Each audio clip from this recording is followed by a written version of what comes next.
Good morning. I think we are ready to begin. Positively Aging. It is our 8th annual Positively Aging Project Conference, and I welcome you. My name is Brad Furr. I'm the owner and CEO of KGay Radio and Gay Desert Guide, and I've been privileged to be able to, thank you very much. Privileged to be able to work with the committee and be a host of this conference for the last number of years, and I'm very proud to be here again today. Our new location. We welcome our many people who are viewing us on Zoom today as well. This will be recorded and would be available afterward if you'd like to see it. So we'll let you know about that. So first, acknowledgement for our Cahuilla people as the original stewards of the land on which this event is taking place. We are grateful to have the opportunity to work with the indigenous people of this place. We pay our respects to the Cahuilla people, past, present, and emerging, who have been here since time immemorial. All right, I would also like to take care of a couple of housekeeping items today, but first, what I'd like to do is remind you that this, well, we'll start with those housekeeping. This is being filmed, it's being photographed, it's being videotaped, it's being live streamed. And if you did not want to be captured on any of those mediums this morning, we ask that you sit back after the first 5 rows. If that involves any changing, you're welcome to change seats at any time. We will have roving microphones today. So if you do have a question, please raise your hand or a comment and wait till our roving microphone person comes to find you, and they will let you comment, ask your question, etc. And that'll keep people from shouting, and we want to make sure that those who are on Zoom today also hear that question. This conference could not have happened without the generous support of our many sponsors. Presenting sponsors are Mr. Bruce Purdy and Mr. Barrett Shepard and DAP Health, and our host sponsor, Eisenhower Health. Let's give them a round of applause. Also, our conference sponsors are available to speak with you throughout the building during our breaks. You saw some of them in the hallway. And then, of course, there's the kitchen and break room area where we will be serving our coffee, and then lunch will also be served there at noon today. A special thank you to our amazing planning committee, Stephen Drew especially, and Jeff Taylor, for all your hard work in putting together this 8th annual conference. On your seats, you will find a survey. I think I have a prop. There we go. And that survey is to evaluate this event. So once you are finished today, please take those surveys up to the front. One lucky person gets a great gift basket filled with all sorts of swag and gift cards. So there's an incentive for you to fill that out and leave us your name. And if you were given a raffle ticket, you can turn that in at the end of the day for that autographed book from our keynote speaker, Peter Staley. And the book is called Never Silent. Remember, you have to stay until the end of the conference, and you cannot pass your ticket on to somebody else to collect the book, nor can you have somebody else do that for you. All right, tomorrow, which is the 24th, Peter Staley will be at the best bookstore in Palm Springs doing a signing. That is at Tahquitz Canyon and Indian Canyon. I think you all know where our new bookstore is. And that time is at 4:30 tomorrow afternoon. They expect that to be a sellout situation, so get there early, and then you can go across the street to Oscar's for tea dance. And we have some other announcements that we'll make throughout the conference today. I do want to acknowledge our many sponsors and community partners today. Let's start with our community partners, the Alzheimer's Association, ANAC, the best bookstore in Palm Springs, Brothers of the Desert, the Center, Gay Desert Guide and KGay 1065, HARP PS, Inland Empire HIV/AIDS Planning Council, JFS of the Desert, the Jocelyn Center, our host today, Mizell Center. We thank them very much for opening their doors for us today. PS Test, PALS, Queer Works, Let's Kick Ass Palm Springs, and then to our conference sponsor. These are the people that generously supported us with dollars to make sure that we could all attend this and have lunch and make sure that this came off without a hitch, including We mentioned Bruce Purdy and Barrett Shepherd and DAP Health. And of course, Eisenhower, our presenting sponsor. BIOS Clinical Research, Desert Oasis Healthcare, EMD Serrano, Gilead, Janssen, Merck, Napo Pharmaceuticals, Palm Tree Clinical Research, Thera Technology, Vive Healthcare, and Walgreens. A big hand for all of them helping us out today. Well, let's get underway. Look, we're almost exactly on time, even with being a couple minutes late. We made it. Well, I'm pleased to welcome to the, Ted. Are you actually eating that? Oh, Ted, oh my gosh, I can't believe what I'm seeing. Ted Guice has a Krispy Kreme donut in his hand. What has the world come to? I bet it's a prop. As a personal trainer in Palm Springs, Ted's past experience includes both owning and operating a personal training studio in Palm Springs and in Sacramento. He calls World Gym Palm Springs his home, and he maintains a full schedule as a personal trainer, as well as that G-Force workout, the 45-minute fast-paced strength and endurance interval fitness training class, which is set to great music, and I believe you get your music from KG. Yes, you do indeed. Ladies and everyone, please welcome Ted Guice to the stage.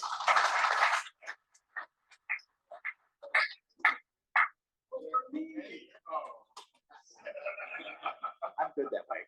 Yeah. Good morning, everybody. I'm Ted Guice with Ted Guice Fitness, and I am super stoked to be here. And it's nice to see you, all your shining faces as well. I thought that, I'd like to start out on a positive note today. But on the way over, I was on the phone with my proctologist, and he said his boyfriend left him. It's just rectum. Thank you. I'll show myself out. Okay. Yeah, good dad joke. Okay. All right. So just a little bit of background on me. I am 66 years old, and I've had HIV. I've lived, survived, and now thriving with it for 44 years. So yeah, thank you. I was in the middle of the Castro in 1977. I moved there just before my 20th birthday, and we didn't know what was about to explode or what was to happen. Then everything changed. It was magical, and then it all kind of changed, and things got a little dark, right? Quite a bit dark. I learned a lot. I learned a lot about life and death, obviously. But what I took away from that whole experience is it helped me learn how to live.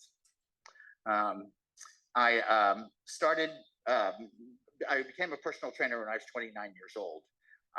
And that was in the days when you didn't really train individual clients. They hired you to be the guy that walked around the gym and answered questions if somebody needed. So it's a pretty easy job, but not very productive, not very special. So I eventually got into gyms where I was a personal trainer, and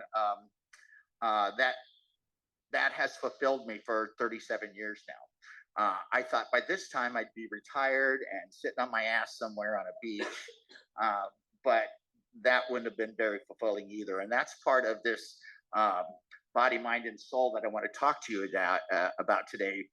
Staying engaged, staying active, continuing to move, to exercise, and to be connected with other people. I worked with primarily gay men early on in the epidemic. That there were no medications, there was nothing, and to say that has changed tremendously how I work with HIV positive people would be an understatement. In the first few years, I'd work with people on a Monday and they'd be dead by Friday. And pneumocystis, KS, those kind of things, which we don't see as much of these days, were ever present. And I remember during that time, I had one of the most intimate conversations with my father, who was a California Highway Patrolman, World War II and Korean War vet, and didn't talk much about things, but he saw what we were going through. And he took me aside one day and he said, I don't know what to say to you, Ted, but he said, I can imagine you feel like I felt being at war and watching my friends drop. Anyway, that's what it was like. It was like being at war. It is no longer like being at war. With the advent of great medications, which I am on, I'm on Biktarvy, and I've been on 3 different regimens in my 22 years on medications now. I lasted a little over 20 years without them. I don't know why. I didn't do anything else different than anybody else who lived in the middle of the Castro did. The only thing different I did in the middle of the Castro, because I tended bar at night, I quit shoving cocaine up my nose, and I love me some cocaine. So I quit doing that, and I kept working out and exercising. And you know, I hate to say this, that's what saved me. It is part of what helped me survive and thrive, right? Because there were plenty of guys doing the same thing, working out, trying to eat healthy and everything, who didn't make it. So I can't tell you why that is. I'm just in acceptance that I'm here for some reason. Okay, so today working with HIV positive people is much different. There's hardly any complaints about aches and pains, about side effects, about fatigue, about weight loss. The number one complaint or concern I get, Gary and I were just talking about this, my buddy Gary here, is hard belly, visceral fat that seems to be ever present, and it's a tough one to get away. I wish I had some great advice for you on that today. I do not. It's just, you know, sometimes it's changes in diet, and I know my friend Travis Creston Detweiler back there has successfully lost a ton of weight and kept it off. And what strikes me in that is cutting out sugar for the most part. Sugar is my El Diablo. I am addicted to sugar, baby. That donut's looking good. So, you know, and that works for some people, cutting out sugar, cutting out alcohol, things like that. It doesn't work for everybody. So just do the best you can in that regard. Okay, what's that? There is a drug, yeah. And what is that drug, Jeff? Egrifta. So I'm glad you brought that up, because we were just talking about that. And not to take away from what you said, Egrifta works splendidly for some people, and for some people it does not. So I say, hey, it's worth giving a shot if you feel like it, right? And hopefully it'll work for you. Why is it so important to exercise, and how often should you do it? You know, it's recommended that you get at least 30 minutes of exercise 5 times per week. That's the standard. And especially if you are over 55, 60, 65 years, that becomes even more important. It can be, you know, it's not much different. I'm not going to stand up here today and tell you anything much different than I would tell the population without HIV. And I think that that's a wonderful thing, personally, because now we can do mainstream exercise and health things that maybe we couldn't have in on early days when there was only AZT and we felt like crap all the time, right? So is it different, the requirements for people living with HIV, and especially our older population? I would say no. I think you need to jump right in. I think you need to get at least those 30 minutes of exercise 5 times per week, if not more. Take a day or two to rest, of course. You don't want to burn yourself out. But HIV medicines today don't really restrict us much from exercising. You know, there are exceptions, people in certain situations who may have still serious side effects from HIV medications. But I personally see that less and less. And I've literally worked with hundreds of people with HIV. My youngest client right now is 56 years old. And my oldest client, who unfortunately just passed away, I didn't kill him, he's 98 years old. Yeah. And Carson, and he would come to work out with me 3 times a week, and we'd last about 20 minutes, and then he was pooped out, and he'd wait for his wife, Jeanette, to finish Zumba. And he'd sit in the cafe at World Gym, and we'd talk after that. So, and I asked him, I said, why are you still doing this? Why are you coming to the gym? You know, and shouldn't you just be kind of fishing somewhere or doing something like that or golfing? He said, no. And first of all, he says the exercise has been great for him, and he's lasted 98 years and fairly good. He died of COVID, unfortunately. He said, but what was most important to him is that he got to see people and talk to people. Now, here's a man, he couldn't hear worth crap. I had to get up and Carson like that. But he stayed engaged and he learned to read lips well enough. And he loved coming to World Gym, to sit in that cafe more than anything, because he got to talk to people. And that's so important, that body, mind, soul connection, right? Okay, so if you're on HIV medications and you're concerned, and you should talk to your doctor always before you start an exercise program. Now, some doctors don't know crap about exercise or nutrition, right? You have to educate them, but it's always good to run this by your doctor. I have an HIV and infectious disease specialist as my doctor, so I kind of lucked out in that, but not all of us do. So make sure you talk to your doctor and talk to other people about the benefits of exercise. As I said, my oldest client was 98. Is there any age limit to exercise? I don't think so. I think even if you can't walk, you can still exercise. And I see that every day. At World Gym, we have a program called Silver Sneakers and Silver and Fit. And which, by the way, if you're on Medicare, well, oftentimes your insurance will pay for your membership. Did you know that? You can get a free membership. So anyway, I see people all the time that they exercise sitting down. And there's all sorts of things you can do for upper body and lower body in a chair. So there's not really any age limit to exercise. Are there mental health benefits to exercise? I would say definitely yes. Little Wesley Detweiler, can I see you for a moment? Yeah, come to the front of the class, Wesley. Good boy. Oh, bad boy? Okay. How are you, Wesley? Yeah, you're a little red right now. Yeah. So do you, in your work as a therapist, what do you think about the mental health benefits of fitness and exercise? Come up here. Come up here. Come on. I think that having a regular workout routine can be very helpful in helping to modulate depression, anxiety, and I think that even a little bit helps. Even a little bit goes a long way. So to the degree, as you were saying, that you can get active, I think it's super important. So yeah. Oh, good. Okay, there's one more thing. I thank you. Here, you can have that back. Yeah. I didn't really call him up here for this. I wanted to show you guys what a burpee looks like. Do a burpee. Come on, do a burpee. Do it. Thank you. All right. So qualified mental health people like Wesley are someone else that you should talk to if you're in the midst of starting an exercise program or having trouble starting an exercise program. So that is something that I deal with and talk about all the time with people who used to exercise, and as they got older, maybe they retired, they got out of the habit and they got lazy and heavier and they drank more and all those sorts of things.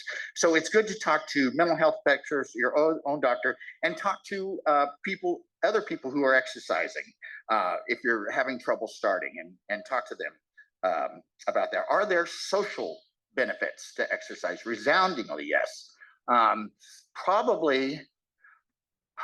Probably social benefits are one of the most important. Staying connected with other people. And that's why if you can join a gym, it's really important to connect with other people on a social level in a gym. If you can't, if you have friends, it's so important to connect with them. Get out, take a walk, do something together. Okay. The social benefits, like as I said about Carson, my 98-year-old guy, that was the main reason he kept going, and he credited that social connection with his long life, right? So the social benefits that you don't even know will happen, may happen. And I wanna share a little story here and about two people. My friend Tracy, she's just turned 50, and she was walking by the park one day, not feeling very good about things. Her husband wanted them to spend more time out here in the desert. She's a surfer chick, so she wasn't really digging the thought of that. She lived on the ocean. She was just kind of feeling down, like, where do I fit in? What am I going to do here? And, you know, I want to make my husband happy too. So she heard the music from my class playing G-Force Workout there. And she snuck up behind a tree and kind of watched us. And I saw her. And I said, who is that chick behind the tree? It's a little creepy. And so pretty soon she starts talking to two of the guys in the back row.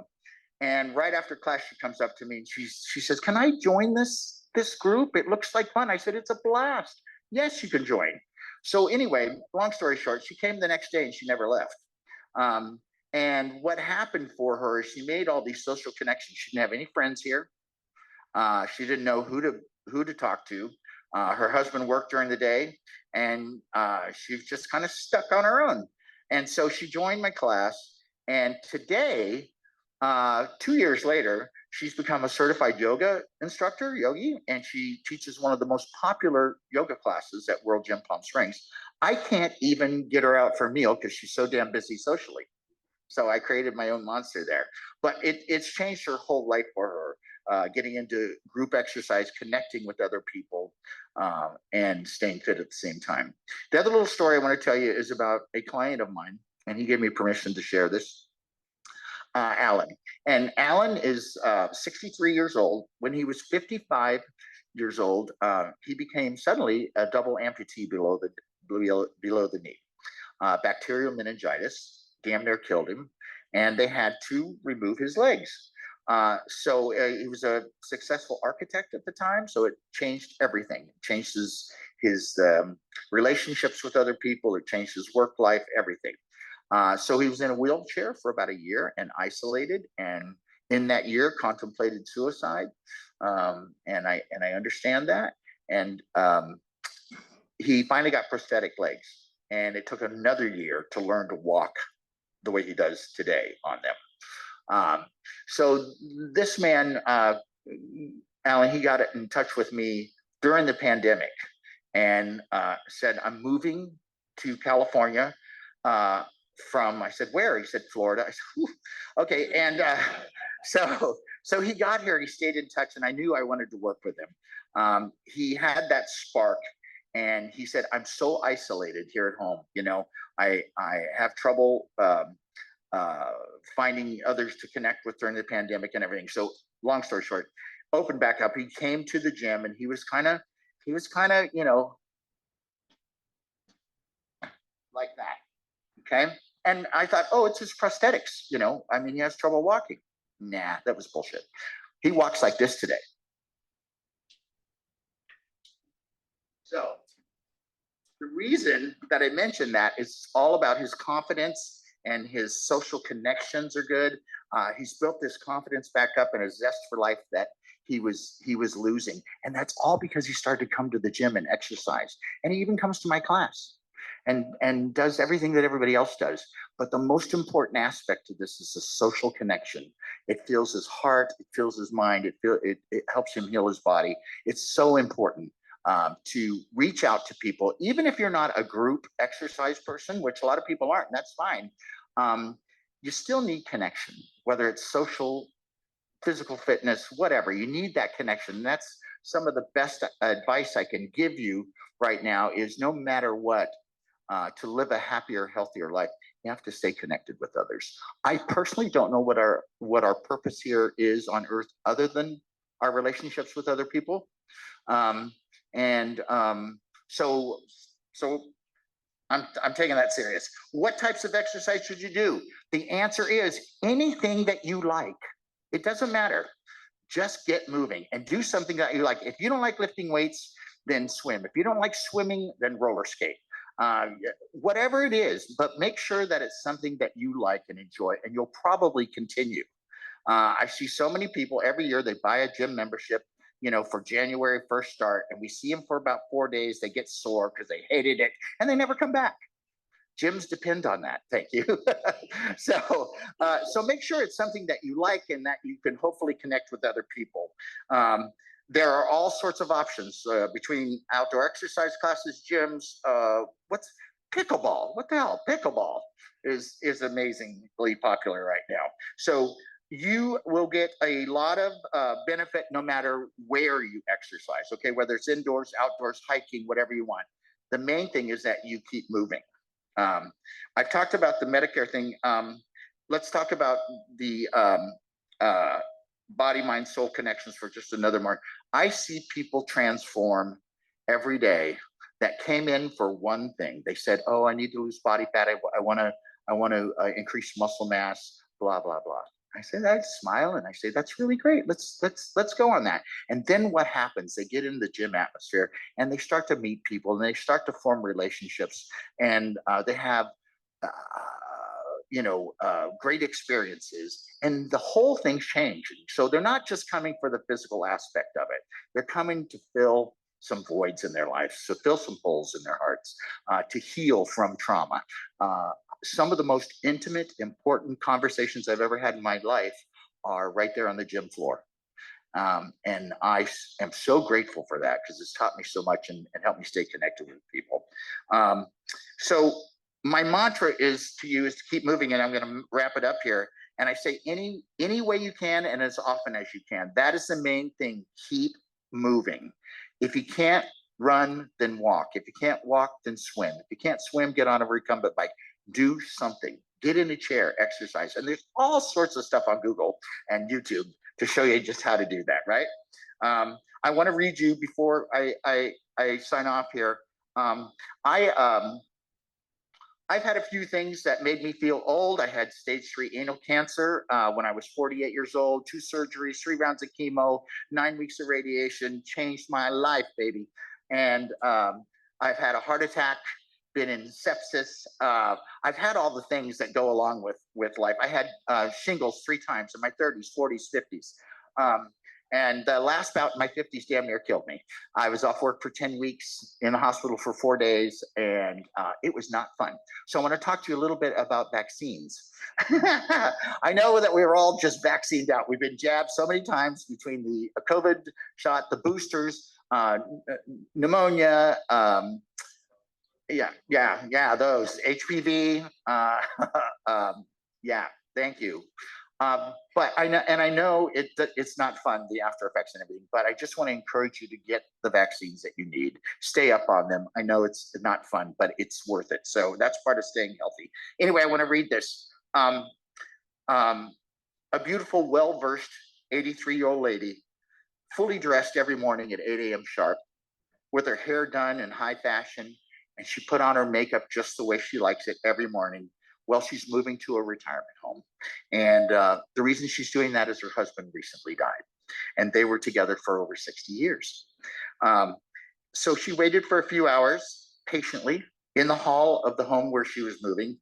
And she smiled sweetly when the attendant said, "Ma'am, your room is ready for you now, a little studio apartment." She said, so as she moved with her walker over to the elevator to get ready to go up to see her little studio, she was given a really detailed description by the attendant of her small space now, including even the curtains from her window. And as soon as the elevator door closed, she said, "I love it." She said it with enthusiasm, like a kid getting a puppy. All right. And the attendant said, "Well, ma'am, you haven't even seen your room yet. Just wait." She says, "That doesn't matter. Happiness is something you decide over time. Whether or not I like my room doesn't depend on how the furniture is arranged in it. It depends on how I arrange my mind every day. I've already decided that I like it. It's a decision I make every morning when I wake up. I have the choice. I can spend the day in bed, going through the difficulty I have with my body parts that don't work anymore, or I can get my ass out of bed and be thankful for the parts that do work. Every day is a gift, and as long as my eyes are open, I'm going to focus on a new day and the happiness and the memories I've stored just for this time in my life. Happiness is like a bank account. You withdraw from it what you deposit. So my advice would be to deposit as much happiness into your memory bank as account. And remember these 5 simple things. Free your heart from hate and discord. Free your mind from worries. Live simply. Give more. Take less. and I'm going to add keep moving. Yeah. So I'm going to leave you with this. If you want to do the things that you think you cannot, those are the things that you have to do. That's what you have to practice every day. Walk through your fears, get to the gym, get to a exercise class, whatever it is that you need to do and you may be afraid of, do it. You won't be afraid of it anymore, I promise. Okay? Thank you.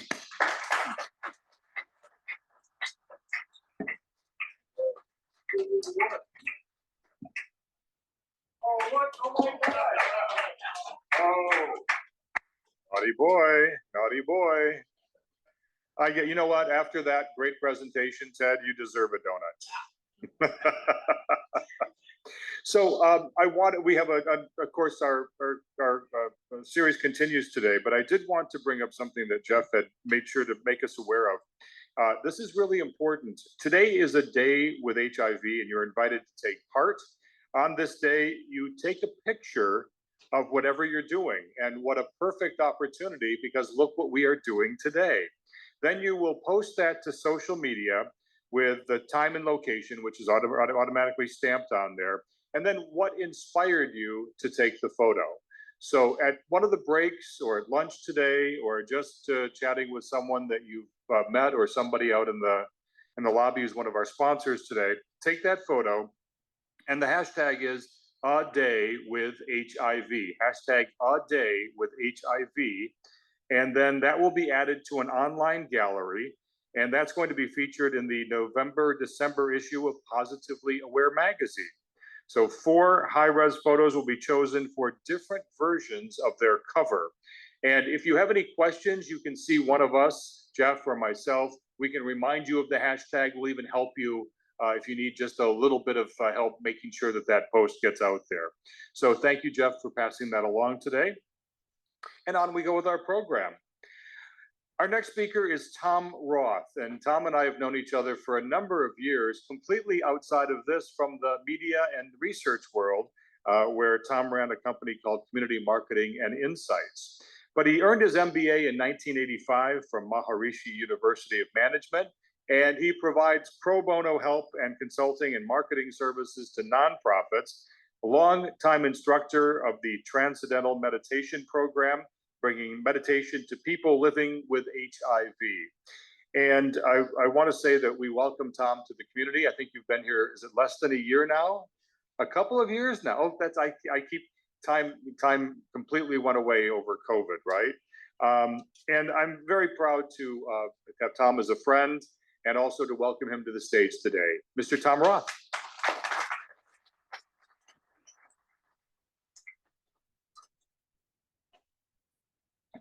And the clicker disappeared. Oh.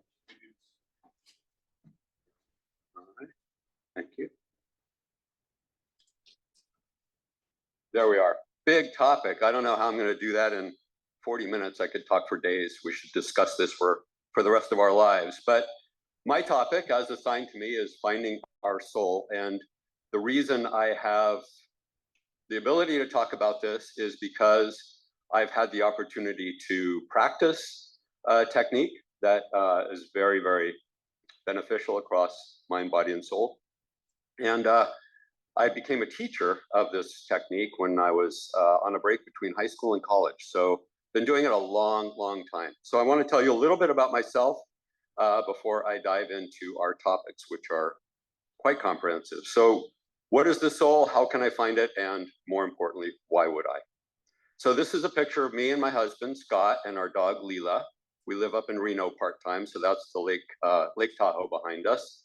So we're kind of adventure guys. My day job, as Brad referenced, but still am, heading up community marketing and insights. We do research on the LGBTQ and TGNB communities and have for 30 years.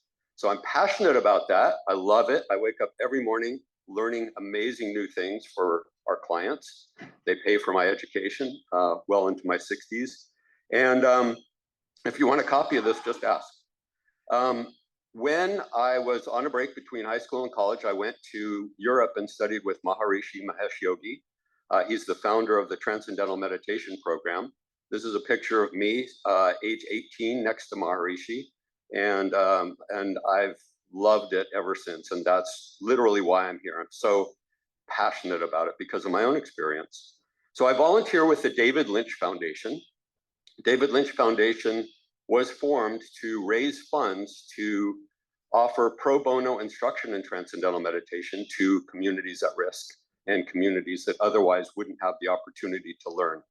And maybe some of you in this room have thought over those past, 50 years, oh yeah, I've heard of transcendental meditation, but for whatever reason, haven't learned. And part of it might be the tuition.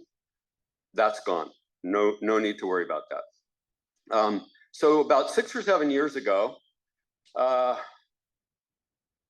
because of my passion, I decided that I want to really create something that will give back to the community that I love and leverage the ability to teach that I've been given. And so I started this HIV wellness initiative, part of the David Lynch Foundation. They are funders, as well as other organizations and individuals who've supported this over the years.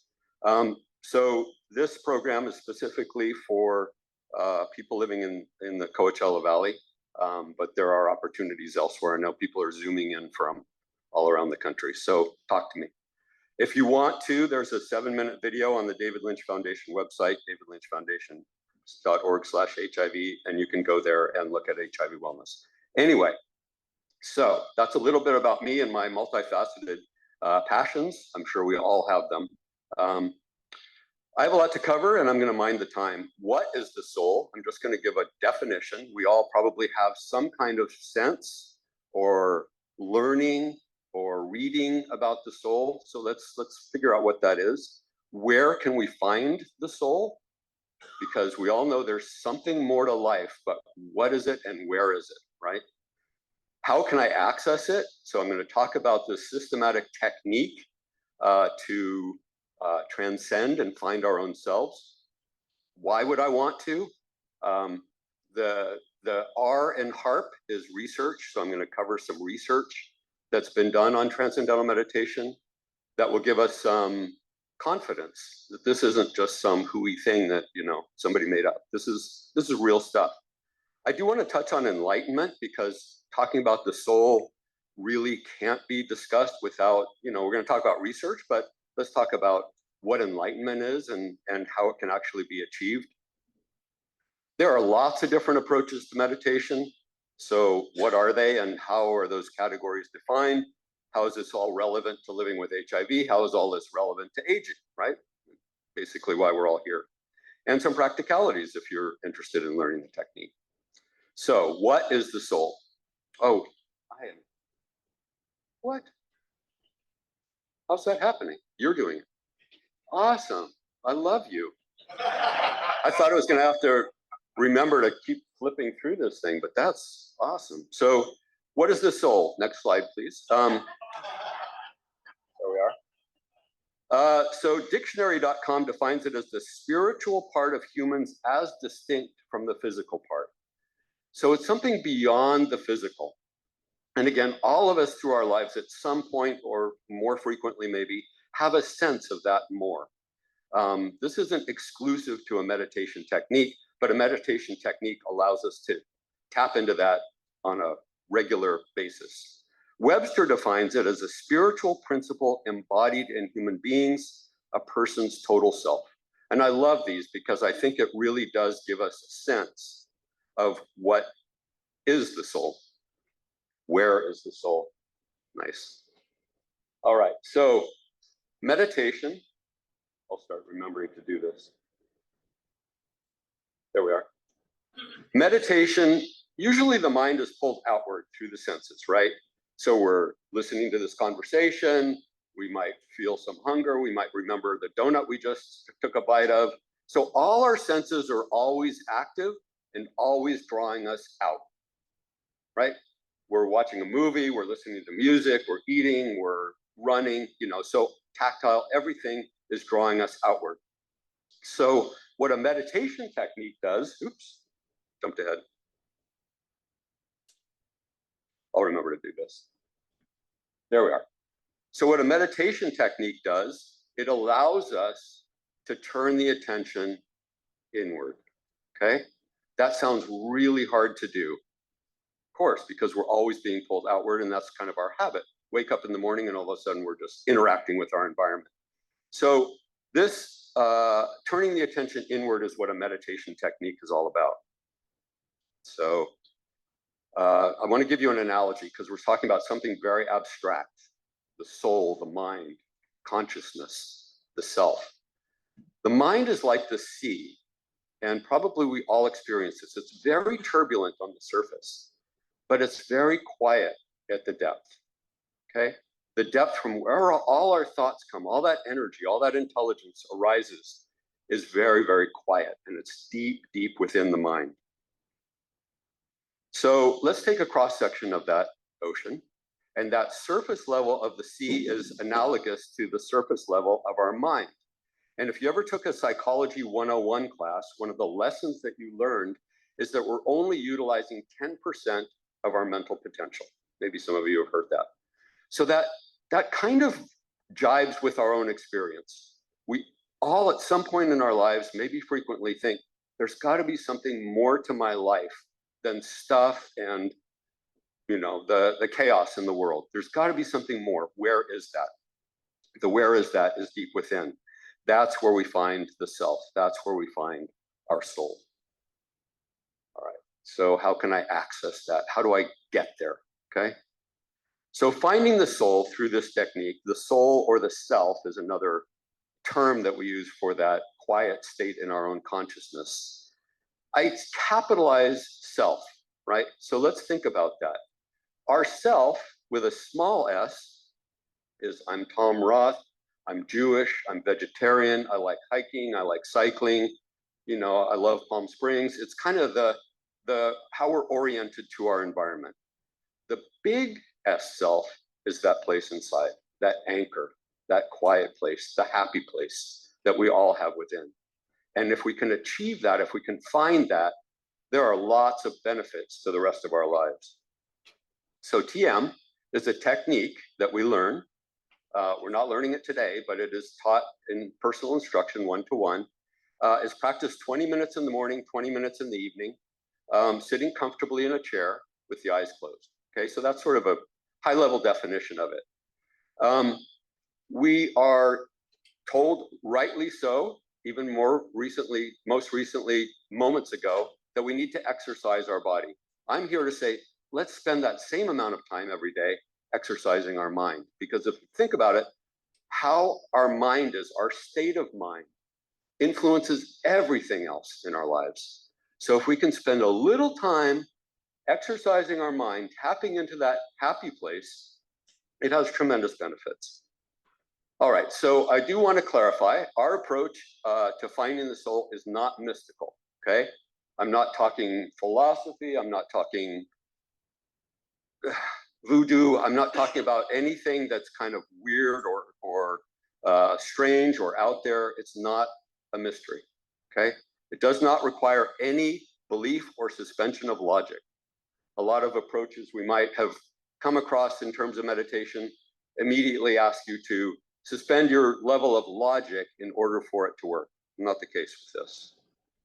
It's systematic, it's scientific, and it's objectively validated by science, which I'm going to talk about in a minute, that are in the HARP part of research.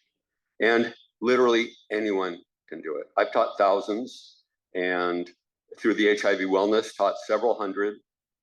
Never found anybody who can't do it because it's so natural.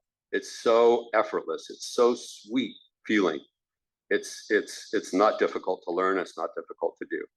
So I've talked about a little bit about what TM is. Let me talk about what it's not. So it's not a religion. It does come from India, and Maharishi, the founder, was Hindu, but that doesn't make it Indian or Hindu. Just like Einstein was Jewish and he was German, but it doesn't make the theory of relativity Jewish or German. These are principles in nature. It's not a belief. It's totally okay to come in and say, this isn't going to work for me, but it'll work. It's not a philosophy. It's not a lifestyle. And most importantly, people come to me and say, I couldn't possibly learn to meditate because I can't clear my mind of thoughts in order to meditate. Have any of you come across that in your own lives? So this technique doesn't require that, okay? Bottom line, anybody can do it. You don't need to chill your mind in order to meditate. We meditate in order to chill our mind. So it's kind of like that cart before the horse thing. Like diving, so I like analogies, you just take the correct angle in this practice and you let go. It's nature that takes care of it. So whether or not you lean over the pool and you let go, you can think, I'm not going to get wet, I'm not going to get wet, I'm not going to get wet. You dive in and you come out wet. Skeptical or not. All right. So you won't have to do this. I love yoga. I do yoga, but you don't have to do yoga in order to meditate. This is just sitting comfortably as you are in your chair, closing the eyes and practicing the technique. So why would I want to access the soul? All right. That's really what I want to share with you. And it's a few scientific research slides, but I think they're important to understand how comprehensive touching base with our soul can influence the rest of our lives, our mind, body, and spirit. So the evidence-based benefits of TM really fall into three kind of categories, I would say. One is deep inner peace, okay? It is tapping into that anchor, that happy place inside. And my God, if you open up your computer and look at the news headlines, we all really, really need to find a peaceful place inside. Otherwise, what a mess. Clarity of mind. It's a mental technique, so you would think that one of the main benefits of this technique would be a sharper mind, which is true. More mental energy, more creativity, broader awareness, better perspective. All of that gets kind of energized. And we're not getting it from anywhere else. It's all there. We're kind of unfolding it from within. And improved health. So this is a mental technique. Practice sitting comfortably in the chair 20 minutes.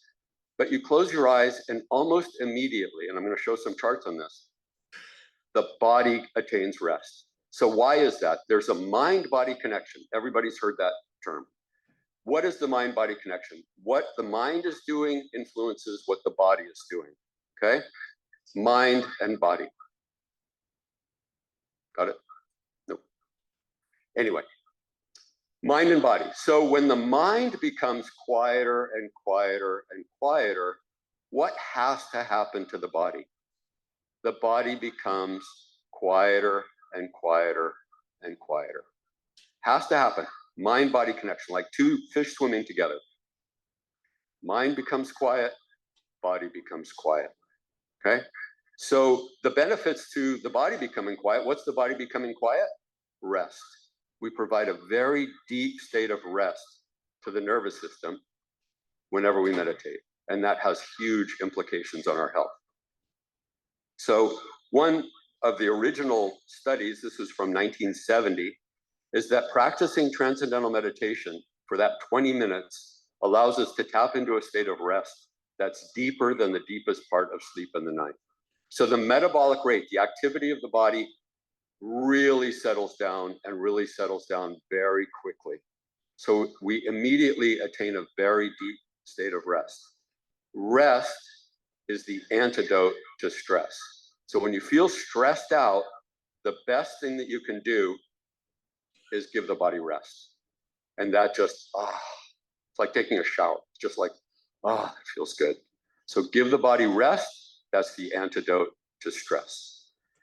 The body knows how to heal itself. We're programmed. The body has the intelligence that when given rest, it starts to heal itself, get back into balance.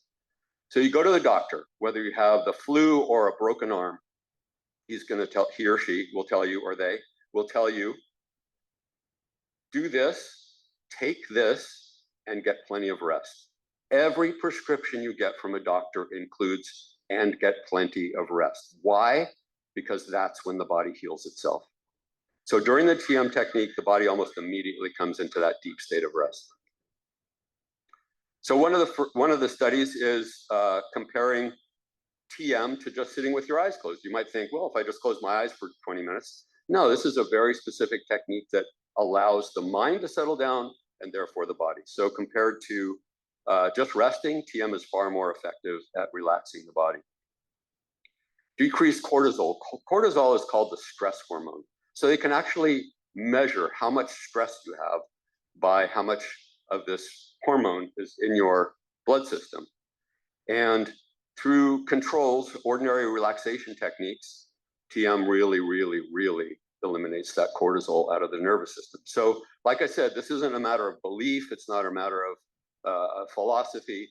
We do this technique. It's a tool, and therefore the body gains rest and the stress is released. Many of us have anxiety, and for God knows all kinds of really reasonable reasons. Anxiety is also very connected to how stressed we are. And if we can eliminate that stress or reduce that stress out of our nervous system, anxiety levels naturally follow. And so a lot of these studies, they compare TM to other approaches to reducing anxiety. And in this case, transcending or transcendental meditation, very, very effective. And I would say TM is particularly effective for those of us in the room who feel like they are or have diagnosed to be high anxiety. So there's more benefit or more dramatic benefit if you are highly stressed or highly anxious to bring those levels down. Trauma, again, for all kinds of reasons, many of us are suffering with trauma or PTSD. And so the Department of Defense funded a randomized trial of 203 veterans with PTSD and compared it to prolonged exposure therapy. Maybe some of you have heard of that. It's kind of like, let's relive whatever happened to you in order to resolve it. And they found out that TM is far more effective than that or any other approach to releasing stress and addressing PTSD. This is covered in all kinds of publications. This is a study, results in Psychology Today. And the current issue, actually, I found in Men's Health, it's a personal story of a gentleman who has PTSD. And he said, this meditation program changed my life. You should take a look at it. Just go to menshealth.com.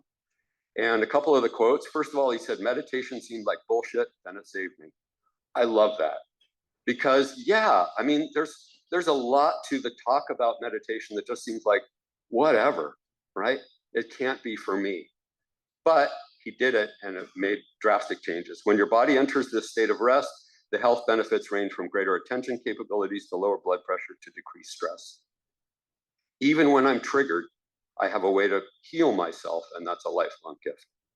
So really beautiful results with PTSD. Excessive alcohol use, again, stress is like the building block for all the things that we're doing bad to ourselves. Overeating, alcohol excess, substance excess. Take the stress element out and everything starts to resolve itself. Nobody starts to meditate in order to reduce their excessive alcohol use, okay? Or to reduce their anxiety or to achieve any of these different things. Like I said in the beginning, the body knows how to heal itself.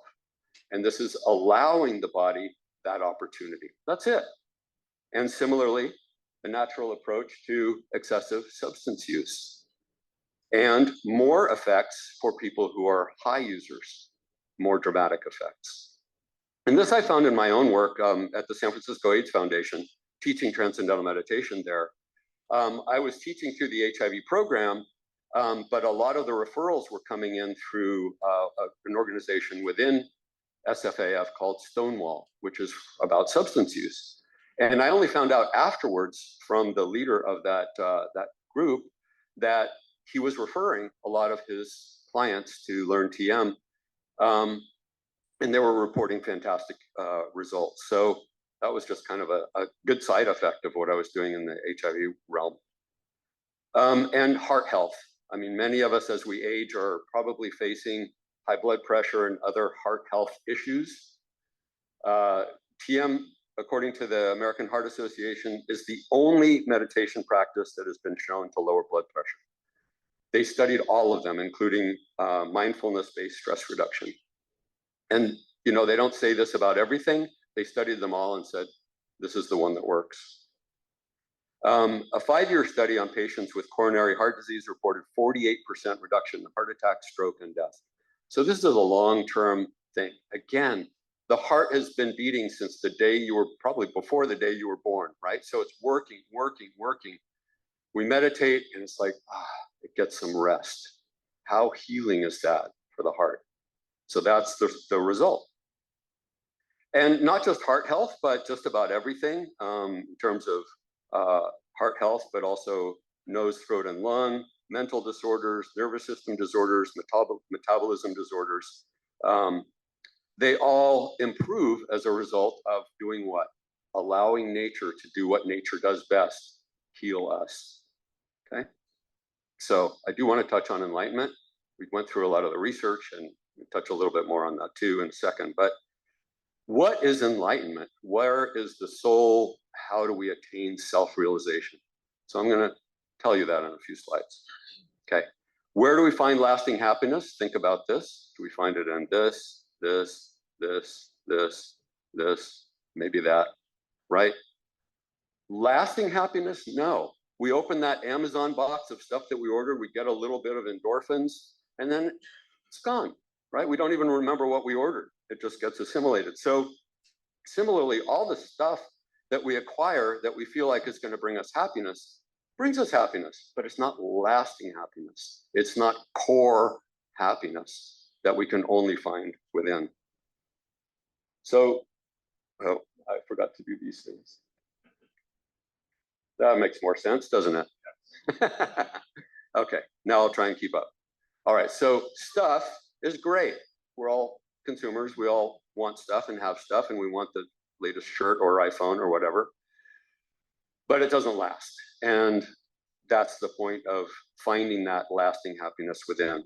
Okay, so this slide is from the Upanishads, but there are corresponding statements in other philosophies too. So I won't read the Sanskrit, although I can.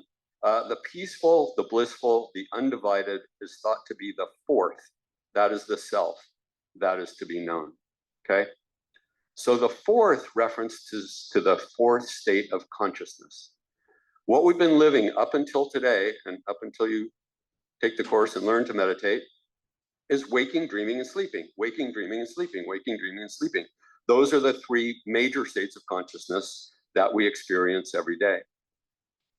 Waking, dreaming, and sleeping are the surface levels of our consciousness. Beneath that, deep within, again, at the core of our existence, our soul, our self, is transcending. It's going beyond. Transcending means literally to go beyond, right? So we're going beyond that surface level and experiencing, all of these mean the same thing. Transcending, samadhi, nirvana. The kingdom of heaven is within you. Maybe you heard that at some point in your life. My happy place, that place within. I'm centered, my anchor, myself, my soul. These all refer to the same thing. It's that consciousness deep within. So what enlightenment means is integrating or tapping into that consciousness and integrating it into the rest of our lives. So we have all of that going on all the time, okay? So using that cross-section of our mind again, it's integrating that active mind with the quiet depths of our own consciousness and living that 100% of our potential, not 10%, 100% of our potential. And that is what we achieve when we attain enlightenment. So all that said, what's it feel like? Okay, it feels sweet. You don't go into a trance, you don't go to some other planet, you don't leave the body. You're sitting in your chair comfortably experiencing more and more and more of our own self, more Bradness, you could say, okay? So it's just experiencing our own essential nature. It feels so good, feels so sweet. It's like, I'm reconnecting with that soul inside. So I do want to touch on this. I want to leave a few minutes for Q&A as well. So how is TM different from other forms of meditation? I'm just going to breeze by this. Part of our orientation, if you want to take the course, is to dive into this a little bit more deeply. But there are kind of three different categories of meditation that I want to distinguish. Meditation all looks the same, right? It's somebody sitting in a chair with their eyes closed. They all look the same. But what's going on inside is very different. So I like to use an analogy here. Meditation is sort of like medication, okay? So medication may look all the same. 3 little white tablets on your kitchen counter. But one of those tablets is for hay fever. One of those tablets is for migraine headaches. And one of those migraines is chemotherapy. They all look the same, but the efficacy, what's going on inside that medicine, that medication, totally different. Similarly with meditation, they all look the same, but what goes on inside the mind and the results can be very different.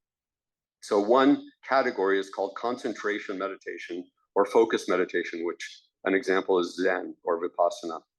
And that concentration keeps the mind at the surface. If the mind wants to wander off, bring it back. If the mind wanders off, bring it back, sometimes with a stick, okay? So this is kind of keeping the mind focused, but it also keeps the mind on the surface, okay? Another approach is called open monitoring. Maybe some of you have dabbled with this or practiced this. It's called mindfulness or Kriya Yoga meditation. Similarly, it can have all kinds of great benefits, but it keeps the mind on the surface. And the difference is when we transcend, we go beyond the surface. We start to experience those quieter, calmer states of our own consciousness, the source of our own thought. And so they've done research on this too. And they find that when they do EEG on people who are just sitting comfortably, and they do the same study on people who are meditating, all of a sudden, the brain waves become more coherent. And brainwave coherence is an abstract thing, but think of it as the opposite of being scatterbrained, okay? We can't focus, we can't get something done, you know, we're starting one thing and we forgot that we had to do another thing. That's scatterbrainedness. And so coherence is the opposite of that. It's bringing the mind to a quiet state where things become much more orderly and leads to a lot more mental energy, okay? And they've compared transcendental meditation to other approaches of meditation and noticed that the brain waves can be very different and yield different results from these different practices of meditation.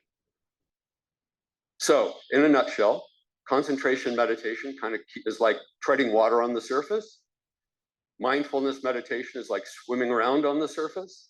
And transcendental meditation is like diving beneath the surface, transcending, okay? So how is all this relevant to living with HIV? Just have a couple more slides on the research. So I initiated a study, I'm a researcher by life, at the San Francisco AIDS Foundation when I launched the HIV Wellness Initiative. And so essentially what we did was we started with a group, a few groups actually, and they took a comprehensive survey before even hearing about TM, just pages and pages of how do you feel, okay, basically. Then they learned to meditate. They practiced regularly for 3 months, every day, twice a day. And at the end of those 3 months, 51% said that they had a decrease of HIV-related physical problems, an increase of vitality, improvement of general health, decrease of perceived stress, reduction in anxiety, reduction in anger and hostility, and a decrease in depressive symptoms. 3 months. So imagine a year, couple years of doing this. It really does have a huge beneficial effect on living with HIV. Again, referring back to the David Lynch Foundation for a little video, which is really sweet. And how's all this relevant to aging? Okay, so we're talking about HIV and aging. Okay, I wanted to touch on that. So this is what's called a meta study, where they take hundreds of other studies and kind of compile it into one Uber study. And things that happen through aging start to unhappen when we practice TM, to the point where they can say it actually reverses the aging process. So think about blood pressure. As we age, you know, your doctor's doing your blood pressure and they're saying, you got to take this, you got to do that to improve your blood pressure.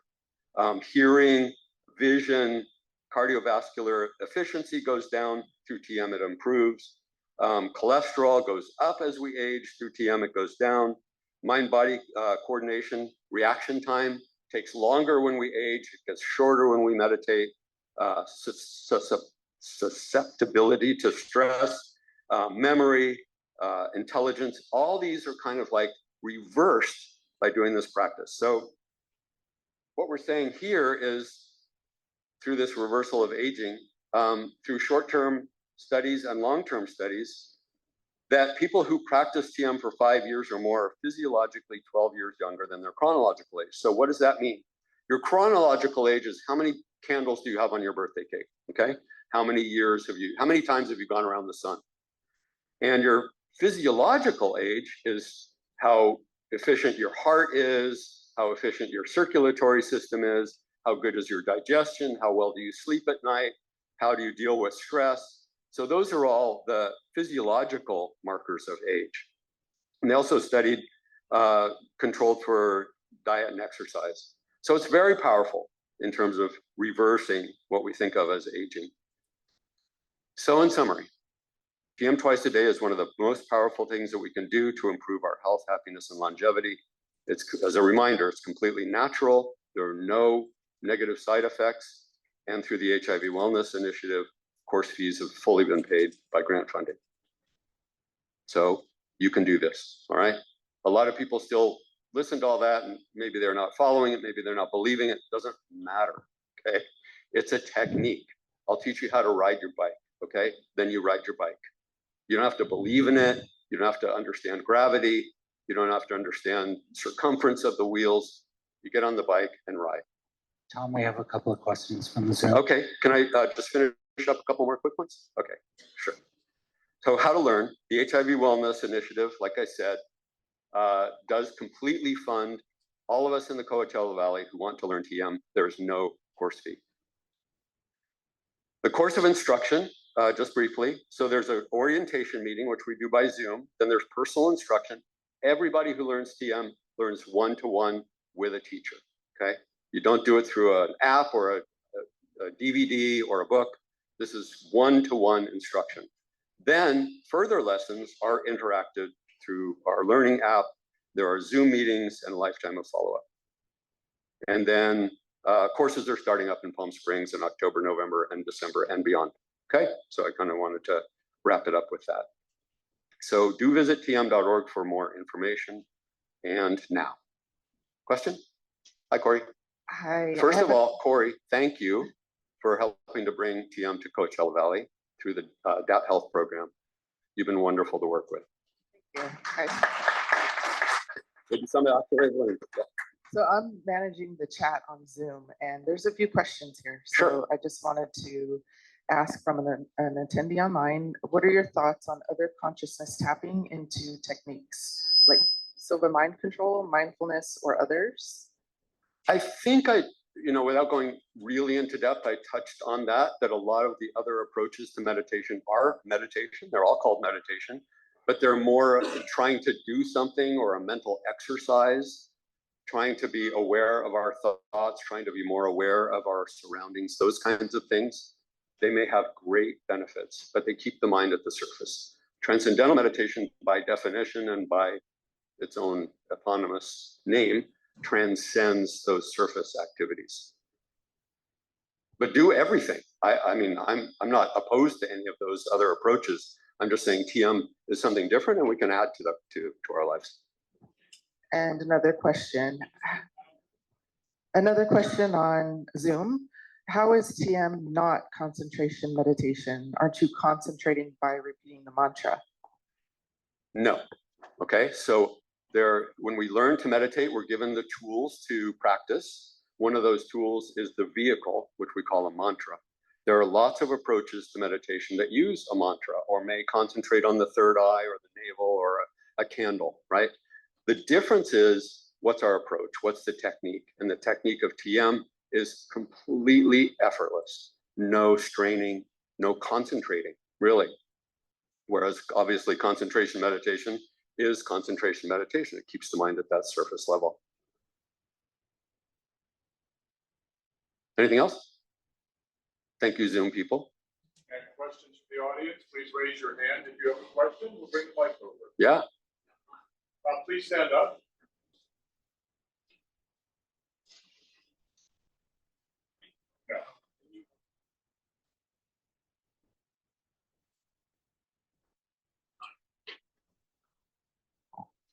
about this one? Oh, yeah. That works. Okay. Has there been any research about the power of meditating in groups versus meditating alone? Love that question. And the answer is yes. In fact, through the TM organization, there have been studies and they're available on tm.org, but just to kind of summarize, when you have two speakers on different sides of the room, the sound is 2, okay? You bring those 2 speakers together, the sound is 4. That's physics. And the same kind of result happens when we meditate as a group. There's definitely more power, all right? So we're meditating, the mind isn't housed in the skull like that. It's more like a light bulb. So when we meditate, those effects of our meditation resonate into our environment. So yes, when we meditate as a group, it's very powerful.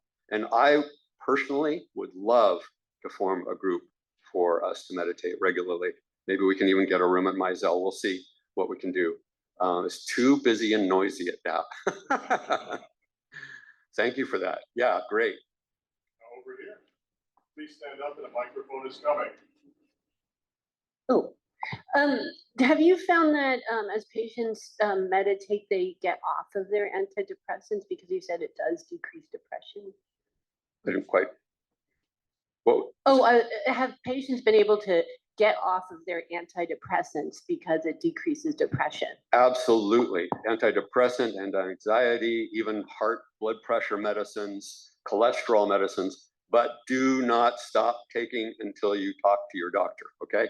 Your doctor will probably notice after you practice this for a while that you're doing better and you can reduce or even eliminate. But I'm not here to say to dabble with any of that on your own. Please do meditate and then check with your doctor. But a lot of doctors prescribe TM to their patients with depression, anxiety, et cetera, for that reason. Anything else? One more. Interestingly, we've often heard laughter is the best medication, but yet here in TM, it sounds like it's very calm, quiet, total opposite of laughter. How can you compare the two?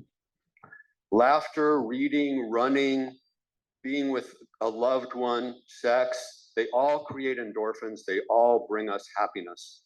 What we're doing with the TM technique is finding a different level of happiness that's at our core. And again, we can experience that haphazardly. Maybe you go and you see a beautiful sunset and it creates this transcendental awareness or experience. You go running and you feel like, oh, I'm in the zone. This is awesome. And you're elated. All of those are kind of circumstantial. What we're doing here is we're learning how to tap into that every day, twice a day. And that's the benefit of that technique. I'm T. Roth at tm.org. If anyone has any further questions, please continue the conversation. I know our time here was limited. Somehow we got through this in 40 minutes, talking about the soul. So I'm here, I'm passionate about this. I love every person I teach. It's my honor, it's my privilege. I'm a volunteer. This is my Energizer Bunny. It's my battery inside is getting to share this. So anybody who's interested, you're more than welcome to participate. All right, thank you. I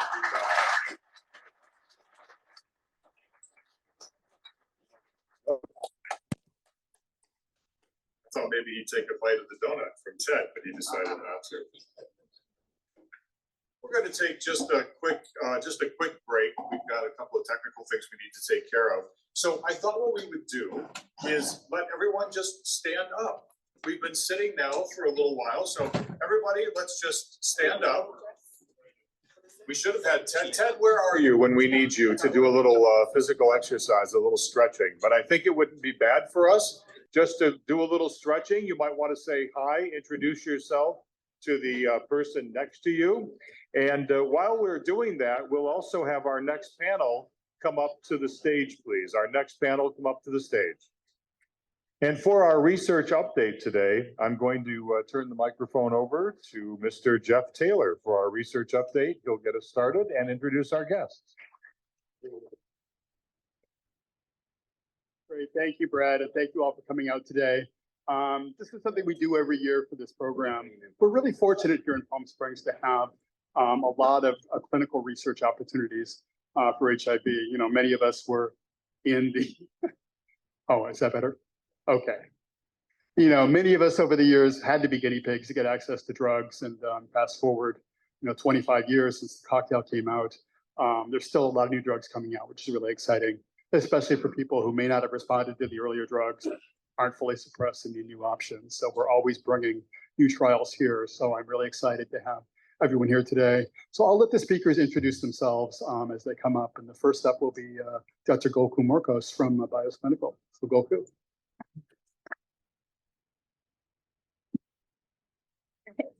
So I could just move the slides with, let me just check. Okay, perfect. Well, good morning, everyone. I am so excited to be here. So thank you to the conference organizers, as well as the audience here and those joining virtually for receiving me to talk about some really exciting research that we have, opportunities that we have here in Palm Springs. So just a little bit about us. Again, my name is Gokul Morkos. I'm the founder of Bios Clinical Research, and I have been working in the pharmaceutical industry in HIV for nearly a decade. And I left a couple of years ago to start this company because I strongly believed that there needed to be, of whom are sitting in that row over there. You guys can wave. And some of whom are not here. But we pride ourselves in being a very diverse and intersectional goals are to recruit individuals into our trials who represent diversity. And that includes individuals who are older, that includes individuals who are racially and ethnically diverse and gender diverse. So wonderful team, and I'm very blessed. And this is what our vision is. Again, the idea is to establish clinical trial sites in regions where there are few opportunities for studies. And we have been doing our best over this last year to try to partner with as many organizations as possible, organizations that may be serving people who are living with HIV, who may be serving people who are at risk for HIV. That includes clinics, that includes aid service organizations and other community organizations to try to encourage participation in our trials. And I have a bit of exciting news. We have just entered into a partnership with Eisenhower Medical Center. Yes, so we are bringing on Dr. Stapleton, Dr. Gauthier as investigators with us, and making those trials available to all of the Eisenhower patients as well as the rest of the community. So I'm very excited for what the future holds. Okay, and don't think it's moving, but Jeff, maybe you can move me to the next slide. Or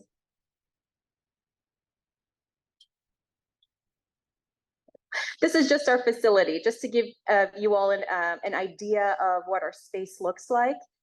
Just in case anyone is wondering, we try to make it not look like a medical office. So it's very welcoming and it's a fun place to be, we've been told. Our patients love coming in. So if you're thinking about possibly participating in a trial, we'd welcome you, of course, and be happy to have you.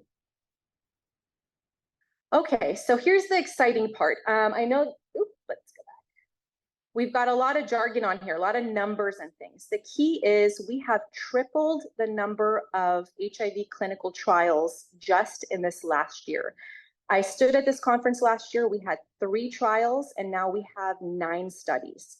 And it is across a diverse group of individuals who are positive. So there are studies for those of you who are treatment experienced, you've been on therapies and have been there since the bad old days. You may be on complex regimens. We have studies for those of you who may be newer to HIV and may have only been on a few regimens in the past. We also have studies for those individuals who are newly diagnosed and out of care, may not have their virus under control. And we do have one study for HIV prevention. So I'm going to talk a little bit about each of these studies in depth, but just very exciting. These are all of our protocols. You're able to look these up on clinicaltrials.gov just by entering in the protocol numbers. And so just to give you an example, we are, again, an entity that is involved in investigational new medicines for HIV. Having come from that pharma background, I can tell you we're in a very exciting era right now over the next 5 to 10 years. Treatment is evolving. There are paradigm shifts in the way that we're approaching HIV, in the sense that we're looking at longer term therapies, meaning injectable therapies. We're looking at even oral agents that you don't have to take every day. So a lot of exciting things, including cure as well. And here's an example of one particular agent we're working with. It's a new class of medications called capsid inhibitors. There are a couple of different companies working with capsid inhibitors, including Gilead and now ViiV Healthcare. And we're doing studies with both of those companies.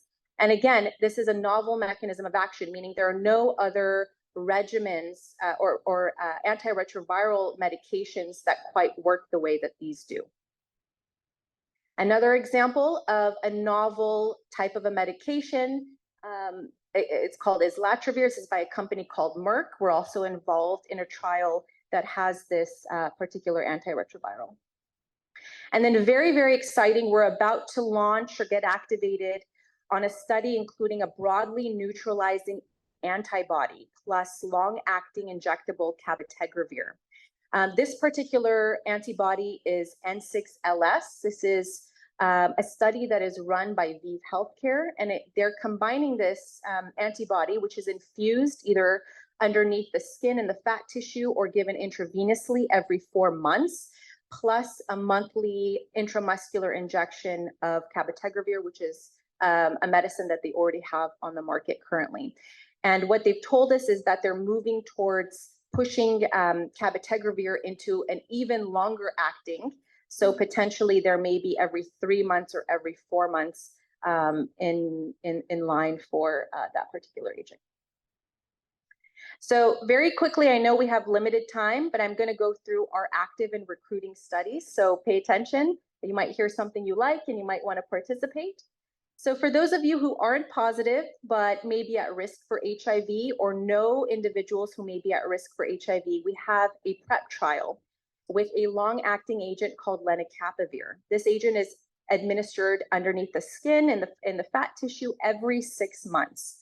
And the key about this study, we're really looking for diverse populations. Right now, it's a bit difficult. If you're a cisgender man, they're specifically looking for Black cisgender men or non-Black persons of color, and we're welcoming all gender diverse individuals. We're not conducting the trial in cisgender women. There's a separate trial for that.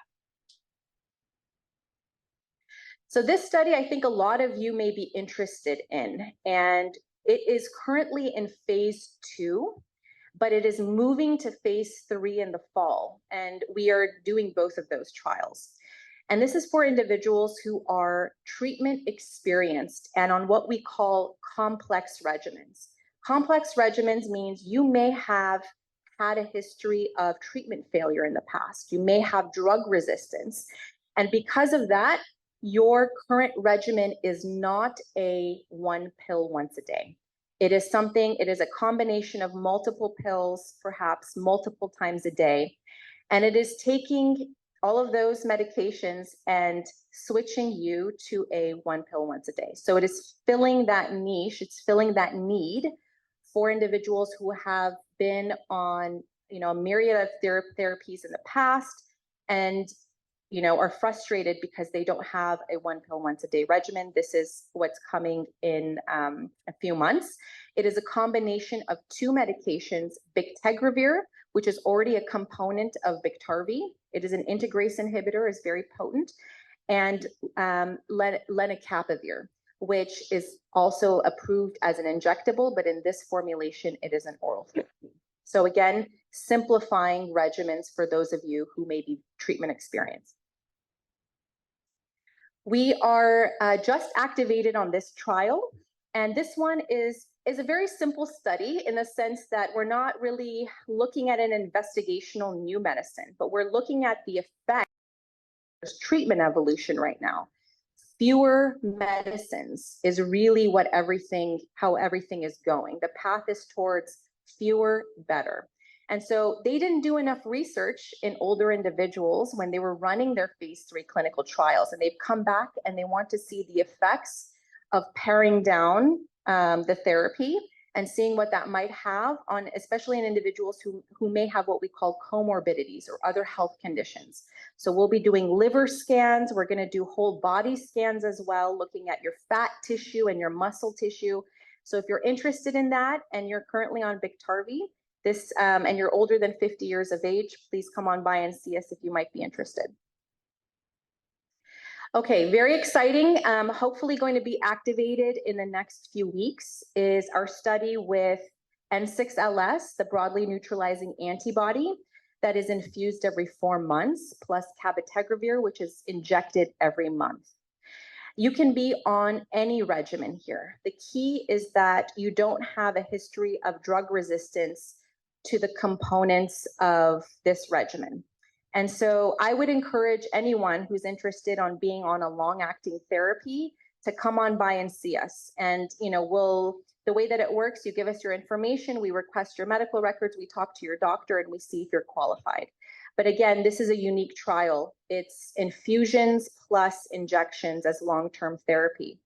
And the broadly neutralizing antibodies plus long-acting agents are also potentially curative modalities. And so that is something that's going to be looked at in terms of immunomarkers and other potential markers of eradicating the virus or the ability for the virus to rebound after a period of time. We have studies with other novel agents, and the majority of these trials are for people who are newly diagnosed. So to start with, at least. And so we are looking at a capsid inhibitor. These are short-term studies. So if you're newly diagnosed and you have not yet started on therapy, and you'd like to be involved in a phase 1B or early phase 2 trial looking at the safety and the efficacy of these novel agents over a short period of time as monotherapy, and then you will be switched over to standard of care shortly thereafter, usually after about a week. Please let us know, and we'd be happy to consider, because we have a number of trials, including a second study with ViiV looking at a 3rd generation integrase inhibitor, again, for patients who are newly diagnosed. And we do have one short-term study for those who are newly diagnosed, or you have been living with HIV for a while, maybe out of care, and you have virus in your blood, what we call viremic. So we're interested in speaking with you as well if you feel that matches up to who you might be. Okay, so this study we're not enrolling right now. I'm just told I need to wrap it up, but so good thing I have this at the end. But long-acting once-a-week regimen. If we get a phase 3 on this, I will definitely let you guys know. So instead of taking an oral pill, you're taking once a week. And then we have an observational trial as well for those of you who are heavily treatment experienced. Again, long-term survivors. There's no intervention in this study. We're just gathering your data. If you're interested in something like that, please let us know. Thank you.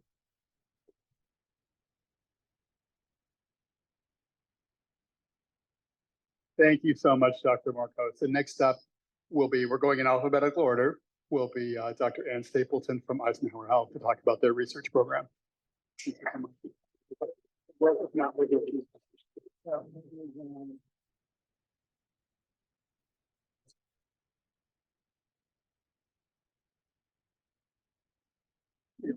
and so advancing this, the big button. The top button is advancing? No, middle button. big button. Even though it goes back. I know, Okay. right? All right. Counterintuitive. Okay, can everyone hear me? So I'm going to talk about our HIV research, and of course you just heard it's going to be heavily involved with the collaboration with BIOS from here on in. But we have finished a few trials recently, and one of them, which I think you really should hear about, is the REPRIEVE trial. And that's because it has some important implications for anyone living with HIV, but in particular, long-term survivors. So I'm going to focus on that. So this is a little bit too small print, if you ask me. Sure, is that better? Okay. How about that? Should I use it? Maybe use this. All right, how's that? Okay, is that better? Okay, so I'll go quickly through the completed trials. We have Capella. Still can't hear me? Okay. That'd be better. Yeah, I'm gonna. All right, how's that? Better? Okay, good. Sorry about that. So with the Capella study we recently completed, this is a capsid inhibitor study, and we're just getting people onto therapy. So this is for heavily treated. This is related to some of the trials that BIOS will be doing as well. And then Atlas 2M is what turned into the Cabenuva medication that many people are now going on to. So those are completed. And the third one we recently completed is the Reprieve trial. This is an NIH trial. And the main goal of it was to assess whether statin therapy reduces cardiovascular events and other inflammation-mediated comorbidities in patients living with HIV or people living with HIV medications. That's why they chose it. It resulted in lower risk of major adverse cardiac events than placebo at a median of 5.1 years. So what happened with this trial was they set up the trial, and any clinical trial, particularly randomized double-blind placebo-controlled like this, you have to do an interim analysis looking at safety. And in these interim analyses, they have a safety board that does not tell anyone else who's who. You know, they get to see blinded participants, but they get to see who got what. And they look at, is safety okay? And are we seeing any difference in the two arms or whatever number of arms of the trial? They saw that at a point that was not where the intended end of the trial was, there was a very significant difference. The placebo patients were not doing as well as the participants receiving the statin. So they had to stop the trial for ethical reasons. And it was stopped about 1.5 years or 2 years before it was intended to stop. So this is the overview. I'm going to go through this in greater detail, but if you want the handout, you can get this overview on paper. So here's the clinical problem. In people living with HIV, the risk of atherosclerotic cardiovascular disease. So by that, they mean getting heart disease, that involves your coronary arteries, having a heart attack, having chest pain, having even death. And also it tends to include stroke and cerebrovascular complications, which are, none of us want to have those. So we've known for a long time that the risk is 2 times the general population if you look at all other factors equal. So what primary prevention strategies might work to manage this very significant problem that we deal with in primary care and HIV?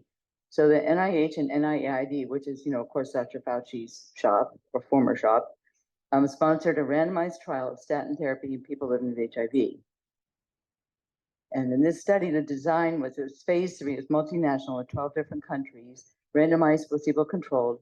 And the question was, what is the efficacy and safety of pitavastatin for the prevention of cardiovascular events in people living with HIV? Participants were, of note, not people who would have been given statins, so low to moderate risk. And we have ways of assessing this using different equations and risk assessment tools that the cardiologists have helped us develop over the years.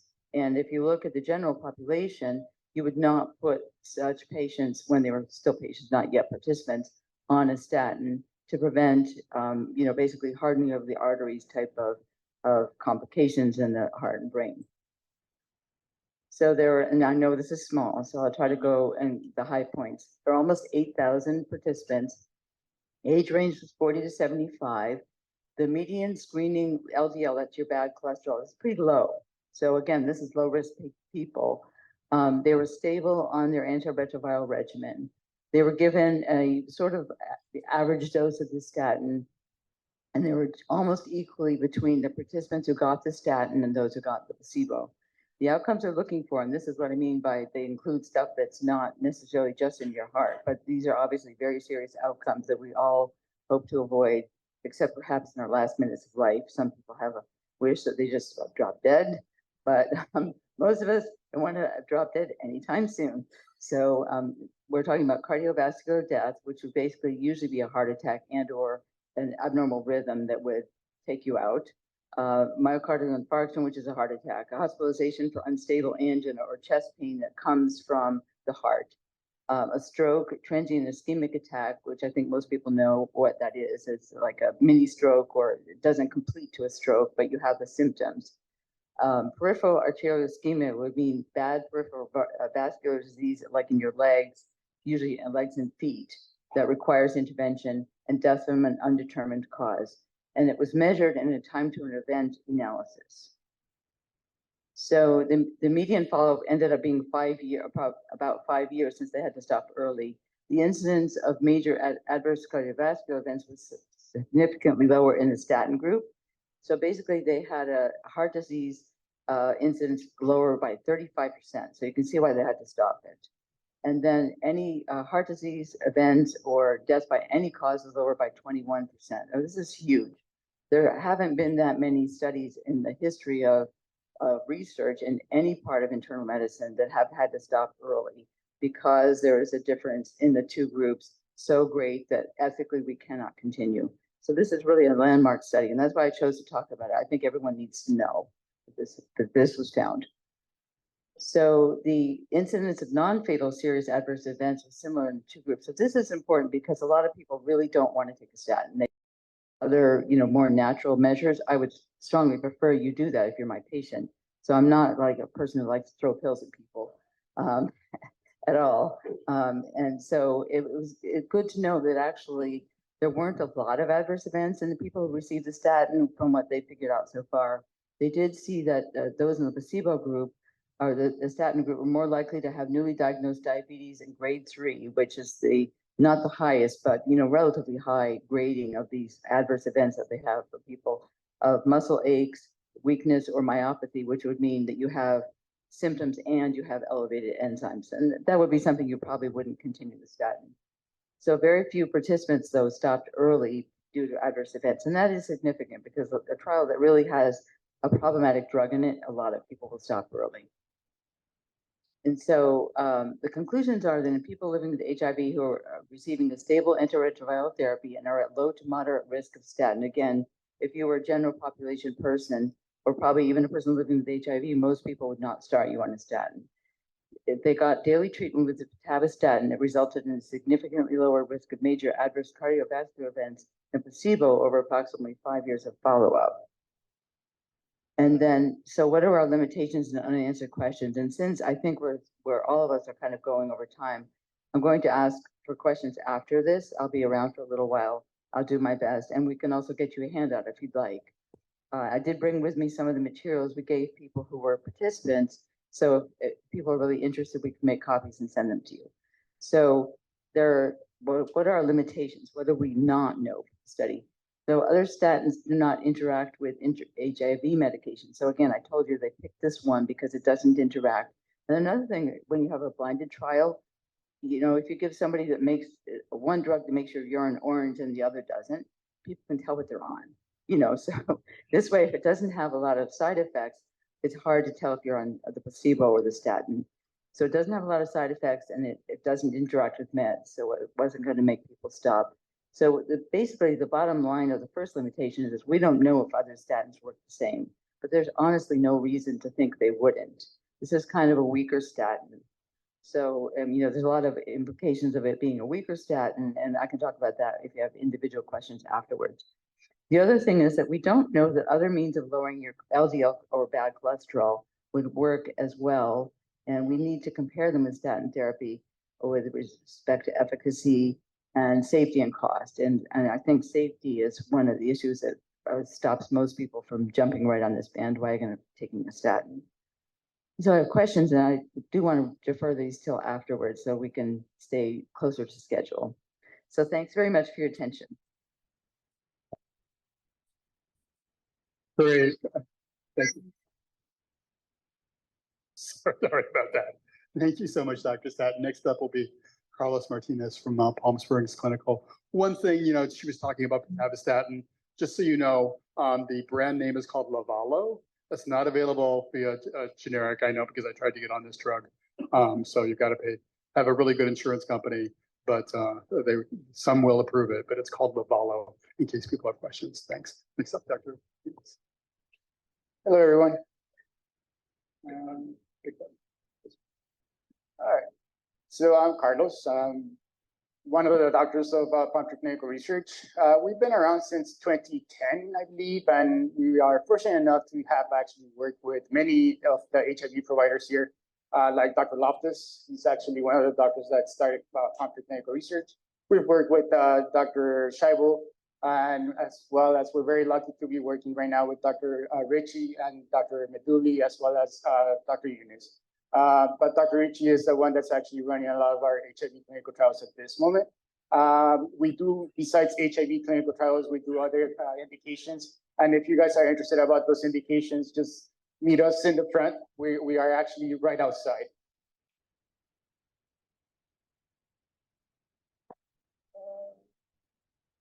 Go back.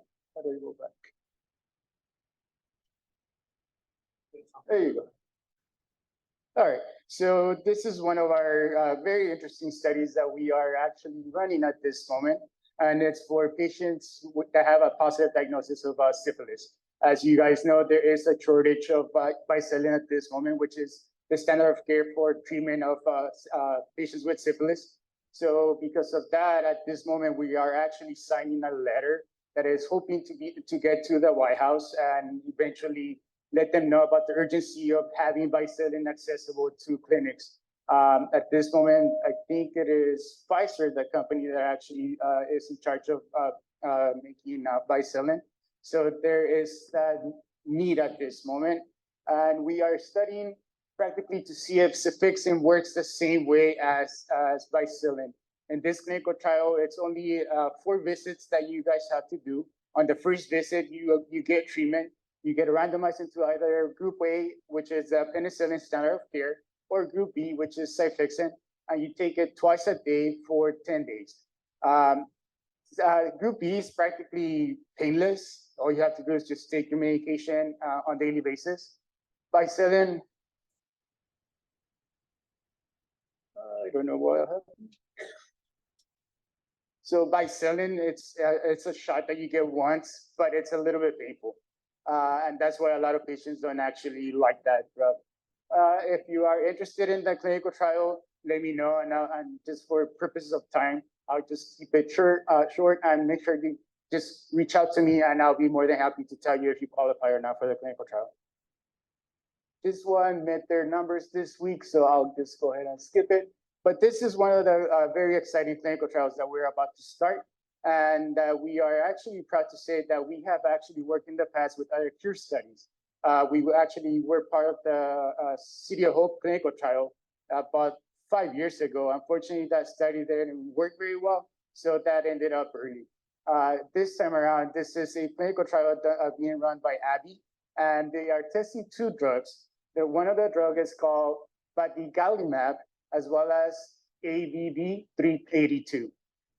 There's 5 different groups. Unfortunately, there is a placebo arm.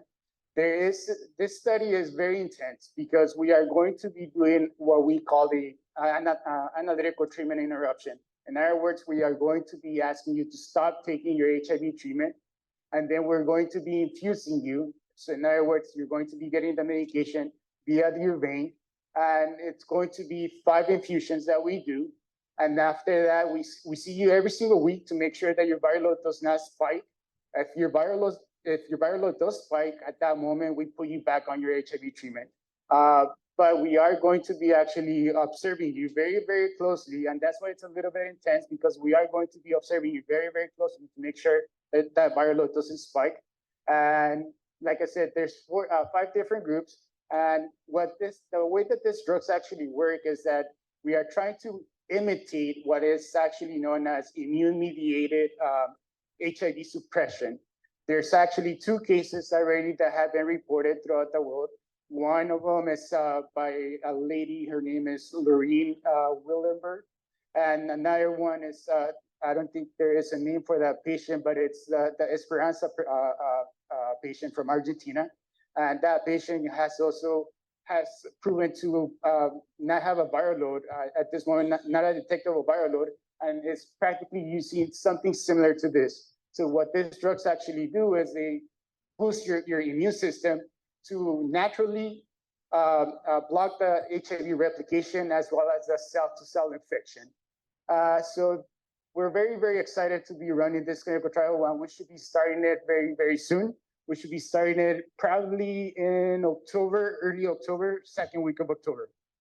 And that is it at this moment. Any questions? Or actually, we'll do questions later. Yeah. Terrific. Thank you so much, Carlos. So, next up will be Dr. Phyllis Ritchie from the PS Test walk-in free STD clinic. And she's going to be talking about an STD. Take it away. How do I move? Do I just go? Yes. Okay. Big button is- Oh, okay. Okay. Okay. Hi, everybody. I'm not doing a research talk. I'm talking about one of my favorite subjects, gonorrhea. And we're going to talk about the meningitis B vaccine. So just who we are, we're a no-cost boutique sexual health care clinic. We rapid test and treat for HIV and hepatitis C. We test and treat for gonorrhea, chlamydia, and syphilis. And we administer Doxy, PEP, and PrEP, and all at no cost. Thank you. Not about 3 weeks ago, I spoke at, what theater was it? Positive Life, but we were at what theater? The Camelot Theater. And I left off, I was doing an STI update and I left off the meningitis vaccine, which is really important. Jeff, of course, brought it up. There are two types of meningitis vaccine. So I thought I'd clear it up because I was talking off the top of my head. And there are two types of meningitis vaccine. The first one is ACWY, and it's indicated for, that's a typo on my part, 11 to 25-year-olds, anyone in close quarters, for instance, military kids in dorms, and also have been outbreaks among gay, bisexual, and other men who have sex with men. Most recently, I think at the Florida Pride Festival. And when that happens, that particular vaccine is recommended. But the second one is interesting. It's the meningitis B vaccine, again, usually recommended for adults 16 to 23 in 2 doses. So we're going to switch to meningitis B vaccine to prevent gonorrhea. And this is the incidence of gonorrhea in Riverside County from 2010. I have it till 2019. And it's just pretty astonishing. So I want to quote Sebastian Four, if I'm pronouncing that right, the head of the genital dermatology and sexually transmitted infection unit of Paris St. Louis Hospital. It's not perhaps a coincidence that a meningococcal B vaccine would be protective against gonorrhea, as meningococcus and gonococcus are almost twins. So a retrospective study in July 2022 showed that just 1 dose of MenB4C, that's meningitis B vaccine, was 26% protective against gonorrhea, and 2 doses were 40% protective. So that was interesting. Recently in Massachusetts in January 2023, you guys probably remember because it was in the newspaper, the health department there found 2 unrelated patients with a new strain of drug-resistant gonorrhea. Multiple antibiotics were found to be less effective against this strain. Ultimately, it was treated with ceftriaxone, which is a treatment of choice, but it was a higher dose than we use for regular gonorrhea, not resistant. This was the first time 5 different classes of antibiotics were found to be less effective against the strain of gonorrhea in the US. And ultimately, both cases, as they said, were cured with ceftriaxone.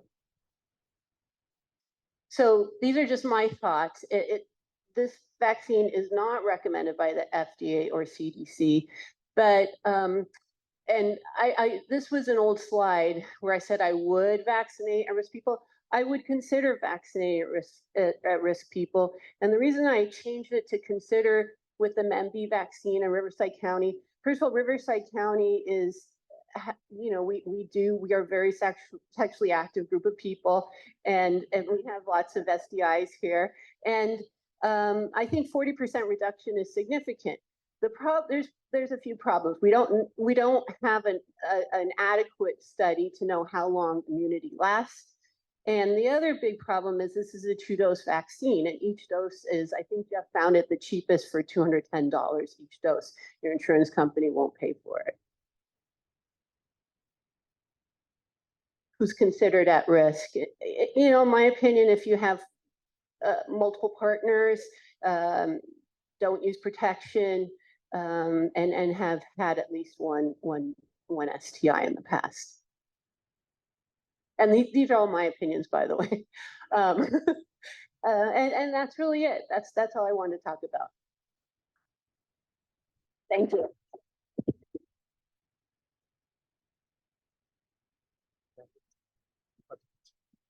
Okay. Yeah, we've got a couple of minutes. I know people had questions. So Nicholas, go ahead. I think there's a microphone that could come to you.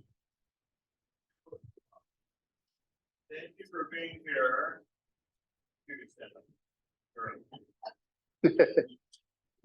Thank you for being here, your important work. In my routine medical care, I'm often asked the question, are you participating in any trials? And for me, the answer has always been no, but I've always wondered, does that create problems with my insurance company or this? I mean, what is that question used for in the commonly used for in providing medical care? Because I have to answer that all the time, and I wouldn't want to create any adverse circumstances for myself by participating in a trial. So the reason that's asked is generally that they want to make sure that they don't give you something that could interact with the study medication and in a sense, basically not mess up the trial. So they would generally ask you the trial contact name, and if all goes well, then check with them and make sure that they're aware.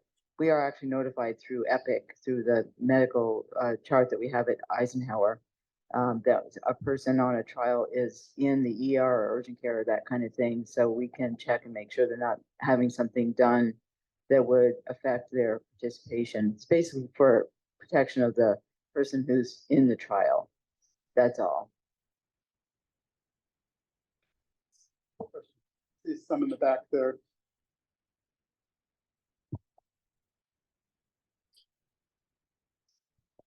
Dr. Ritchie, you briefly ran through pre and post doxy. Can you elaborate? Yes. So there was a study done, it came out last October from UCSF and University of Washington that showed that doxy PEP, post-exposure prophylaxis, decreased gonorrhea, syphilis, and chlamydia by 65%, which is a game changer in my opinion. And it looks like there may not be a whole lot of resistance. We do use doxycycline for a slew of other infectious diseases, but it looks pretty good. And we're administering that we like to give it to our patients. You take 200 milligrams, which is 2 capsules within 72 hours of condomless sex. It works, it's recommended for cisgender men and transgender women. It doesn't look like it works well in cisgender women and transgender men. It's unclear to me why. It looks like it's a vaginal lining for some reason, but we like that. The pre-exposure prophylaxis, doxy PrEP, is 100 milligrams once a day, and that really prevents syphilis.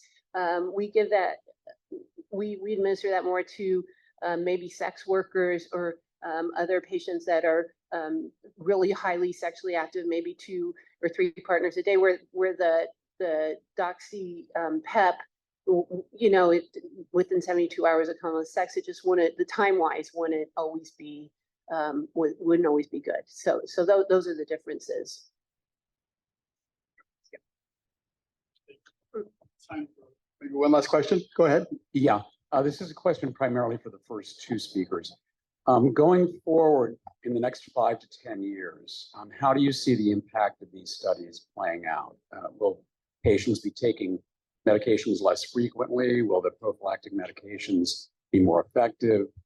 And also, will the comorbidities be able to be reversed? Yeah, I mean, as I mentioned before, we're seeing treatment for HIV evolving. We're also seeing prevention of HIV evolving as well. And so everything is moving towards the long-acting space, whether that be injectable long-acting medications or even oral long-acting medications. And who's to say there won't be other drug delivery systems that, again, in the long-acting space may be able to provide some kind of or fill some kind of niche for patients. And the whole goal really is to be able to provide an option for every kind of patient. And particularly with new treatment modalities, new mechanisms of action, there are opportunities for individuals who have been living with HIV for a long time, long-term survivors, to participate in those clinical trials. So we're very excited to see what's in store. And yeah, I don't know, Dr. Stapleton, if you have anything else to add. I think the question was also about comorbidities. So I would agree that there are many people who would like to be on the long-acting medications, and it would be, it provides advantages. And I've been surprised at how many people are just relieved not to have to think about it so much. But it's not for everyone. So we'll have to see what the balance ends up being for that, and how much impact it makes on people, newly diagnosed as well as long-term survivors. But I think it will be generally very positive. In terms of comorbidities, it's a very complicated question, but this is a good beginning in terms of at least thinking about whether or not all this hand waving that we've done for years. So, I didn't mention my background, but I've been doing primary care of HIV since about 1987. You don't have to tell me that there's a higher risk of heart disease. We saw that before someone came up with a number. We've always hand waved, in my opinion, about inflammation. So what is it? Who knows? And you have it most of the time. Do you have a number, or do we have a lab test we can get to measure it? Not very well. And so this was an effort to, instead of trying to figure out, why this is happening in, terms of molecules and lab tests, and just come forward with an intervention. And so they show that a statin actually makes a big difference. And so I think in terms of preventing comorbidities from getting worse in people who already have these things, and which most of us do, if we just live to a certain age, you likely have some hardening of the arteries somewhere. So would it help you? Very possibly. Can it reverse it? There is some evidence that going on statins can improve that hardening of the arteries, and the general population hasn't yet been proven in our population. Would it prevent things for people who are younger coming up? Very possibly, though it hasn't been directly asked. But it seems like not thinking about it would not be doing a service to that person. So sort of I don't mean to be evasive, but a complicated answer. But I think it gives us a direction at least to go in, that reducing one of the most reducible risk factors. You can't change your genetics. You can't change your smoking history. You already did that. You can't change. You can try to control your blood pressure, but if you went a number of years when it wasn't controlled and it did something to you, it did something to you. But this is something you can do going forward. And so I think it's worthy of thinking about this measure to perhaps reach or get towards that holy grail of reducing comorbidities going forward. What's the status of the cure? Oh, I was just going to say that the research also is going towards cure, and the cure research, and Dr. Martinez and his group are just about to start a study on cure. And I think that's also really important. I think that you said, Dr. Marcos, that you're starting, or you are doing a cure study as well. And I really think that the research is going towards there and seeing how the immune system reacts to all this. And that it's an important development. Yeah, this time clinical research is trying to focus on compliance. As you guys know, taking your pills on daily basis can be a little bit hectic, and you might forget, and that's when we see some blips. So that's where clinical research is heading, and hopefully, eventually, we'll get to a clinical trial or an actual treatment that helps in HIV cure. Marcos had one brief. Just one tiny last thing about the comorbidities issue. In addition to the treatment evolving to longer acting and curative strategies, The goal really is to reduce the number of antiretrovirals and the types of antiretrovirals that patients are exposed to, because it's been well established at this point that there are, number of therapies out there that have been correlated with long-term adverse effects. And some of those may include, as Dr. Stapleton had mentioned, could be heart disease, could be weight gain, it could be everything that goes along with that. And so thinking about these clinical trials as opportunities to perhaps change your regimen and see what effect that may or may not have on your overall health. Thank you so much to our panel. We really appreciate sharing your expertise with us. So as our next panel comes up, the roundtable folks, go ahead and come up to the stage, and thank you. You're excused. You don't have to stay there. And so while they're coming up and taking their seats, just to piggyback a little bit more on the cure discussion,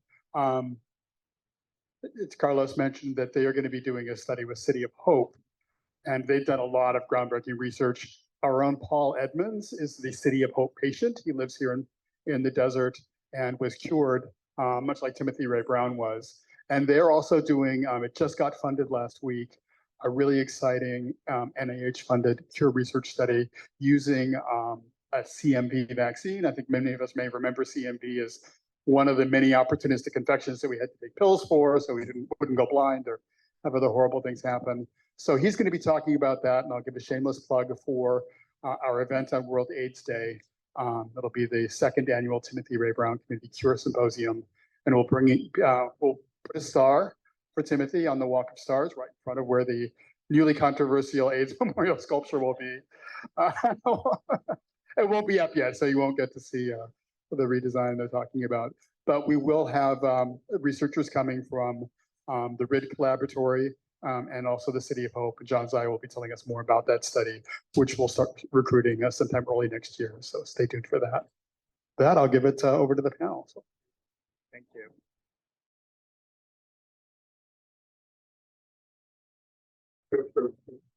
Yeah, we'll get the one from Damon too, after we ask the questions.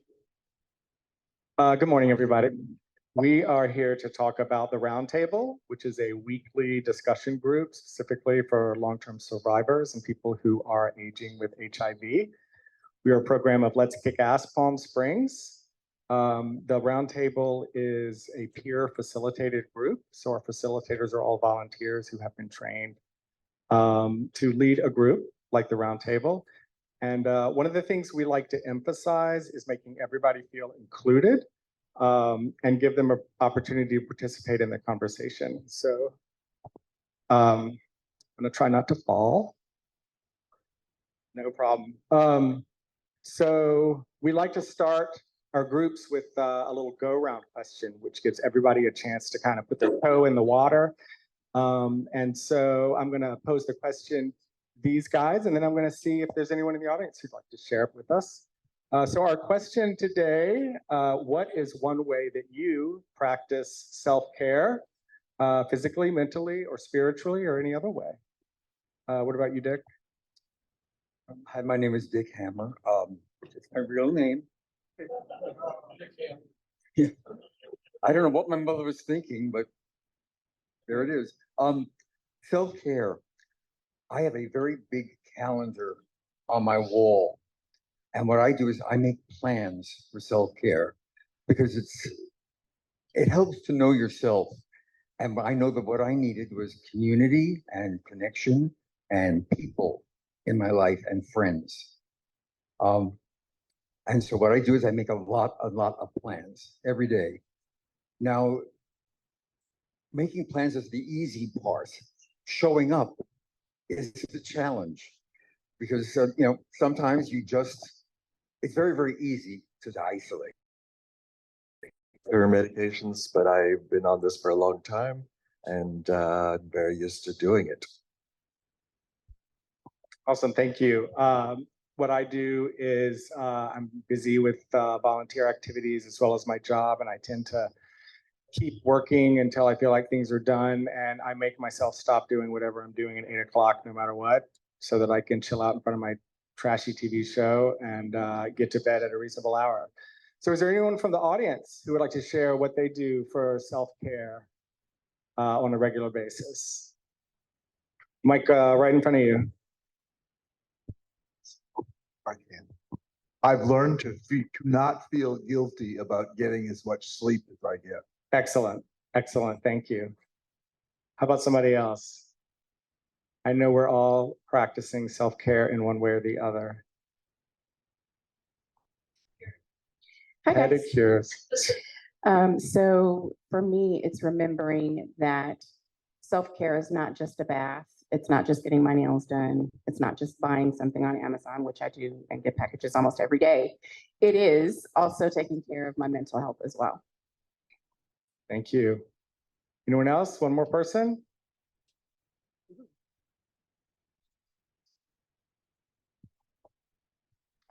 I have a whole team. I go to physical therapy. I have a mental health therapist. I participate in 12-step programs. And one of the things I just want to share is I just got a trainer to come to my physical therapist so I can learn what I do in physical therapy at the gym. Awesome. Help me bridge that and overcome my own fear of that environment and to feel comfortable there and know what I'm doing there. Excellent. Thank you, Nicholas. Thank you, everybody. We're going to just move on with the presentation. So let's kick ass, just so everyone, Roundtable is a program of Let's Kick Ass. The ASS stands for AIDS Survivor Syndrome. That is a term that was coined by a gentleman named Ted Anderson. These are my words, but I think it reflects the psychological impact that living through the AIDS epidemic and being HIV positive before the treatments came along has had on us. And there's a lot of different factors that that experience has caused in our lives, and one of them is isolation. So Let's Kick Ass was founded to bring us together. And so we host social events, coffee socials twice a month. We have a dine around once a month at different restaurants around town. We have a potluck dinner on the fourth Sunday, and we also have special events that we organize. One that is coming up that you might be interested in is a bus trip to Idlewild Pride. That's on October the 7th. We'd love to have people join us for that. Get up the mountain, cool weather, and different climate and change of scene. So the Roundtable was created. There were people in the group that felt like there were, social events are a great opportunity to meet people, to be out in public. But there were some people who were interested in having a forum for creating some maybe more deeper connections. So a group of members came together. We recruited some volunteers who were willing to be facilitators. And we started the group online. It was back in COVID in October of 2021. So we are actually celebrating our second year or 2 years of this program.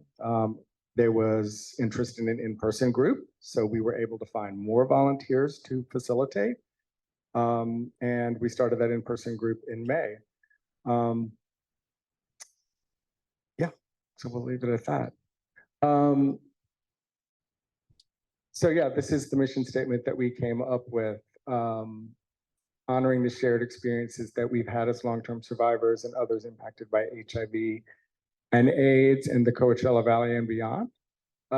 Creating a safe space to make authentic connections and build community through meaningful conversations. We have a topic that we select for every week that we focus on. We'll talk about some of those in a minute. So what we were hoping to do today is just have a conversation about how, what the Roundtable has meant, as well as how we got involved in it. So I forgot to introduce the people at the beginning. So we do have Dick Hammer. Dick Hammer is a regular attendee at the Roundtable, and Andrew has been with us from the very beginning. He was a regular participant in our online group and remains so, and he also volunteered to become a facilitator recently. So Dick, I would love it if you could just talk with us a little bit about why did you come to the Roundtable? I'd be happy to. I found that I was HIV positive in 1986. And I started to lose a lot of friends. And after when the medicines came out and things got better, I spent the next several years developing another strong group of friends to replace the ones that I had lost. Well, along comes COVID. And once again, my entire social life got torpedoed. All of the groups that I had joined stopped, everything stopped.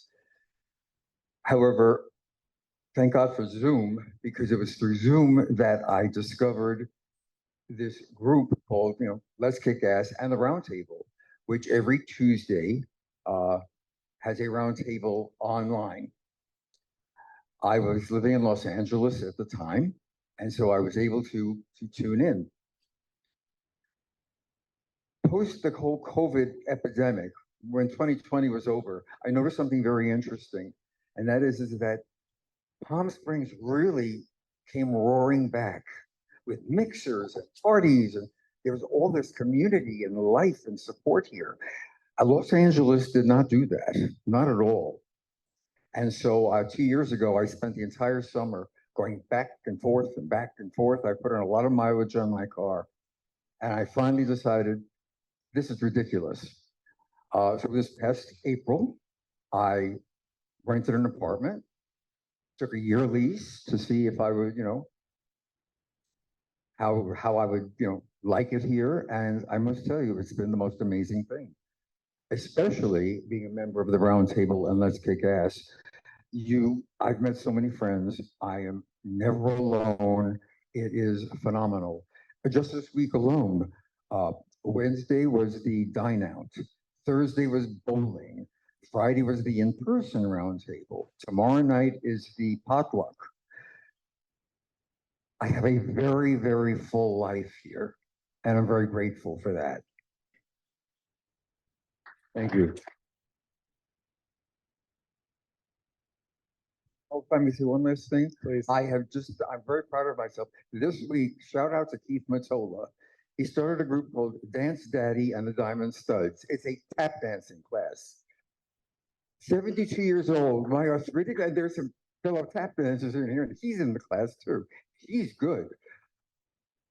I just want to tell you that my arthritic knees, my 72-year-old arthritic knees are not happy, but I'm happy because even though I'm the biggest klutz on record, I'm determined to get it right.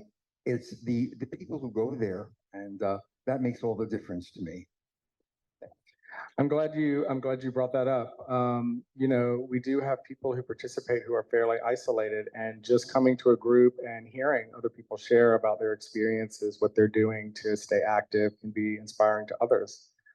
As I hope our sharing about self-care may have inspired some of you to reflect on what you can do for yourself to keep yourself mentally grounded. Well, if I may add one last thing, I do go to the gym every day. And what's so interesting is that when I go to the gym in Los Angeles, I'm the only septuagenarian in the room. Here, I go to World Gym, and I don't think I need to say another thing about it, because you all know that I walk in there and I'm smiling because I'm seeing men my age thriving. And it's very, it's very inspiring and very encouraging. Thanks. Awesome. So do you want to speak to that question? Or we can talk about the online meeting. Yeah, go ahead. Okay, great. So yes, we have two meetings. We have an online meeting on Tuesday and we have an in-person meeting on Friday. And Andrew has been in the online meeting primarily. And we found that there's a little bit of a difference between those two meetings. Yeah, thank you. Also, just going back to the genesis of Roundtable, yes, we had the LKA already had a lot of social events, and that was great. But I tend not to be real sociable, but I do appreciate those events. But I also, like Alex had talked about, we wanted a little more depth in conversation, and so I was really glad that Roundtable came to exist. And I appreciated the development of it and the work that the facilitators initially did to get trained and prepared for starting the group. I had, again, since the roundtable began during the COVID era, we started with the Zoom calls, and so I started doing that, which was also a great advantage to me, again, because we were also isolated during COVID, and I still am quite isolated, but I appreciate that we have Tuesday Zoom every week, and it is something I participate in every week. And I do particularly like, I've gone to some of the in-person ones, but I personally prefer the Zoom calls because it just gives more focus, I feel, for listening to each other. It's really important to hear everyone's stories. And we all have our stories from what we've been through in our existence in living with HIV/AIDS all these years. Some of us are shorter term, but many of us have been through it since the beginning of time, as I say, for me. But the Zoom calls, I feel, is a better focus because it's pretty much impossible to talk over one another. And it doesn't happen too much in person, but it's just a little different focus. Dick, I know, mostly goes to the in-person one at this point in time, but just before I pass it on to him, I was just going to say another great advantage of the Zoom call, as Dick says, he was able to call in from Los Angeles. We have other people from Southern California. We've had people from Northern California. We've even had someone from the Midwest call in. And so it's a great advantage that we can reach out to people, or people can reach us from different locations around the country. You want to talk about in person? I just want to say that it isn't, we laugh. It isn't just, we don't sit there and do, play the ain't it awful game.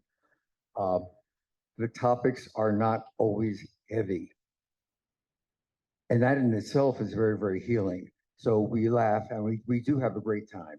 And then some of us go out to dinner, and it's very, very rewarding. Yeah, you mentioned the topics.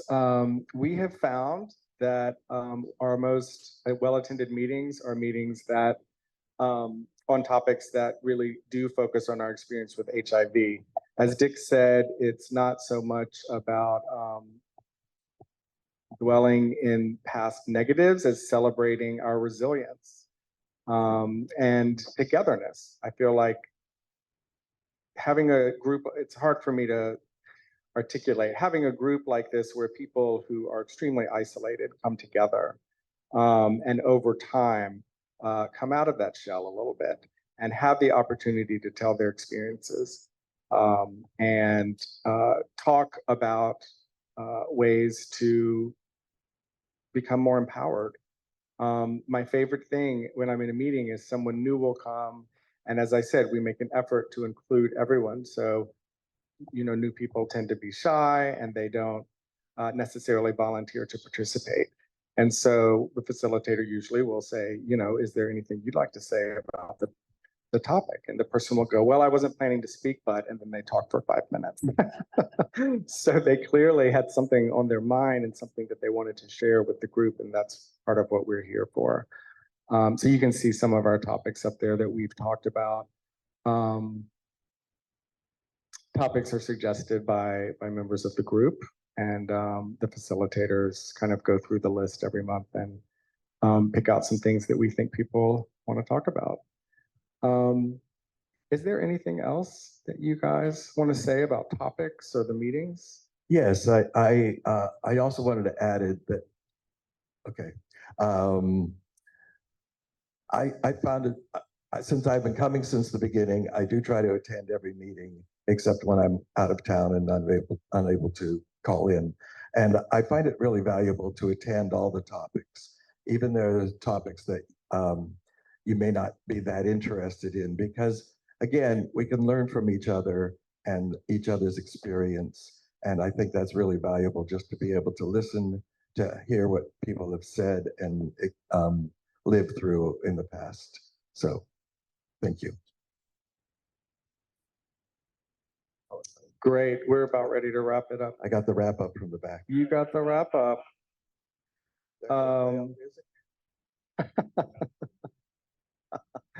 So, as I said, the roundtable meets every Tuesday and Friday. If you're interested in the roundtable, try to grab that QR code and sign up for the Let's Kick Ass newsletter, and you'll get information about all of our social events and the roundtable topics emailed to you. I'll give people a minute to grab that. And then, so what we thought we would do as well is we're getting ready to head into lunch. Encourage you maybe to reach out to someone that you don't know or meeting for the first time when you sit down at the table or sit down in a group. We're going to give you a little roundtable topic that you can talk about, get to know each other and start the conversation.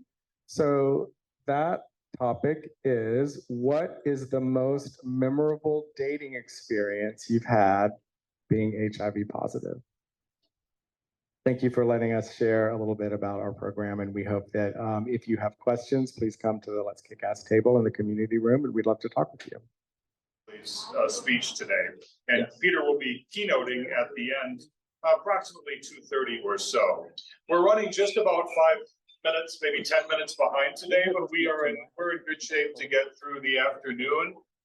Thank you again all for coming to our 8th anniversary edition of Positively Aging Project. And a thanks to all of our sponsors. I hope you had a moment to visit with the sponsors and the community partner tables. And if you've not, you certainly will have some time to do so this afternoon. And I think that's most of the housekeeping. Just a reminder that Positively Aware magazine, A Day Without HIV, is happening. And that is where they are asking for you to take a photograph and hashtag A Day Without HIV. And if you do that, they will be looking for those photographs on social media, whether it be Instagram, Twitter, Facebook, Threads. And one of those will be selected, 4 of them will be selected actually for potential inclusion in the next issue's cover. So there are plenty of great opportunities to take selfies today or take photos of your friends and to share those today with Positively Aware magazine. I'm Brad Furr with KGay and Gay Desert Guide, and I thank you again for attending today. And as Casey Kasem used to say, on with the countdown. But in this case, we are on with our program. And a good friend of mine and a friend of our communities, and someone who has done so much for our community over the years, Jack, I really do salute for all the work you've done. You know, you were here for a number of years, and then now you are at the Jocelyn Center. We were just talking about the word senior being taken out of centers these days. Like Mizell is no longer the Mizell Senior Center, and the Jocelyn Senior Center is now just the Jocelyn Center. But it still obviously has its services for our seniors community. But today, Jack is going to go and talk with us on the topic of brain games and brain health. It's time to play. All right, this will keep us all awake after a big lunch. Jack Newby.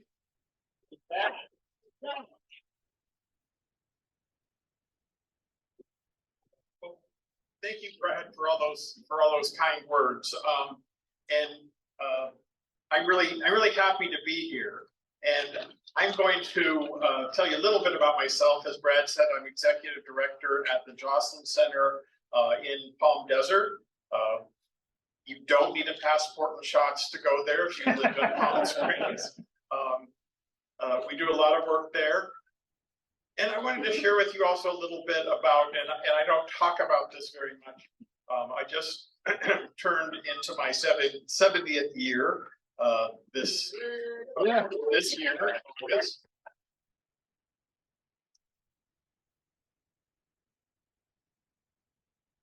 HIV and AIDS. I was involved with the Long Beach Gay and Lesbian Center at the time when we were the first, probably in the nation, that began offering free anonymous HIV testing back in the day. And so I thought, as part of it, I should show some leadership and take the test. So I took one of those first tests, and it turned out positive. And in my mind, I said, I got to keep myself busy. I got to keep doing aerobics. I got to keep well. And at one point, it all caught up with me and I wasn't feeling very well and had lost a lot of weight. Went to see a doctor. This was before any meds. There were 4 T cells. So I went, oh, okay. And I called him the fruits and nuts doctor because there really wasn't anything there. So he gave me lots of vitamins and stuff like that. A few months later, AZT came out. And he said, and I went to him and I said, well, what about AZT, these new medications? They looked at me and he says, no, it's too late for you. So I changed doctors. And I was really fortunate as things turned out that I was able to be treated and have as my doctor, Michael Gottlieb, who was one of our speakers here. So I credit Dr. Gottlieb with being here today. So today we're going to talk a little bit about brain health. And interestingly, the things I'm going to talk about are going to be very, very much what we've heard before already. And I just remembered I have to. Okay, I got to be there. So. All right. So today we're going to talk about different types of memory, the big 4 lifestyle factors that will preserve our memory as we age, and an overview of memory techniques and strategies, and if time, a question and answer session. This presentation, you see UCLA on there. This is and most of you will understand what I'm saying when I say this, the Reader's Digest version of a course we offer at the Joslin Center, and we're the only ones that do, called Brain Boot Camp. Ooh. So first, the types of memory. Sensory memory, which is a brief sensory record. And one of the things we think about is memory as being somewhere up here in our head somewhere. But memory is really a function of using all of our senses. So that's sensory memory, and we'll learn later that sensory memory is very important in long-term memory. Primary memory, that's the ability to keep information in your conscious mind. Secondary memory, the ability to learn and later recall information. And then tertiary memory, like childhood memory.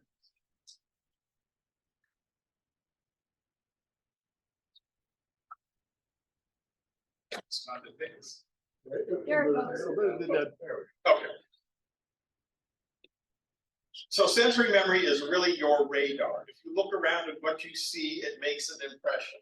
The impression is very quick, but it really is a part of your memory. And if you pay attention, you'll start remembering more things. Primary memory, that's memory information in your conscious awareness. And it's usually chunks of information. And the example they give is like a telephone number. It's temporarily stored, and then it can go into your secondary memory. And so that's where we learn and store information. That's the long-term memory, and that's the memory that's vulnerable to the effects of aging. And before I looked at this, I just thought of memory as memory. I didn't know that we had so many parts of memory. And then tertiary memory is very old memories, and it's really not forgotten with increasing age. How many of you remember your phone number when you were a kid?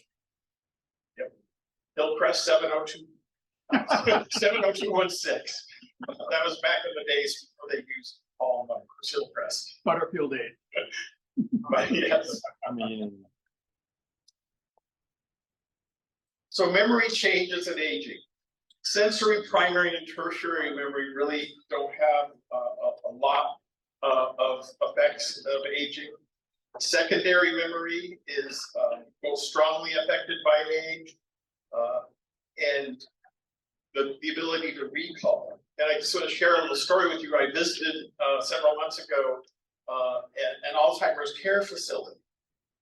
And people with Alzheimer's and severe dementia wander a lot. So they had paths here, but one of the paths led out to the parking lot, and they had a gate that you had to enter a code in to get out. But the code for that gate was right there, but it was how many nickels in a quarter? 5. How many quarters in a dollar? 4. How many fingers on your hand? 5. How many dimes make 30 cents? 3. So it was 5, 4, 5, 3. The people that were in advanced Alzheimer's couldn't get out that gate. Also, they shared with me that some of the doctors had problems.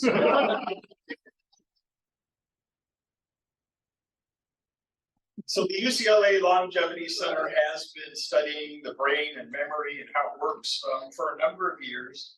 And they've done several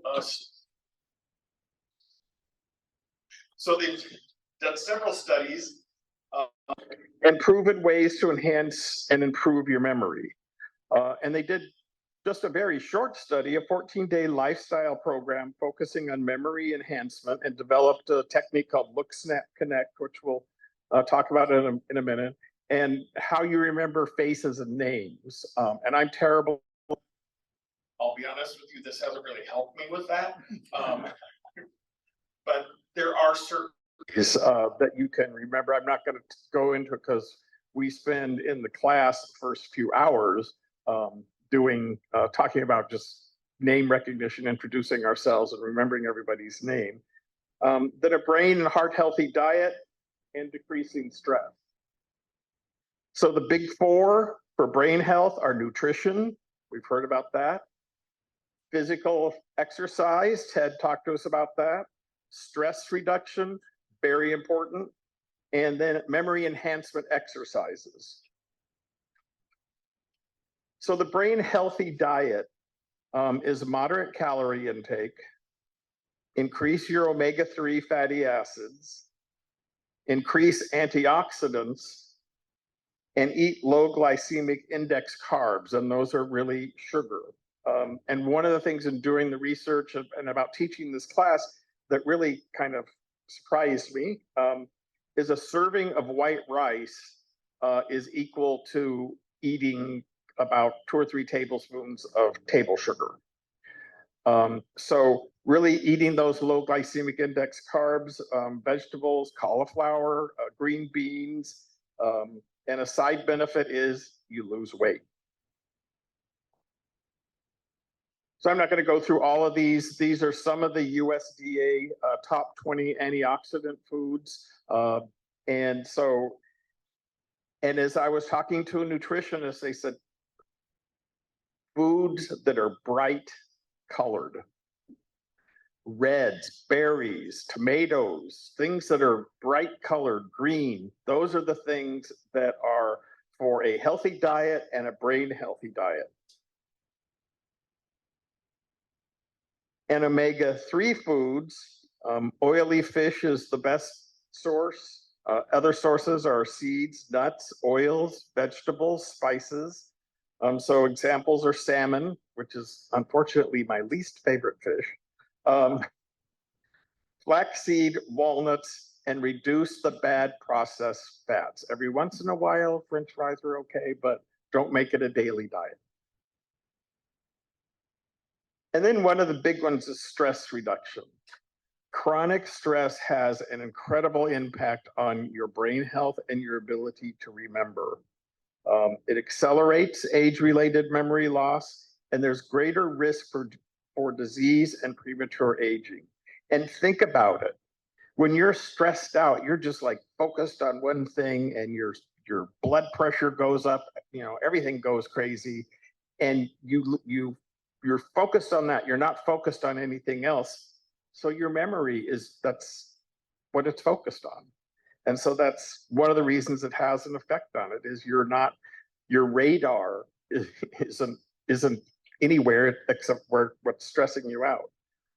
Ways to reduce stress, physical yoga, walking, Tai Chi, Pilates, relaxation. We've heard about meditation, breathing, massage, socialization.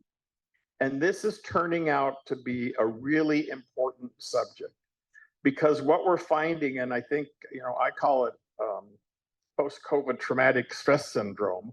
What we're finding out is isolation creates a lot of different problems. And there was a recent Surgeon General report, and it's starting to get a lot of attention locally, is that even short terms of isolation can cause serious health consequences. And on the first page of that Surgeon General's report, it says that isolation and loneliness can have the same adverse health effects as smoking about a pack of cigarettes a day. And that means heart disease, lung disease, everything you can think of that you might relate to cigarettes is included in isolation, loneliness. It also increases mental health issues, anxiety, depression. So get out, spend some time with Let's Kick Ass. Spend some time with your local senior center, spend some time with your friends.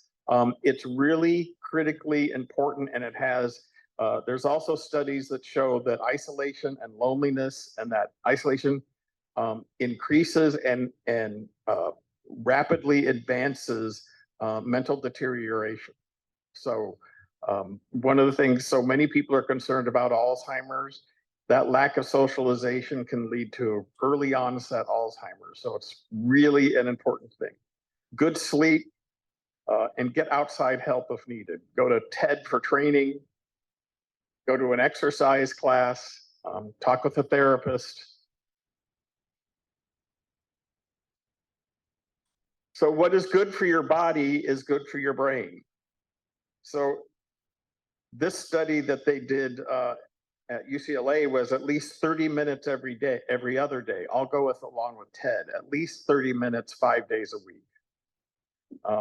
Whether it's walking, pickleball, any sort of exercise activity that you can do for a period of 30 minutes, that's critical.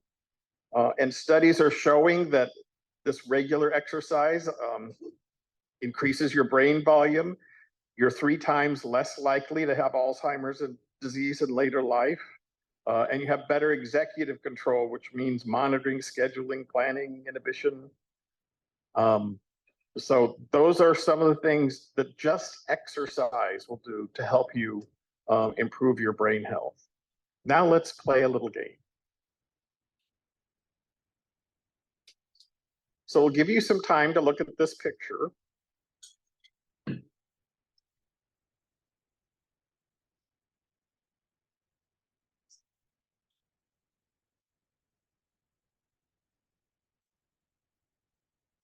I'll ask.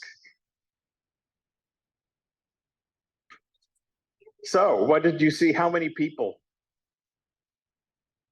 4. What were they doing?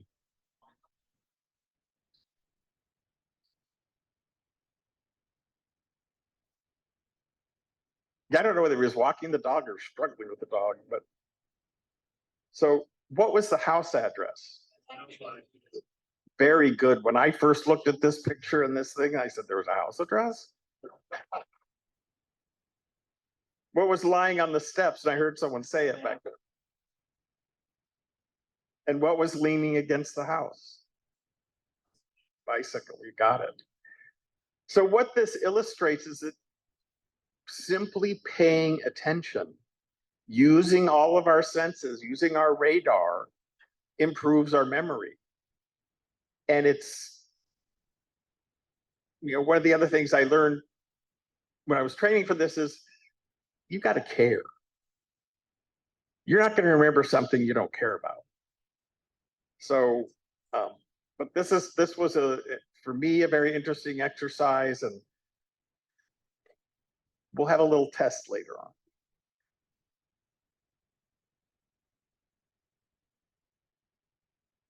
So the basics of memory training and increasing your memory capacity, one of the things I just mentioned, pay attention. Noticing information from all of your senses, because that creates a picture in your mind. And sometimes the more outrageous the picture, or the more colorful the picture that you've created in your mind about remembering something, the easier it is to recall. because there'll be one of those things from one of your senses that will trip your memory and you'll be able to recall it.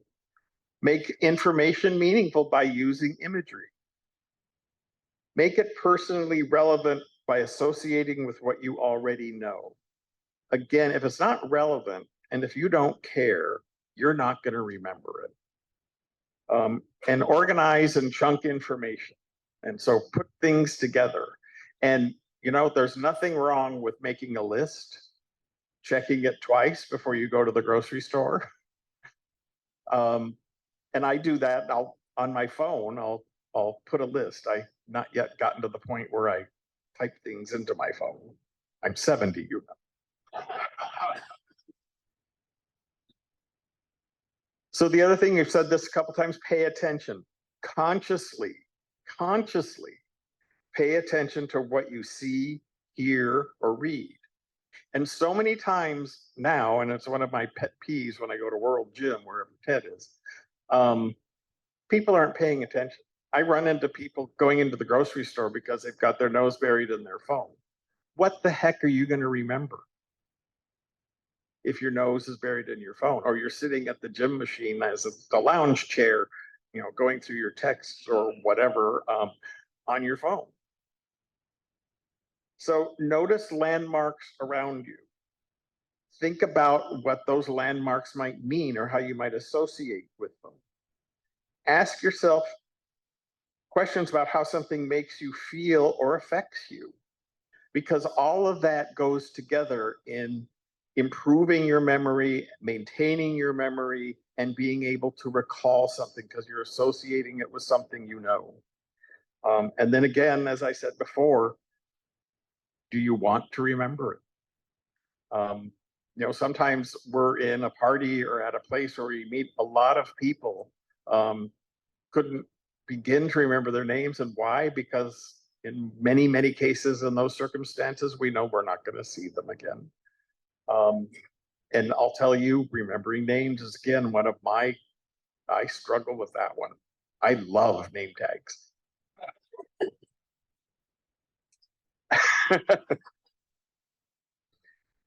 So let's try this again and use your active observation and look at this picture for a few seconds. Well, I'll give you more than a few.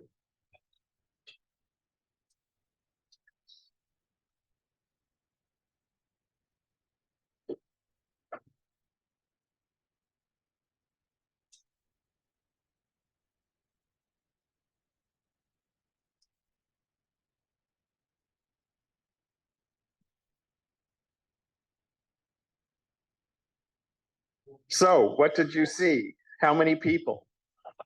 5.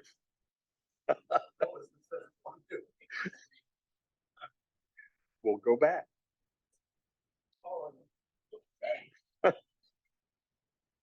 And what were they doing? Well, now you can see. So that's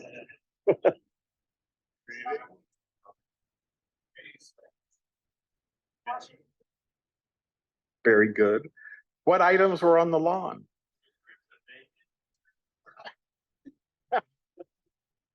Bacon. I think it was a picnic. There was the picnic table. A bird bath. And the bench is kind of halfway on the lawn and halfway off the lawn. But no, that's not bacon. It's a picnic table. And so what was the weather like?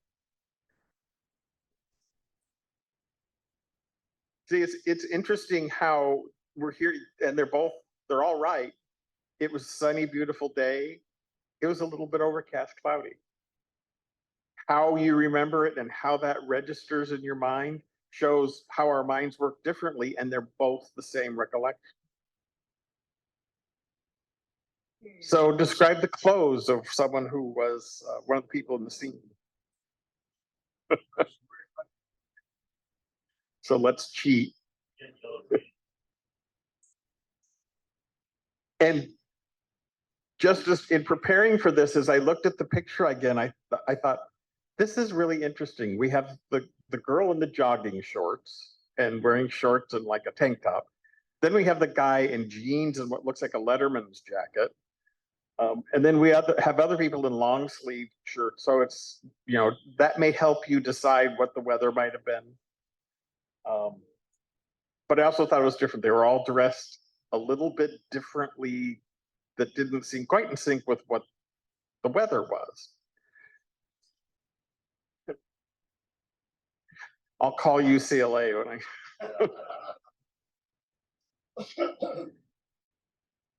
So let's practice some examples. And I'm going to tell a story in a minute that my friend David will remember. So let's say, okay, be honest. How many of you have lost your car in the mall or at the grocery store or wherever? Yeah, everyone's raising their hand. So how can you find your car? What images can you use? If you're parked on 3B, people are doing that, taking pictures. But you can create this outrageous picture of 3Bs over your car.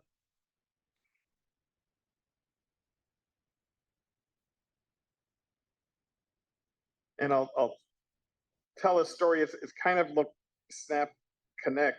And I do this when I park my car, let's say at Bonds or something like that. So I'll park in the aisle and I'll notice, okay, it's where the B is that's pointing to the aisle where my car is. Or, I try to align with the door or something like that. Or, so it's paying attention to your surroundings. So here's my story of Look, Snap, and Connect that worked. How many of you have been to Acrisure Arena? Okay, my first time at Acrisure Arena, the game is over, we're going to our cars, and I said to my friend David, what the hell is going on? Every car alarm was going off. It was pandemonium, it was crazy. And because people couldn't find their car, they don't have signs that say 3B or anything like that. So it's crazy. It's nuts. I don't really know how people find their car. So we went there the next time and parked our car, and it's always pandemonium even trying to park your car. And I thought, how are we gonna try and do this? So I did this exercise called Look, Snap, Connect. I looked where we were parked, the freeway is over here. I thought, okay, there's that sign there. And then we walked to the arena and I counted the poles, the light poles that are on the side of the parking lot. But we got right to the car, right? When we came back. So that's an example, a real life example of what you can do, calling Look, Snap, Connect, where you look and you kind of snap a picture in your mind of what it is and connect it to something. And I connected it to the light poles and we found the car. It's still dangerous there because you're looking for your car and everyone else is driving out. So remembering faces and names. And like I said, we can spend hours on this and do in the classes many times. First part of the class is about that. But look around you, maybe introduce yourself to someone you don't know. And how can you maybe remember their name? So there are a lot of different ways. One of the slides on the regular thing, there's a man named Carlos, and Carlos has really deep laugh lines that look like a C. And I looked at that and I went, that's Carlos. So there are facial features you can use. When you're introduced to someone and you want to remember their name, repeat their name. And we've all had this happen to us, especially, salespeople and those sorts of people that are really good at remembering names. It's like, nice to meet you, John. And John, good to see you. I hope to see you again, John. So they encode that name and relate it to you. And then again, associate something with that person. If they have a beard or a goatee or something you can associate with their name, or make up a little story about the name. Or maybe their name is Charles and you have a cousin named Charles. And you go, okay, you're Charles. So that's one of the ways of remembering faces and names. And like I said, Brain Boot Camp, we do it at the Joslin Center. And if you really want to go into lots of detail on it and about learning names and ways you can do that, we're not going to do that in the Reader's Digest version. So key techniques and strategies in memory training. Do something novel, do something different. Make information, and again, I've said this a few times, make it meaningful and relevant to you. And again, so many times now with the technology we have and our focus sometimes is just totally on that cell phone. I don't know how people connect. So really open up your radar, open up and see where you're at, and that will drastically improve your memory. Improved encoding, which is like pay attention, use associations and imagery like we talked about. Get creative and use visualization and association together. There's a method called the story method, where you make up a story in your mind about a certain thing or directions to a location. So you could create a story in your mind, you remember the story, and getting onto Pang Canyon, for instance. So those are some of the techniques that we teach in the class. I'm not going to go into the detail again, but they're, it really comes down to paying attention and wanting to know something. And now getting somewhere, you can use your phone or your car to do that. Tell, like me, going to an appointment in San Diego at UC San Diego Medical Center. That place is a maze. And it was crazy. I was running late to my appointment and my phone brought me to the loading dock of the building. So paying attention, but I paid attention to the landmarks and I paid attention to how I got there. So the next time I got there, it's like, I didn't have to remember, I had to remember where to get off the freeway at, but everything else was, I remembered the landmarks. And so many of us do that. When you're driving home or when you're driving to a friend's house, how many of you go, okay, now I go up Sunrise, I turn on Chiva, then I turn on Indian Canyon? No, most of us, we know where we're at, we're oriented, and we use landmarks. Going home from World Gym, when I cut across, it's like, okay, it's where that house is with all the big bushes, that's Chiva. So as we age, we're talking about multitasking. So as we age, it becomes more difficult to multitask. And I'll actually go farther than that. We can't multitask. We're wired and we can only do one thing at a time. And if you think about it, when you're multitask, you're doing this thing over here and that thing over there. And so you're really only doing one thing at a time. And there's a link between senior moments and multitasking and working memory, because you're distracted and you're going, okay, now what was I doing? And we've seen that happen so many times with ourselves and with friends. And it has a negative effect on your working memory. Because think about it, you're stacking different things in your head in a different order that doesn't really make any sense. If you're washing the dishes and checking the radio and doing your Facebook, it doesn't work. Or if you're trying to multitask at work.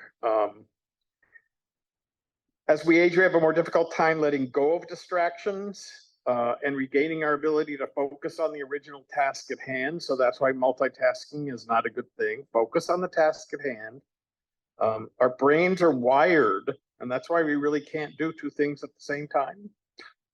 Physically, it's impossible, physics. So to improve your memory, to improve how your day is going and your work, focus on one thing at a time. And I find now at work, unless my watch reminds me it's time to get up and take some steps, I'm focusing on one thing and getting it done. I don't have to worry about it anymore. It's done. And as they say, in the current digital era, we are pushing the limits with multitasking.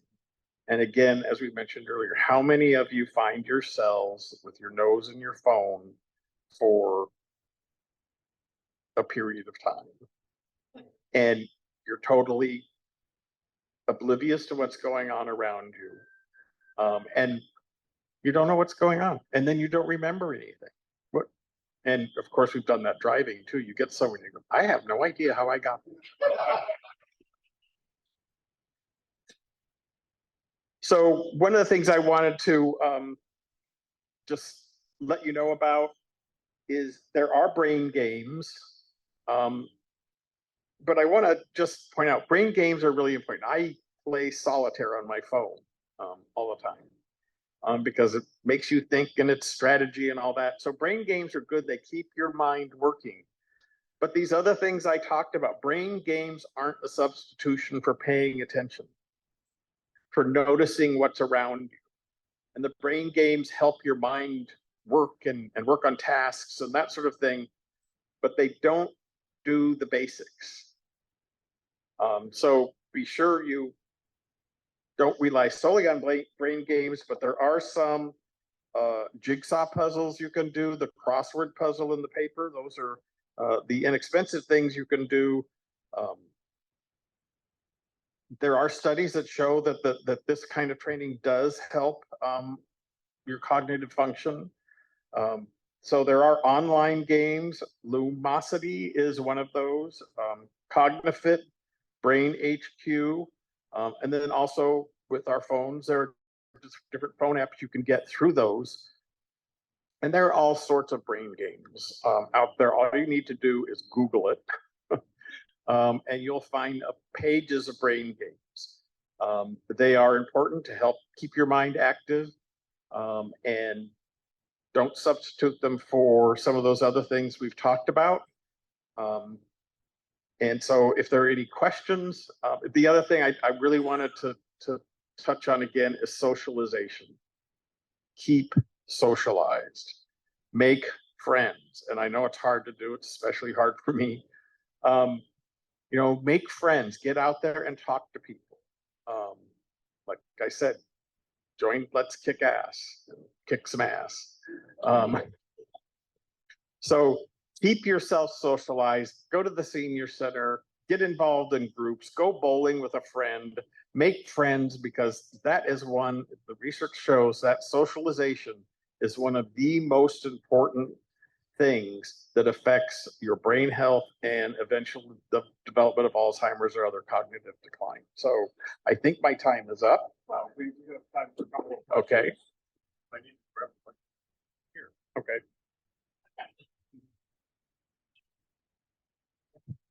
Questions? Zoom. Oh, Hello. I'm sorry if you said this and I don't remember, but somebody told me, whose name I don't remember, that if you have a regular route, like from home to work or from home to the bar, that it helps to take different routes than what you normally take. Is that true? Is that correlated to anything you talked about? It is, because you're keeping your mind active and doing different things. Also, it's one of those things that happens, it can be dangerous. How did I get from point A to point B?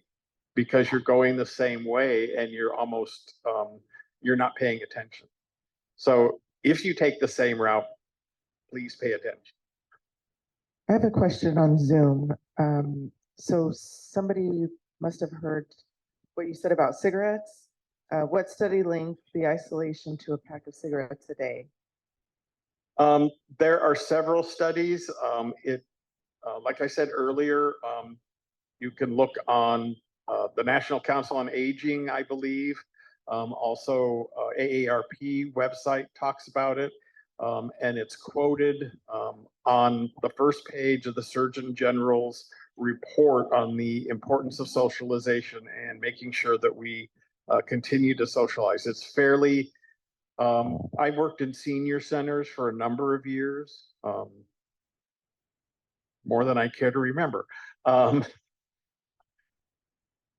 And really the truth about senior centers, and yes, you get to learn things and do different things and all that, it's all about socialization and keeping people together and talking, and the health benefits.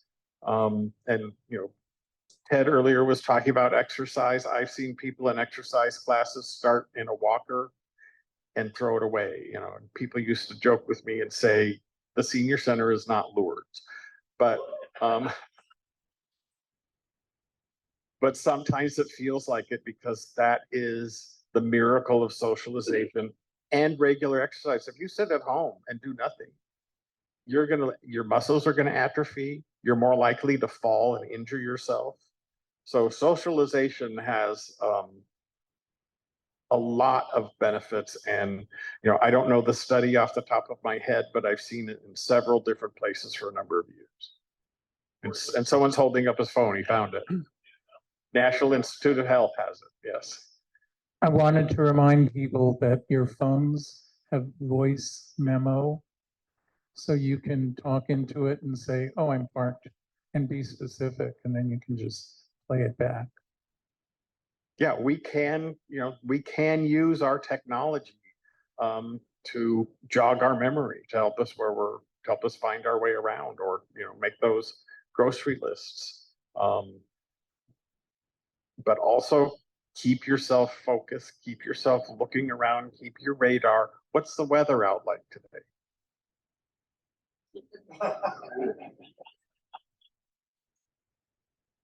So when you go out the door, notice it's a beautiful day. Thank you so much. Look at the mess we made. It'll take 5 minutes for Jack to get all of his papers. Oh, look at that. Nice. Okay. Wow. Jack, how many people are here today, and what are their names?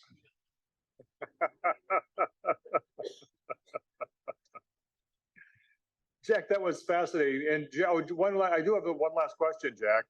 Jack, hold on. Oh, he's not here. So, do we know when the next class is happening? And somebody has a microphone back there. Cheat sheet, and the cheat sheet I have a says? cheat sheet, and the cheat sheet says Tuesday, October 10th, and the next class is October 19th. It's 2 hours each time, 1 to 3. It's only $5 for the full course, and our instructor is fabulous. So, Okay, and is that on Zoom as well, or is it in person only? it's in person. Okay. It's in person. Jack, thank you so much. All right, it's our 8th annual Positively Aging Project. We go from brain health to cannabis today. CBD, cannabis, and health is our next topic today. And I find it interesting that these two are back to back. But I do want to introduce our two panelists who will be here today. And do we want them on the stage? Is that correct? Are we gonna do microphones? They just each have a mic. Okay, we'll give you podium and microphone. And should we do each person individually? And then who would like to start? Ruth, then good. Welcome, Ruth. You and I met earlier. Ruth A. Hill, RN, brings over 50 years in nursing from a multitude of settings, including hospice and palliative care to executive management in the home health industry. She's worked throughout the Western United States, also in the East Coast, in the 97th General Hospital in Frankfurt, Germany. She's been in hospice and palliative care for the past 17 years here in the Coachella Valley region most recently. She's an entrepreneur, started an elderly residential facility, and is a consultant for the home healthcare agencies where she educates clients on palliative care, including cannabis for symptom management. Member of the Hospice and Palliative Nursing Association, Oncology Nurse Society, and I would have no idea there was ever this organization, the American Cannabis Nurses Association. Love it. Ruth, we're so happy to have you here today. Welcome. Come on up. Thank you, everyone. This is great to see so many people. I can talk all day about cannabis, so hopefully I stay with my presentation. And just a side note on Jack's previous presentation, if you all want to get the book Limitless, by Jim Quick. I've diagnosed myself by reading his book. I have digital dementia. Okay, so don't be sad if you forget things, because it's probably because we use too much social media. Anyway, let me start out here. So, okay, like that. Okay, so my cannabis discussion, I'm going to give you a short history about cannabis. I'm going to also define what we mean by medical cannabis, and is cannabis safe? And what does a nurse do, or a doctor who's educating you on cannabis? So to give you a short history about cannabis, cannabis has been legal for 5,000 years. We found evidence of it in, we found evidence of it in hieroglyphics and tombs and kings in Queens until the anti-opium laws of the 1870s were directed at Chinese immigrants. Anti-cocaine laws in the early 1900s were directed at Black men in America. And then anti-marijuana laws started in the Midwest and Southwest in the 1910s and 1920s. They were directed at the Mexican immigrants. And then in 1972, Nixon came along, and he had a lot of problems with the hippies were demonstrating against Vietnam. So he decided to set up a commission to study cannabis. And of course, he wanted the study to say it was wrong. But unfortunately, the commission that he initiated and the American Medical Association found that we should decriminalize. And it does have medicinal benefits. So he started the scheduling system and put cannabis in with LSD and heroin. Now, I don't know if you know, the government has a patent on cannabis. So your taxpayers, your tax dollars paid for research on cannabis, and the NIH or who's ever there developed a patent. So the government is talking on both sides of their mouth. On one side, they're saying it's not good for you, but on the other side, this patent claims that CBD can be treating Alzheimer's, Parkinson's, and other neurodegenerative diseases. And Dr. Grillotti is going to give you the studies on how it treats HIV dementia. It also limits damage on ischemic attacks and strokes. It's a potent anti-inflammatory agent. It's more potent than steroids. It treats autoimmune diseases, and it also treats other neurodegenerative diseases, because you don't just have Alzheimer's and Parkinson's, there are plenty other neurodegenerative diseases. It's also non-psychoactive. Oh, and it enhances the gamma benefits. Oh, I went and did the next slide. We also have another patent on cannabis. This one was developed in 2015, and this cannabinoid, CBDV, is found to be very potent to treat seizures. And if you do CBDV along with the anti-seizure drug, or if you do CBDV with THCV or THCV, yes, THCV, then it will be very successful with treating seizures. So the government, your tax dollars paid for this patent. Now, cannabis as medicine, what do we mean when we say cannabis as medicine? What we're saying is we are taking a specific plant with a specific dose and treating you with the lowest possible dose. We don't want you to get high, and this is what my lectures teach, cannabis without the high, because nobody, I mean, if you want to get high, that's fine. But if you're having medicine, you don't want to get high when you're taking it as medicine. And so we want you to have the lowest dose. This is why most practitioners who teach this, we want to start you on the low dose, and then we gauge it up. Just like the doctor who gives you a opiate, he's going to start on the lowest dose. Or if he gives you insulin, he's going to start on the lowest dose. So that's what we want to do with cannabis. We want you to start on the lowest dose to make it effective.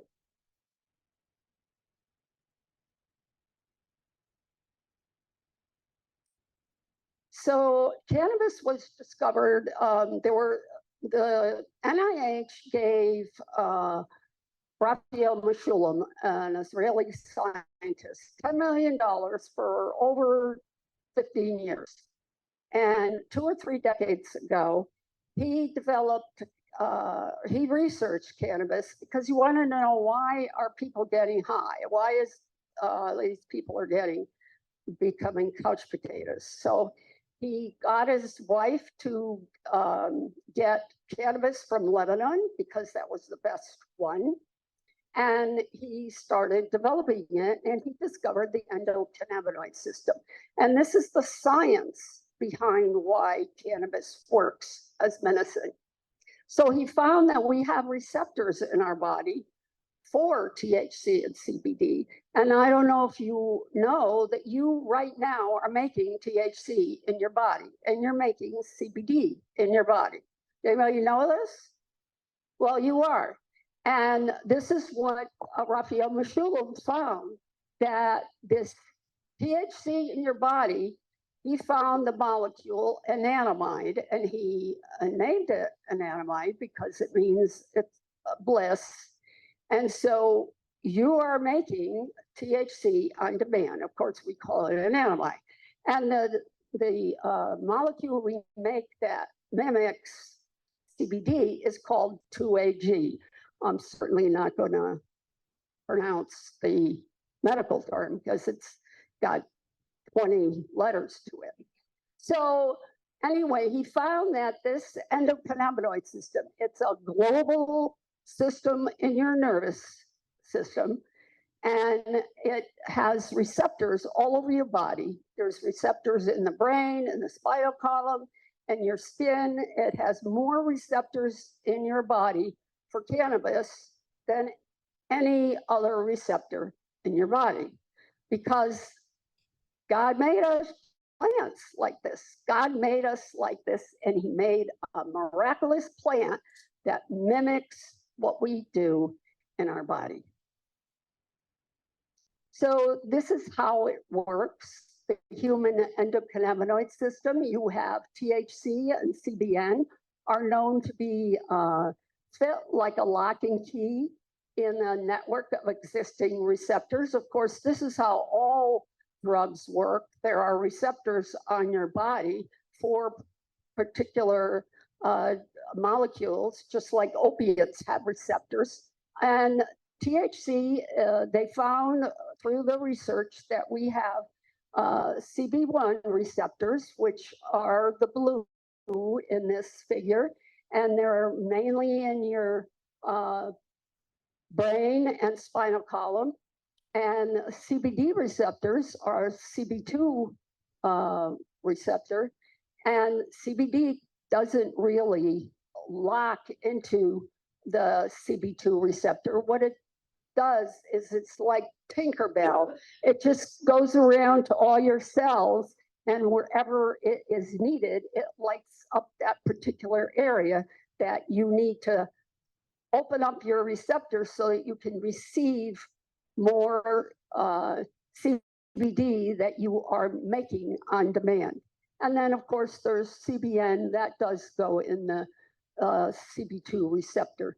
So you can see from this diagram on the left that it's kind of like a backward receptor situation. They call it retrograde. So anyway, you're making THC, you're making an anandamide into aging right now. Now, what are the components of cannabis? Well, there's over 500 molecules in the plant, and it has 150 cannabinoids. The most one that you know of is THC and CBD, but there's plenty others. We also have terpenes in the plant and flavonoids, just like any plant has. And there's a lot of research that is showing that these terpenes and flavonoids also enhance the medicinal properties of the plant, just like all the enzymes do. This is why they want you to take the whole plant instead of just an extract, because now you're getting the enzymes and the flavonoids and the terpenes along with the plant. I want to make sure you know that there are 3 kinds of cannabinoids. The endocannabinoids are the anandamide and the 2-AG that you make yourself on demand. When you don't need it, you don't make it. But in a particular area, you produce this yourself. Then there's the plant, which is the phytocannabinoids. Those are from the plant. And then we have the synthetic cannabinoids. And I want to make sure you recognize that synthetic cannabinoids are very, very potent. And when you see articles on TV and in the newspaper that somebody died of cannabis, somebody took pot and they died, this is fake news, because you cannot die. Nobody has died from the plant in 5,000 years. We have no record of somebody actually dying from cannabis, but they can die from synthetic cannabis.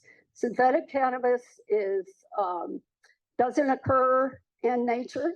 It's made in the lab, and they're making many more synthetics from molecules that are coming from China. That it's unbelievable how potent they are. They're 20 times more potent than the plant. So you don't want to get your child into. The other thing with synthetics is they enhance methamphetamines, cocaine, heroin. If you're taking them together, you're in trouble. Now, this is how the plant grows. This is the genesis of how it grows. First of all, in the raw plant, you have CBDG. That is the genesis of all the cannabinoids. It starts with CBDG. And the A on the end of it is the acid form. So you have up here THCA, CBDA, and CBCA. And THCA is non-psychoactive. So the cultivators today are cultivating plants. You know, the technology in agriculture is phenomenal. So, of course, this is the same with growing marijuana, growing cannabis. So they can now make the plant produce THCA. And the reason we like this is we like to give it to children, so it's non-psychoactive. And we also like to give it to people who are addicts and they can't take something that's mind-altering, so we'll use the THCA. When it's heated, that's when it converts to THC, CBD, CBC, and CBG. And then when it's aged, if you have something that's 3 years old if you have flower that's 3 years old and in your house, it's probably the THC is turned into CBD, CBN. And that is also non-psychoactive. So again, we're having cultivators grow the plant so it produces more CBN, and they put that in a capsule, and that's an excellent molecule for you to have for sleep if you don't want to take THC. Cannabis poses very low dependency liability. There have been many studies that show this. Caffeine is 7%. You could get addicted to it. Cannabis is 9%, the same as with Ativan or Valium. Alcohol is 15% liability. So a lot of people are switching to smoking cannabis or because it's safer. And tobacco is 32%. So I would recommend that people come off of smoking cigarettes and go on smoking cannabis because it's much safer. And if you have opioids, that's a 30% plus liability of dependency. So we help people get off their opioids.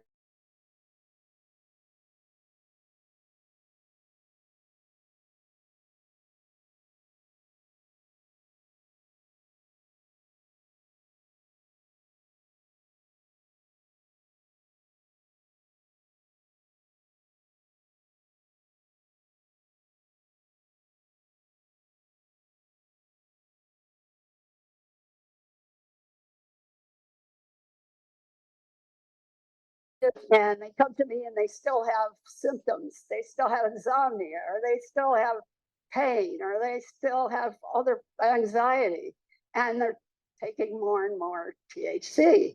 And I try to tell them, you really need to get off of this and get more CBD, because CBD cuts your cravings. So what is the medical cannabis? I like to talk about failure. This is where I could talk all day about cannabis. Cannabis is really dose dependent. So if you take it the first time and you don't want to take it anymore, it's probably because of the dose. It also depends on the product you have, and because certain products have too much THC, or they have a lot of CBD, or they're balanced. We've gotten away from calling it indica and sativa because of those are old references. The cultivators are now doing cultivar 1 is if it's high THC, cultivar 2 is a balance of 1-to-1 ratio.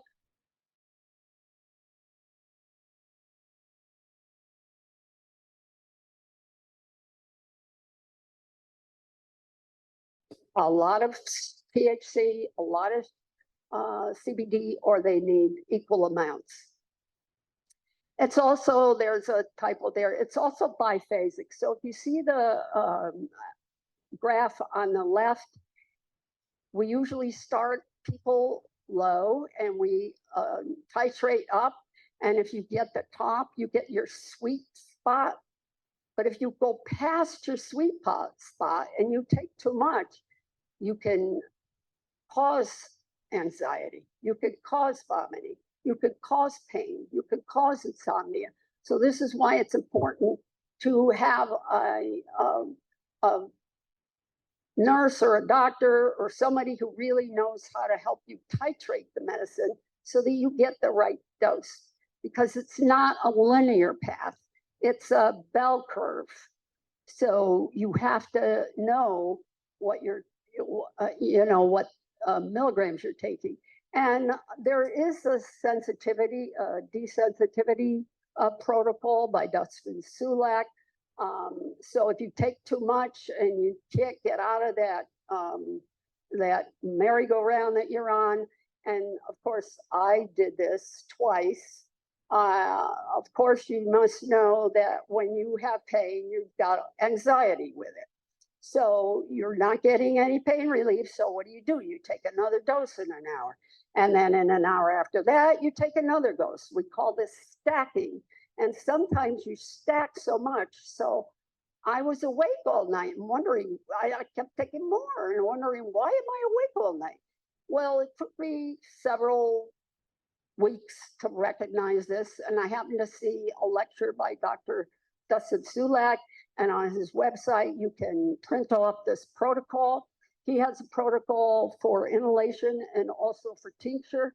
And you come off of it, you fast for 48 hours or 72 hours. Actually, there's many people that think longtime smokers should take a week or 2 weeks off once in a while. Anyway, you fast from cannabis and then you start very low with a low dose, and you can reduce your dose by 60%. And I did this twice. So I went from taking 50 milligrams of THC down to 20 or 15. So this happens. Another thing that happens is your genetics. And there are a lot of websites out there where if you're not getting the right response to cannabis and you really want to try it because you've got cancer and you want it to work, you can go and get some genetic testing of yourself to see which cannabinoids work for you and what your symptoms are and what kind of cannabinoids. They'll even tell you which cannabinoid to take for certain things. Like they told me I need THCB because that cuts your cravings for eating. And I did this for myself, and I found out that I'm a low metabolizer for THC. So when I take THC, it doesn't work right away. It takes 2, 3, sometimes 4 hours.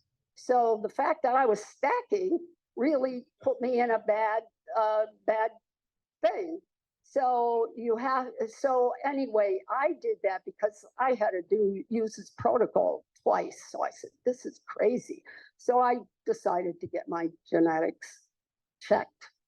So that's really the biggest problem with taking cannabis is it's all dose related and it's all product related. And you need to start low, go slow, and it's all, if you're not getting results, it's good to have a nurse or a doctor who can show you how to titrate, especially if you are using this not only for symptom control, but to treat your cancer. And there are many doctors out there. More and more doctors are getting into this. I was surprised to see, I'm going to add Dr. Gillette on my list, but there are, Bonnie Goldstein is the major person to talk to about children, because she's a pediatrician and she's written 2 books on cannabis, and she is doing all kinds of research. She's finding the biomarkers for autism. So she's doing a lot of research on this. And when you think that somebody can't have THC, a lot of people out there, oh, I'm too old, I don't want any THC. You've got to have some THC. She has some children that are taking 2,000 milligrams of THC for their seizures. You got to remember that. I certainly wouldn't follow somebody on that. That needs to be a physician who's got expertise in this. But you have to remember that THC complements CBD, and you can't just only have one cannabinoid. You have to have both of them. And she does a lot of lectures on this and is a master at treating children with seizures, autism, and cancer, and many other diseases. Okay, so, so what do I do? Well, I try to, as you could see, I lecture at the Vault on the first Monday of every month on Saturday, and from 11 to 1. And I do the lectures for free, but if somebody needs more information, I will charge them. But what I do is I look at you and see what your medical drugs are so that I can see what the interaction is, because THC and CBD does relate to some of the medicines you're on. I also look at your past use because it makes a difference on what dose I'm going to start you on. I look at whether whatever your goals are, because I can tell whether you need high THC, high CBD, or a balance. I also follow you so that I can teach you how to titrate your medicine.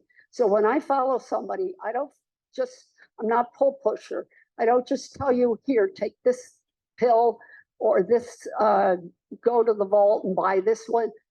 No, I follow you so I can tell you how to titrate it so that you're satisfied with the results that you're getting.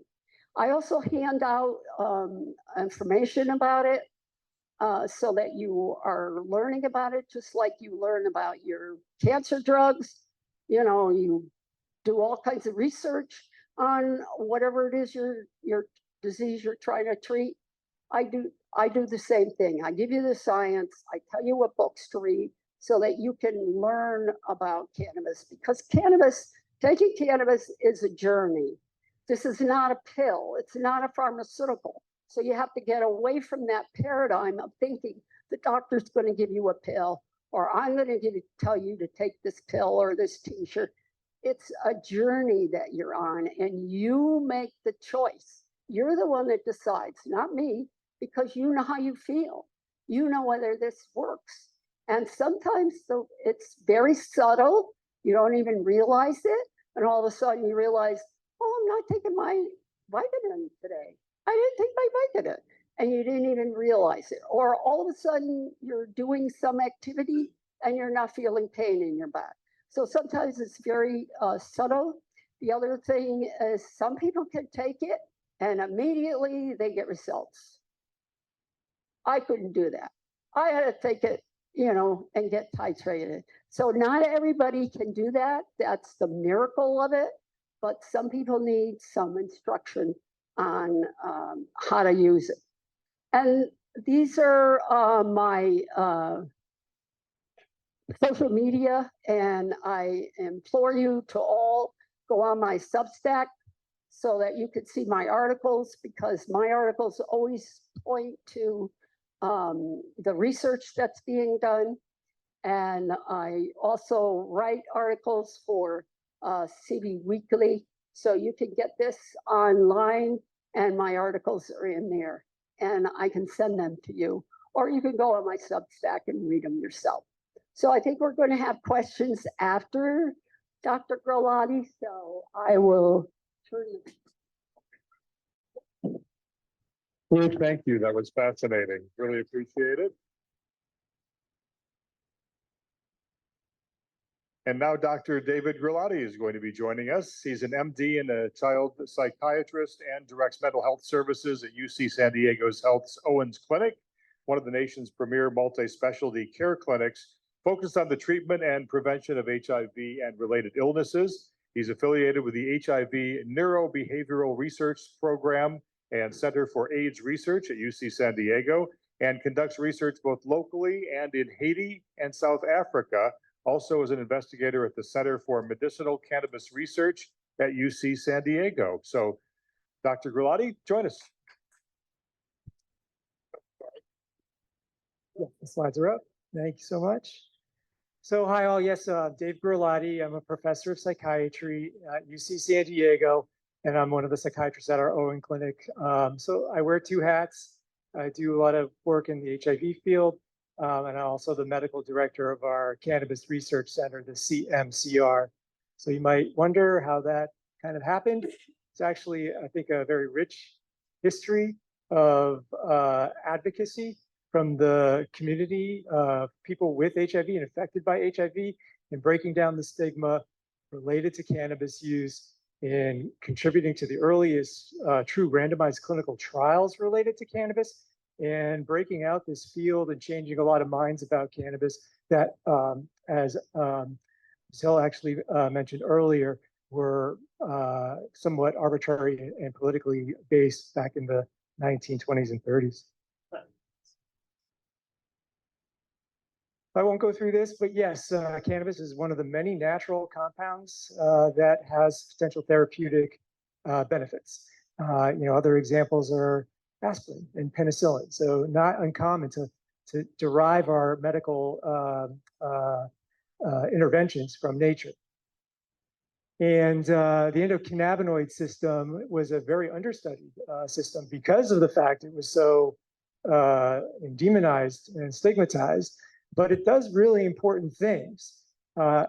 These our body's internal cannabis system actually regulates relaxation, promotes eating, helps us sleep. There's like we have neuroprotective effects, and it helps us to forget. I know we had a lecture on remembering, but it's also important to forget sometimes too. We can't have everything in our brain all at once.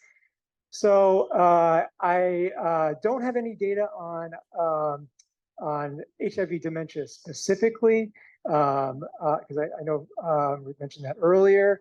But I will say this: there's certainly like lab evidence of early kind of scientific research that might suggest there are some benefits for dementia, not necessarily HIV dementia. I don't know of anything like that. And there may also be some cognitive benefits of it. So it's not completely unreasonable to go from a lecture on cognition and memory to a lecture on cannabis, but the jury's still out. One thing that I do want to kind of mention is that specific, and especially CBD, cannabidiol, not only works in some ways on the endocannabinoid system, but it also has a lot of other effects and a lot of other receptor systems, a lot of other ways in which our cells work, communicate, grow, regulate our health. And some of these other effects might be particularly important for anxiety and for helping with inflammation. So there's a lot of research going on right now, including research at CMCR, that's actually looking to many of these different things. So, but I want to take you back to, I don't know if anyone wants to have shown this to in Palm Springs before, but anyone have any, can anyone tell me what they see up here? 1913, Eli Lilly. Yeah, clearly something that was legal and marketed and produced. And one thing that you may not see, it's a little hard to see with the flash, but this is being sold by a pharmaceutical company, or early form of this pharmaceutical company, as an analgesic, hypnotic, antispasmodic, and powerful narcotic. So pain, sleep, and spasticity, essentially. When the US government in 2010s commissioned a group of scientists to evaluate all the evidence that we have to tell whether or not cannabis, that suggests whether or not cannabis has therapeutic benefits, this commission, the National Academies of Sciences, actually was able to categorize the evidence into a variety of categories.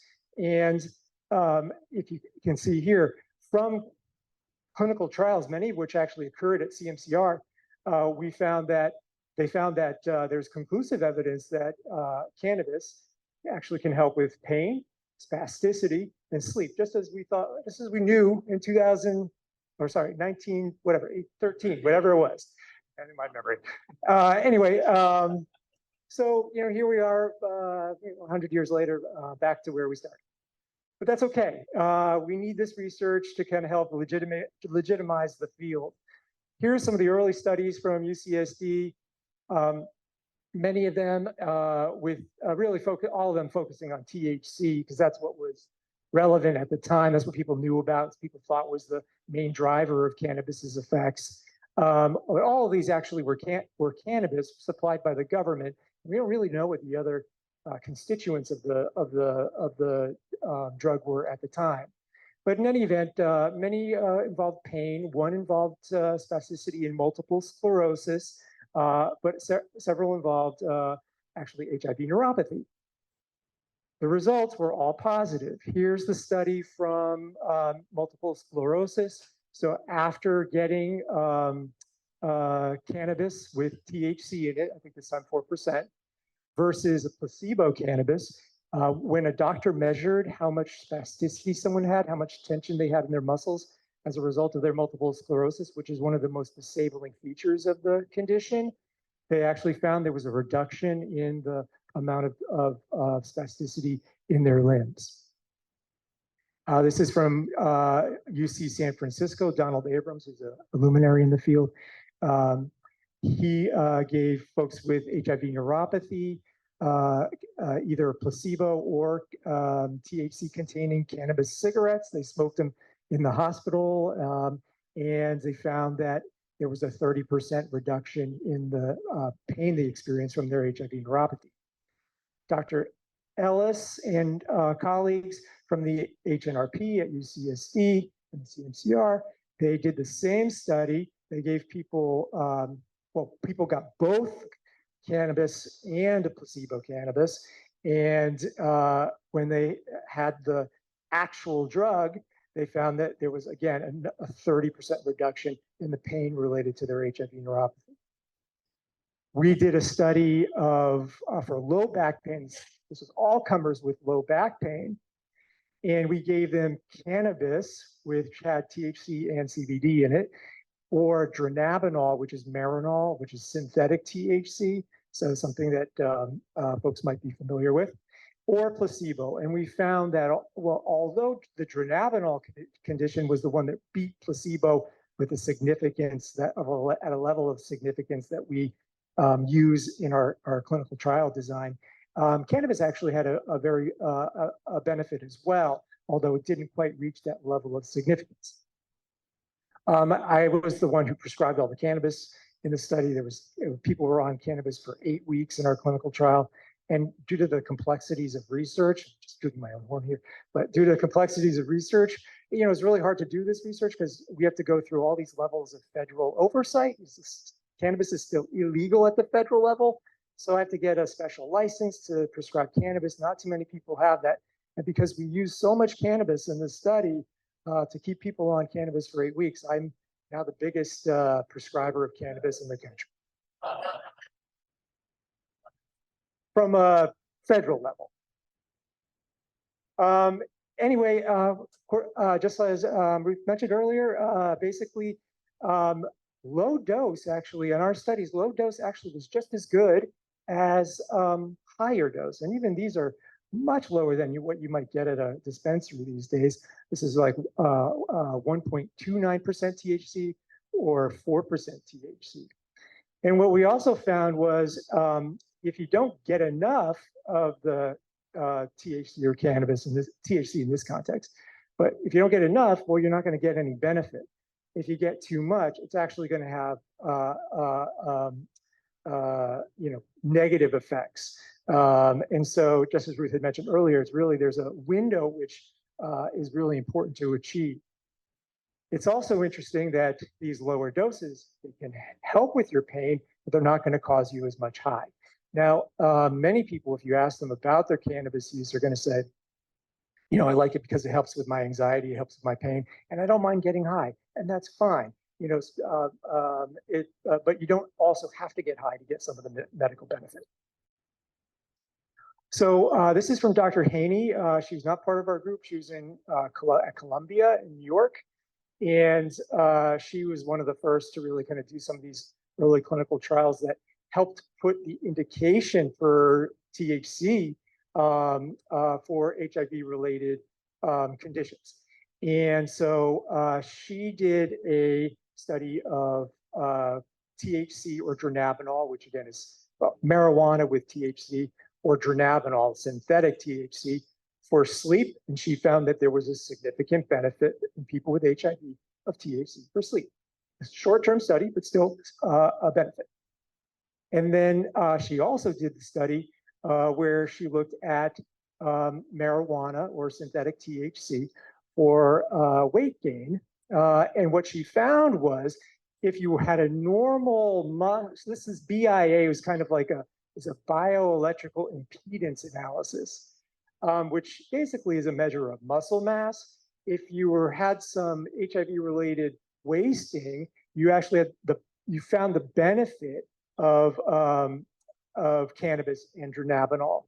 If you had a normal muscle mass, really, she didn't find that at least over the short term, that people were really increasing their calorie consumption, which would be the prelude to gaining weight. This one got a little wonky, but this is just to switch gears a little, and got a little wonky too. It's okay, just have them up there as a reminder to tell you about them. CBD is now so THC in the form of Marinol, and then there's another form of THC called Syndrose. Those are all FDA approved, and a doctor can prescribe them to you, and any doctor can prescribe them to you. Well, any doctor with a DEA license, which is basically most doctors and nurse practitioners and folks. CBD, with cannabidiol, is also now FDA approved in the form of a medication called Epidiolex. So it's an oral form of CBD. And the reason why it is approved is because they demonstrated that for children with severe epilepsies, CBD actually reduced the number of seizures they were getting. So it was effective. But this is another study, which, it's hard to kind of interpret here because there are no legends or anything to these, to the slide. But anyway, this was actually where they gave people CBD and then had them do public speaking, and people actually had less anxiety when they got the CBD. Thank you. And in psychiatry, I think this was a really interesting study from a psychiatrist's perspective, but in schizophrenia, which is one of the most difficult psychiatric conditions to treat, and one where we have very imperfect treatments, a group in Germany actually found that if you gave people CBD and compared it to our typical treatments, which are antipsychotics, it helped reduce psychosis in patients with schizophrenia without a lot of the side effects, the negative side effects of weight gain, the chance of having like other side effect reactions to these medications called EPS. Cannabidiol did not have that problem, whereas the typical medications did. There's also a lot of interest in doing this using CBD, which again is not intoxicating. It is psychoactive in the sense that it works in the brain, but it's not intoxicating like THC is. And here they actually gave CBD to people who were recovering from heroin use disorder. They were showing them things that would trigger them to have craving for heroin. With the CBD, though, they had a much reduced craving from this. So there may be some addiction benefit to the medication as well. Lots of different compounds out there, as we discussed, lots of different potentials in the way that they would work, a lot of things that are under investigation. We don't really have any data right now to share. Can't talk about cannabis without, also mentioning there are potentially harms, and the National Academy of Sciences went through and documented a lot of the harms based in the same way, like conclusive evidence, moderate and limited evidence. It's important to realize that those weren't really done in the medical context. They were mostly were observational, people were using it recreationally. We don't know where they were getting their cannabis, all that kind of stuff. So take it with a grain of salt. One thing that we were specifically interested in our facility is cannabis and driving. What's the effect? Here there's a great study where they found really like alcohol has the worst impact on people's driving. it seems as if when you look at, crashes, at least in this study, this kind of survey of different crash sites and what drugs might have been involved. Marijuana is right there with both illegal and prescription drugs. So there is potentially some negative impact of cannabis on driving. We, and I'm not sure if I can play this. Oh yeah. Oh shoot.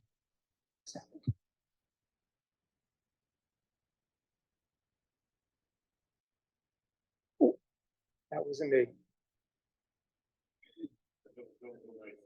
All right, here's a little video. So we actually did a study where we gave people virtual reality driving, and then they did this is before they did it basically before and after smoking cannabis of varying potency, and this tests a lot of the different challenges with driving.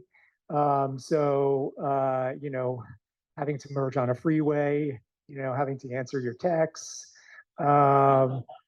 having somebody like behind you honking its horn and trying to get you to go on the left when there's a lot of incoming traffic, whether or not you blow this yellow light, and how good you are at avoiding crashes.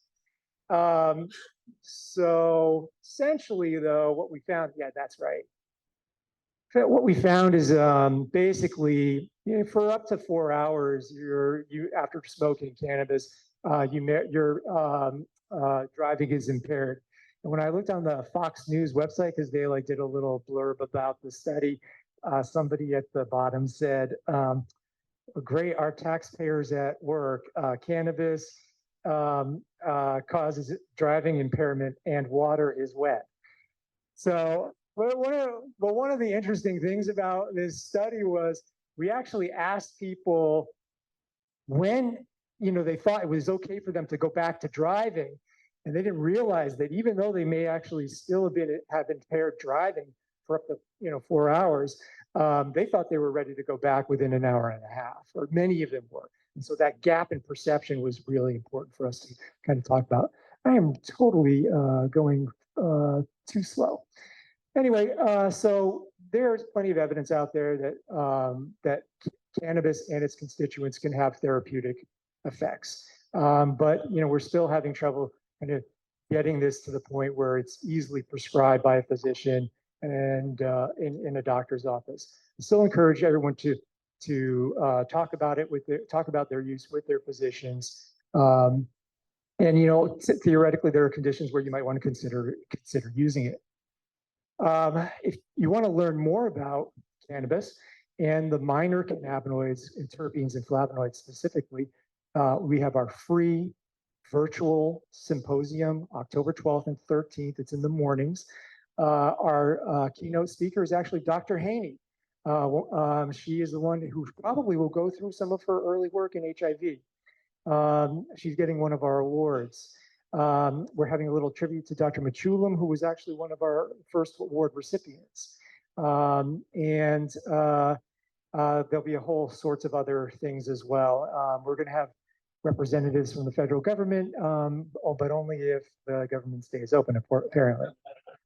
To learn more about it, go to cmcr.ucsd.edu or grab one of our mugs or t-shirts. I bet you it's listed on there. Here's all the other people involved. One slide that I left out, which is I'm remiss for doing so, is all the studies that we have enrolling right now, including some that are specifically for folks with HIV, looking at a variety of things, CBD for sleep, THC and CBD, its effects on cognition in the endocannabinoid system in people with HIV, THC and CBD's effects on the metabolism of your HIV medication, and then one where basically we're using THC or CBD to look at the gut microbiome and neuroinflammation and seeing how exposure to these compounds affects that. So for that one, basically you just have to poop for us, and there's compensation.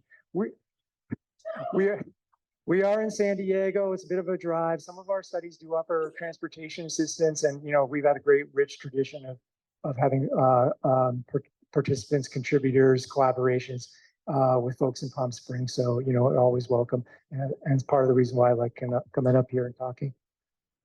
That's all. Thanks.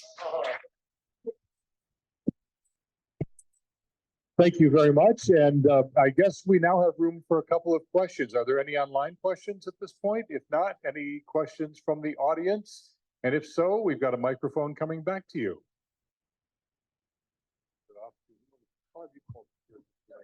I've never smoked, so I can't smoke marijuana, but I did try it once with edibles as a sleep aid. It was very effective as a sleep aid, but after about a week's use, I realized I was not dreaming. And I said, this is wrong. I'm quitting this. So I don't know what might have been going on, but just for your information. Well, it's usually dose related, and I usually start people on a tincture so that I can tell what their tolerance level is, because on a gummy, you don't have the exact amount that you're taking. If you're taking it in half, it's not like a pill where everything is equal. So I always start people on a tincture so that I can tell what their tolerance is and then go from there. But usually it's dose related. One here. You'd mentioned kind of titrating up the dose, especially of CBD for therapeutic use. If people are smoking recreationally and have a fairly high tolerance, does that impact the CBD and the therapeutic uses, or can they use really low doses and still get the same therapeutic effect, or do they have to bump it up? So, people with who have our treatment experience with THC and CBD, it does seem to affect the distribution of their receptors in the brain. So it might actually affect how medication would work. Most of the studies will actually exclude people who have used recently. The endocannabinoid system seems to reset itself pretty quickly. In the community, they use very low doses of CBD. In clinical trials, you see actually very high, which would be prohibitively expensive doses of CBD.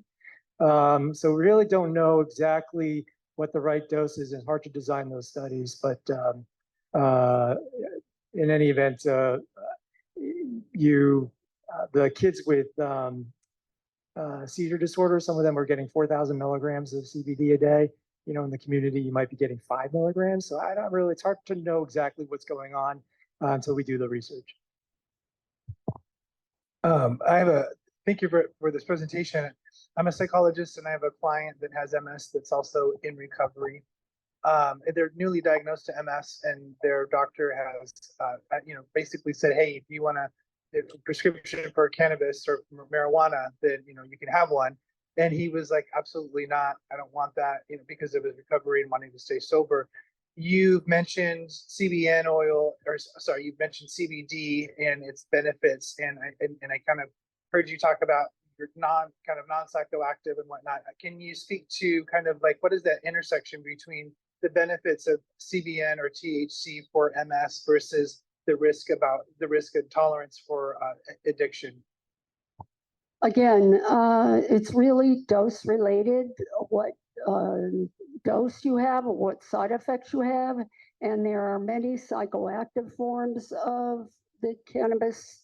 You can get THCA, you can get CBN, which do not have psychoactive effects. And sometimes you have to go to another doctor. And there is a form on the district cannabis California governor's website that you can give to your doctor. I can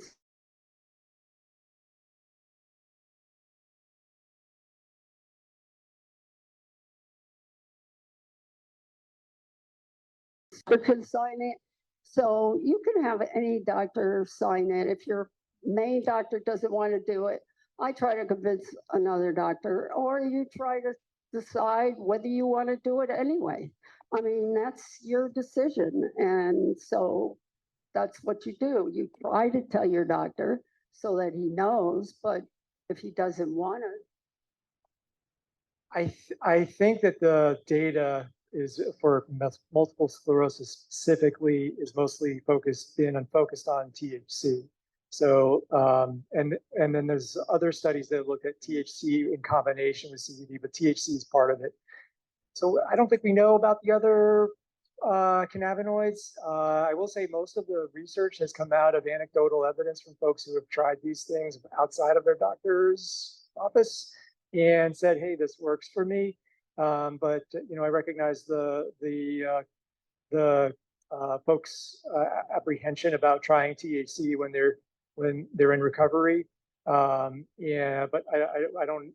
So I don't know if we really have. If I can give you evidence or any strong argument for another cannabinoid that may not have the potentially intoxicating effects that THC has.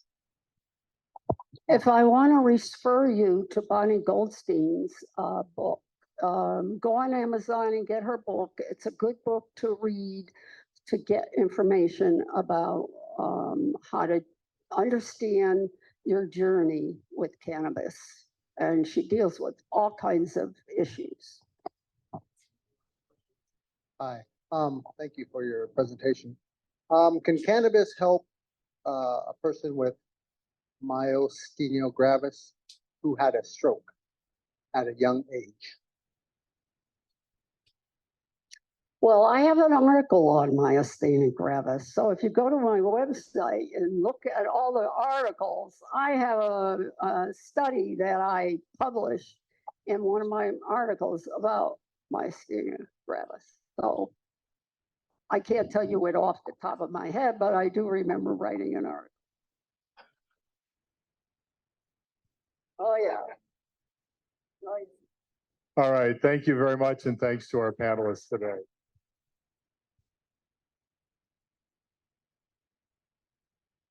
Just a few reminders as we get ready for our keynote speaker. Peter Staley will be at the Best Bookstore in Palm Springs tomorrow at 4:30 p.m. For a book signing. And I know she referenced Amazon for a certain book, but the Best Bookstore in Palm Springs certainly has a lot of books on hand now, and we're happy to have a bookstore in Palm Springs. Remember, if you got a raffle ticket for today's, for the book after today's presentation, you can pick that up on your way out. I just saw the table stacked with Peter Staley's books, and that's fantastic. And again, thanks to everyone who came out today and supported the Positively Aging Project, our 8th annual conference this year here at Mizell, and a thanks to all of our sponsors and participants as well. It's time now to hear from Peter Staley. Peter is a long-term AIDS and gay rights activist, first as a member of ACT UP New York, then as a founding member of TAG, that's the Treatment Action Group. He's the leading subject of the Oscar-nominated documentary, How to Survive a Plague, and he recently published a memoir that you will be getting today, which is titled Never Silent. ACT UP and My Life in Activism. Peter Staley.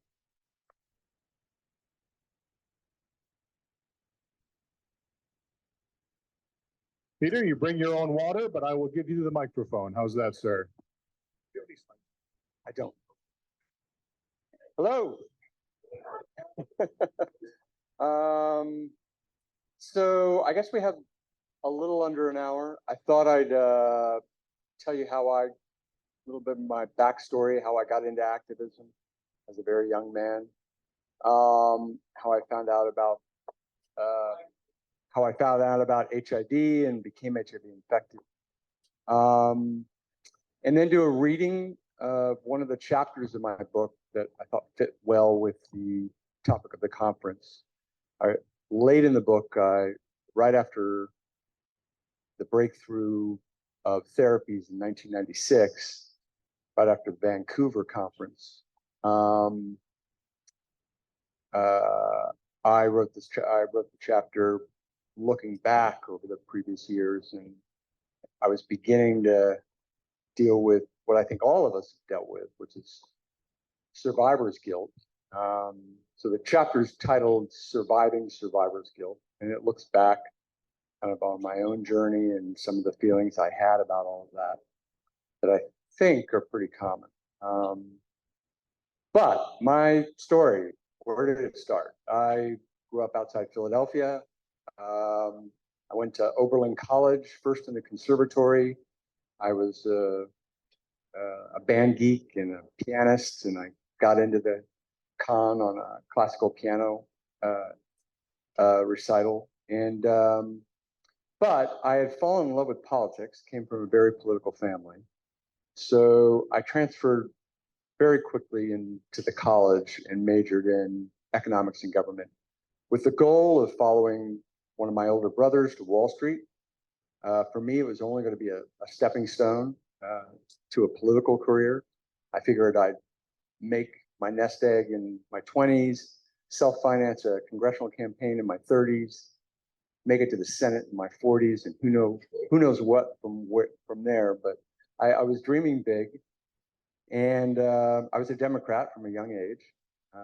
No need to have any early or late life conversions. I've been on that path ever since. And everything was on its way. I graduated from Oberlin. I went to New York. I got hired by Morgan Guarantee, which is now JP Morgan Chase. And I went through their commercial bank training program in the summer of '83. Worked very hard as a banker all day. I lived like a few blocks from Wall Street, so I'd roll out of bed. And then the weekends, I would discover gay New York up on the West Village, East Village, but in a very closeted 21-year-old, 22-year-old way. Not picking up the local gay newspaper, not realizing what was happening in the city. And it was '83, and the AIDS crisis had already started. I had heard, obviously, about AIDS. The first network news stories had happened. It took them a year, but they had done a few by '82. It was beginning to show every once in a while in the New York Times, 3 years late. And but there was this real dismissiveness. There were only in '83 a few hundred cases by that point, and there was a real dismissiveness with the young 20-somethings at the gay bars like myself that were closeted. I remember having a conversation at a bar, and this gay guy says, my age, says, "You hear about this AIDS?" Yeah. And they had just named it AIDS, like a few months before. And he said, I'm hearing it's just happening to the older gay guys who've slept with hundreds of people. That, I swear to God, that's what we all were saying. And it was very dismissive, and it gave us a pass. To be young and stupid.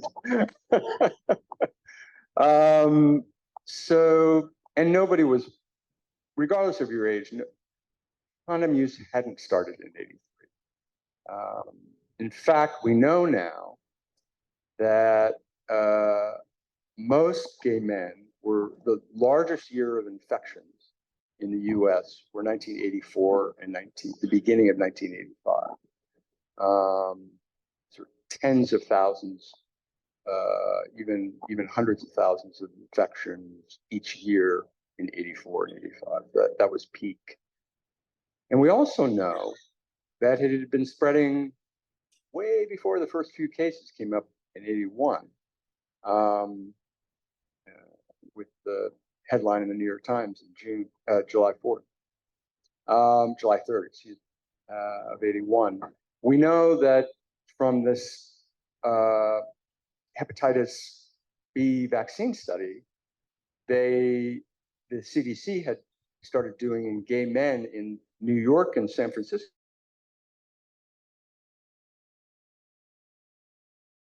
They collected all our blood, and that blood was saved in freezers down in Atlanta. And when they finally discovered the virus in '83, they announced it in '84, but They discovered it in '83. The CDC went, aha, we have all this gay blood. Let's see how long this has been around. And they found out that from the first samples in '77 and '78, that 5% of gay men in both cities were already HIV positive back in those years. And their most recent samples in 1983 were over 50% of both cities. Now, this was a highly sexually active group. They were testing for a hepatitis B vaccine. But still, the spread it was everywhere by the time I was sitting there saying, oh, it's only happening to older gays.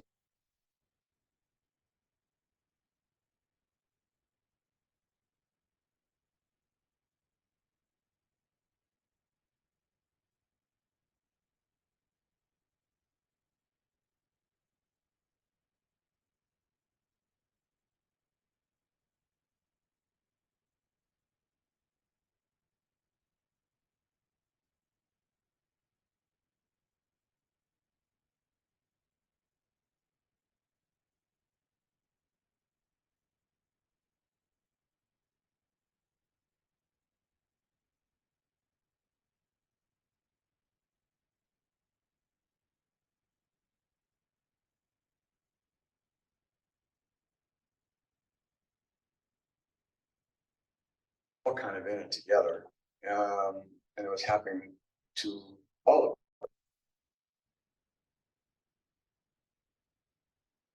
And we didn't even have a test.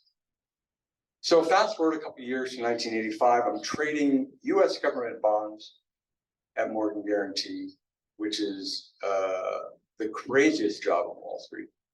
It was the largest market at that time, with the exception of foreign exchange.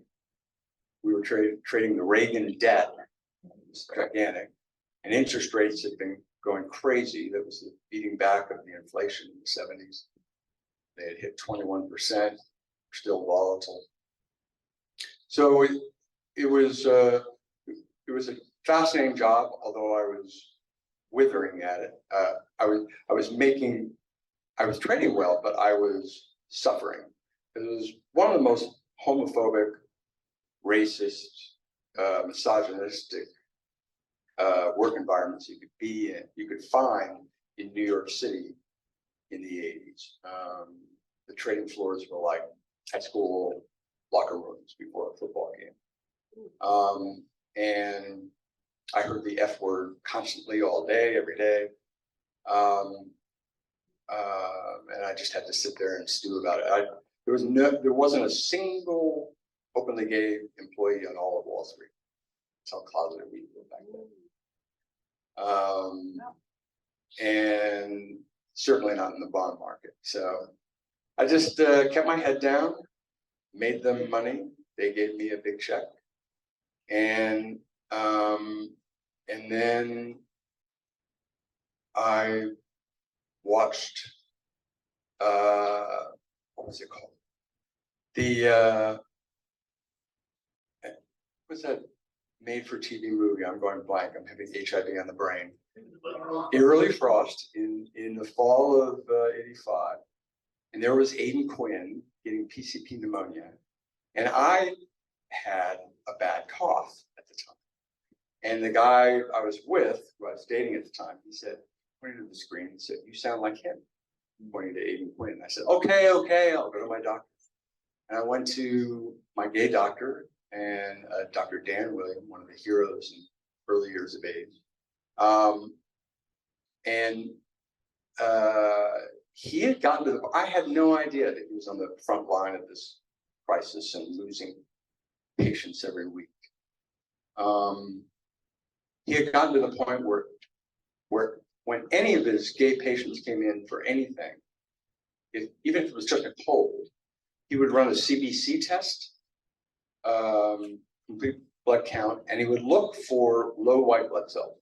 If anybody had below range low white blood cells and they were gay, that told him probably HIV. And that's how I found out. And I only had a cold. I didn't have PCP. So I got lucky. I found out early. The test had only come out a few months before, at the beginning of the summer of '85. Back then, you'd have to, he drew the blood. I had to take it by taxi across town to a place with the New York City Health Department, drop it off there myself, and then wait 2 weeks. But before that, I got my CD4 count, and that had inverted CD4, CD8s. There was only one thing doing that back then, and that was HIV. So I knew even before, you know, it was kind of an anticlimactic to get the HIV test. And boy, did that take off rip away the youthful denial, like in an instant. And I was like thinking back, oh yeah, duh, gay, I'm a New Yorker, this is ground zero of AIDS. Fuck. And I read everything I could about HIV/AIDS and put myself on this learning curve. I reached out for support. I went home to my family that Thanksgiving, and I told each of them one at a time. And I was lucky because they were Unitarians and not hyper religious like the rest of the country. And I really credit that with having a family that rallied around me rather than push me out of the house. And then I got really lucky because I went to an HIV support group, and across the room from me was Griffin Gold, who was one of the early AIDS activists. And he was the only one in the room who was like, I'm not going to stop having sex. Condoms work. He was just very proactive, just very attracted to that. So I went up to him afterwards and said, can I buy you a cup of coffee? You're the first person with HIV I've met. And he said, sure. And we became friends. Well, before that, we slept together. Then we became friends after the gay handshake. And he was one of the founders of the People with AIDS Coalition in New York. I didn't know this. And I'm learning about GMAC. I still haven't heard about Larry Kramer. I mean, I was clueless. And within a week, he's introducing me to Michael Callan, Michael Hirsch, and I'm meeting all these founders of the HIV self-empowerment. Reading all, and they have a library of all the journals that are out, AIDS Treatment News, we all remember that, John James, GMAC's newsletter, and they had the whole back issues, and I read them all. And then I got extra lucky, because in March of '87, the community had finally had enough of the death and dying, and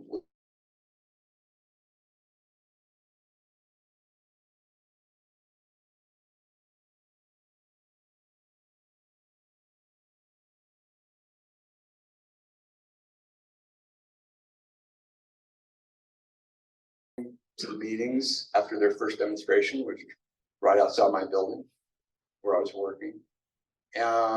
I did this crazy year of bond trader by day and radical AIDS activist by night, until my CD4 count said, I can't take this anymore. It crashed. I went to 103, I think was my lowest. And I've been talking to my shrink that if I went below 200, I would stop holding on to this stupid Wall Street career. And she had made a very good comment. She had said, you know,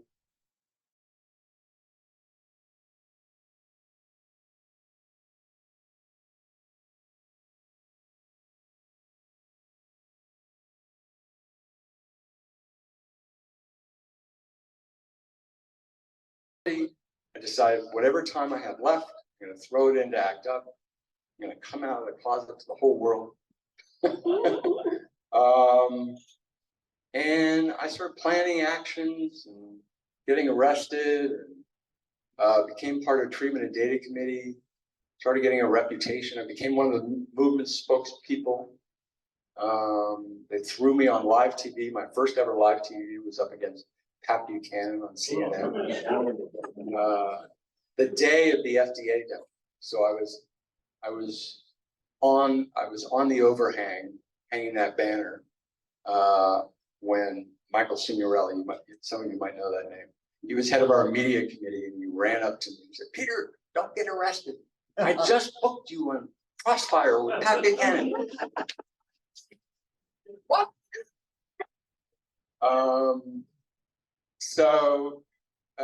And you know, the movement saved my life. Saved a lot of lives. And so I finally wrote a book about it a couple of years ago. And I'm going to read this chapter, Surviving Survivor's Guilt.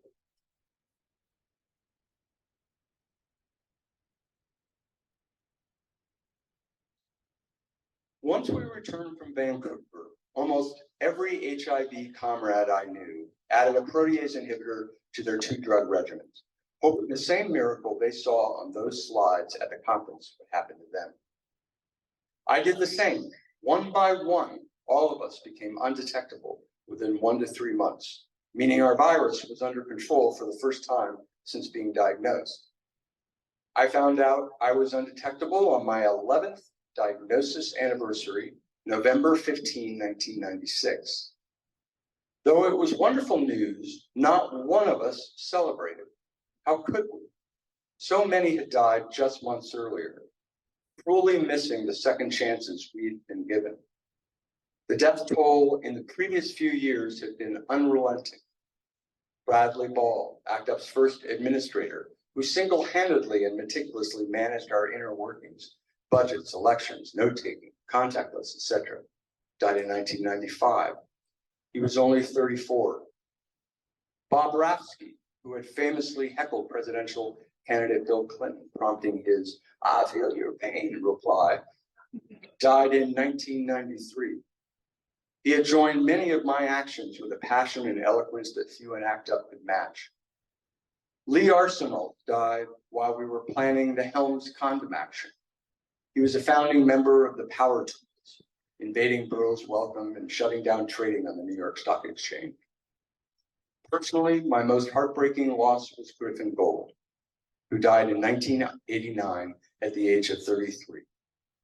He was the first HIV-positive person I met after my diagnosis, and he had introduced me to activism.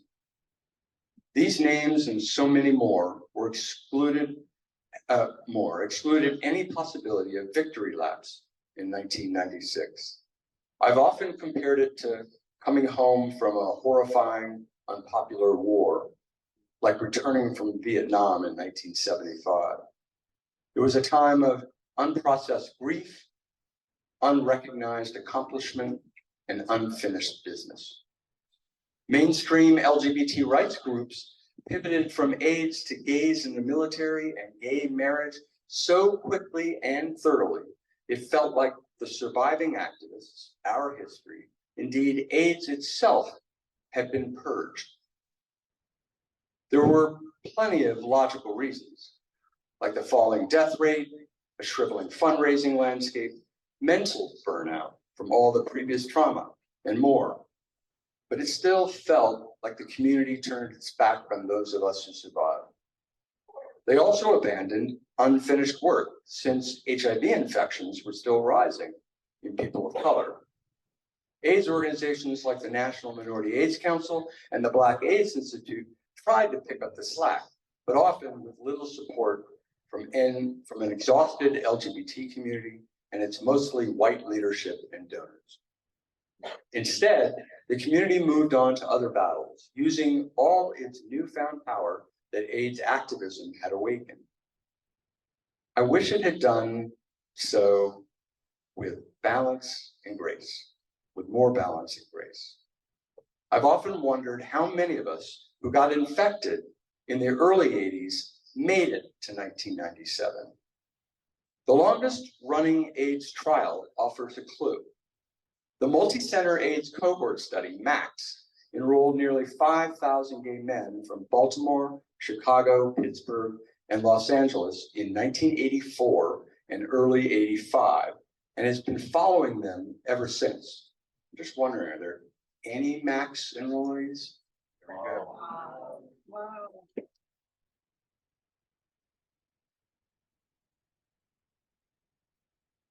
Of the original enrollees, of which there are three in this room, I'm not one of them. 1,814 tested HIV positive on entry. So you're part of 1,800 men. Around 40% of the total. I assume I was infected in 1983 and found out in late 85. So those HIV positive men were a near perfect cohort of my peers. If all you've ever heard is AIDS killed everyone in the 1980s and early 90s, then you might be surprised to learn that 30% of those 1,800 men were still alive in 1997. 30%. One of the biggest misunderstandings about HIV is that it kills someone in about 2 to 3 years. Many think this because most patients in the 80s found out so late in their disease and then died within months, or if they were lucky, a couple of years. But in fact, untreated HIV infection takes an average of 8 to 10 years to kill someone, untreated. After the infection takes hold, there is usually a multi-year latency period when the virus remains somewhat dormant, ever so slowly undermining the immune system. The Hollywood version of HIV/AIDS never portrays this often long, lengthy period of chronic asymptomatic infection. So even without treatments, some percentage of the max cohort from 1984 who had been recently infected lived slightly longer than average and made it to 1997. Many were likely infected years earlier. We now know that HIV was spreading in the United States during the late 70s. Even so, many of those who made it to 1997 limped over the artificial breakthrough line the year before. More than a few had experienced an AIDS diagnosis, along with one or more serious illnesses, after the early AIDS drugs had come with heavy side effects. These guys were pretty beaten up. Tests had shown that their bodies and minds more closely matched a typical male 10 years older. Living with HIV this long had prematurely aged us. By 2019, only 410 of that HIV positive max men, of the HIV positive max men were still alive, 23% of the original group. That's how many of us are around today. Though I'm not in this study, my history matches the original cohort. Of my still living HIV positive peers, are there circumstances or things we did that helped us survive? One thing for sure, multiple studies have shown that socioeconomic status affects outcomes in HIV disease. These social determinants of health are made obvious across all disease groups in the United States, with its patchwork healthcare system, income inequality, systemic racism, and anti-government political bias. My odds of joining the 23% were greatly increased by unbroken access to high-quality healthcare, uninterrupted housing, and a monthly stipend from wealthy parents once I stopped working. My privilege, or was it luck, also extended to the religion I was born into. Sadly, the odds of having your family support you after coming out as HIV positive and gay are often determined by how religious your family was. I'm an American rarity, a born Unitarian. Unitarian Universalism is the least doctrinaire religion in existence. You can be an atheist, like I am today, and still call yourself a Unitarian. Up until very recently, almost every other organized religion in history has been the bane of queer people. Most everyone I knew in ACT UP had been mentally tortured by family members touting religion. Many had to start their adult lives without family support of any kind. I got a lucky pass. My mom's dad, Dr. James R. Killian Jr., paved the way, dedicating himself to a life of science starting at MIT he broke from his Southern Methodist upbringing to join the Unitarian Universalists, eventually becoming the National Church's moderator, its highest lay position. Its pope. Thankfully, my dad, probably with a shrug, deferred to my mom's religion, adopted from her father's. And thus, the Staley kids started as Unitarians and remain unscathed, at least directly, by the kind of religious hatred that destroys families. Beyond the privileges I started with, my treatment history after being diagnosed might also have bought me some time. I benefited from the highly personalized antiviral choices my doctor and I made over time through trial and error. When AZT was approved in early 1987, I held off using it until my T4 cells dropped to 351 that fall. The initial dose was 1,200 milligrams a day with a brutal dosing schedule, 200 milligrams precisely every 4 hours, including one in the middle of the night. Remember those? I got anemic almost immediately, causing me to look visibly pale and nod off at my trading desk. Not an easy thing to do. But a month later, I gave up. Stopping the AZT left me feeling defeated and more than a little anxious about losing the only option available at the time. 9 months later, my T4 cells fell dangerously low to 103.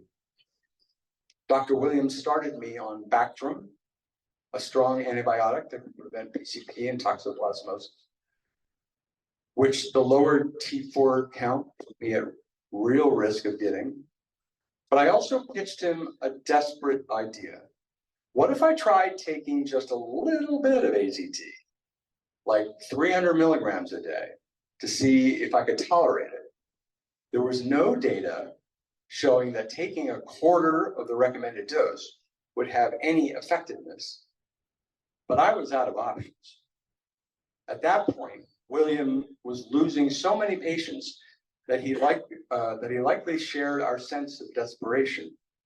If we came to him with what the hell treatment ideas, he'd often sign off on trying them as long as their known side effects were mild and manageable.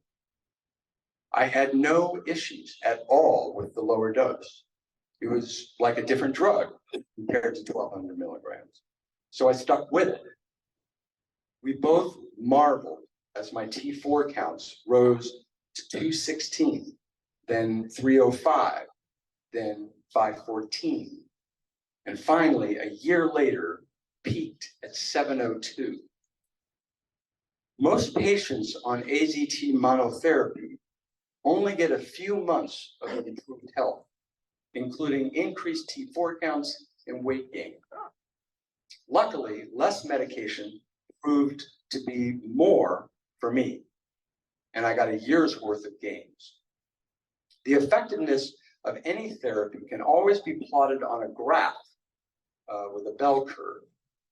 If the vast majority of patients improve for 3 to 6 months while taking AZT, they fall under the peak of the bell curve.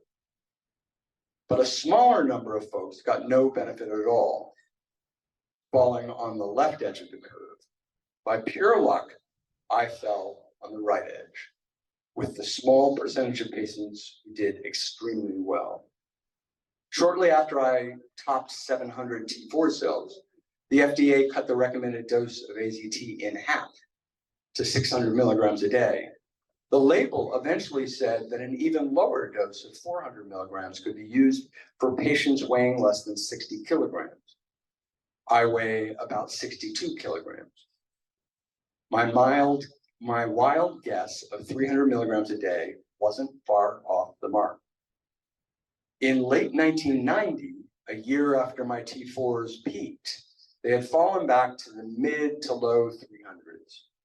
By this time, the second experimental AIDS drug, DDI, was looking promising in larger clinical trials. It was the first drug to be widely distributed through the parallel track program ACT UP had advocated for, and 12,000 patients were taking it by then. Yet only those who had failed AZT could enroll in the expanded access program. Dr. William and I both thought AZT was still helping me. I asked him if it was okay with me adding a low dose of DDI if I could get my hands on some. He said, sure.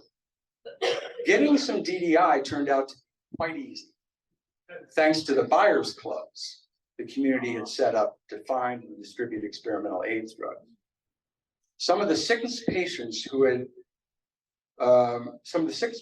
were shipped a 3-month supply of DDI died before or just after they could start the drug.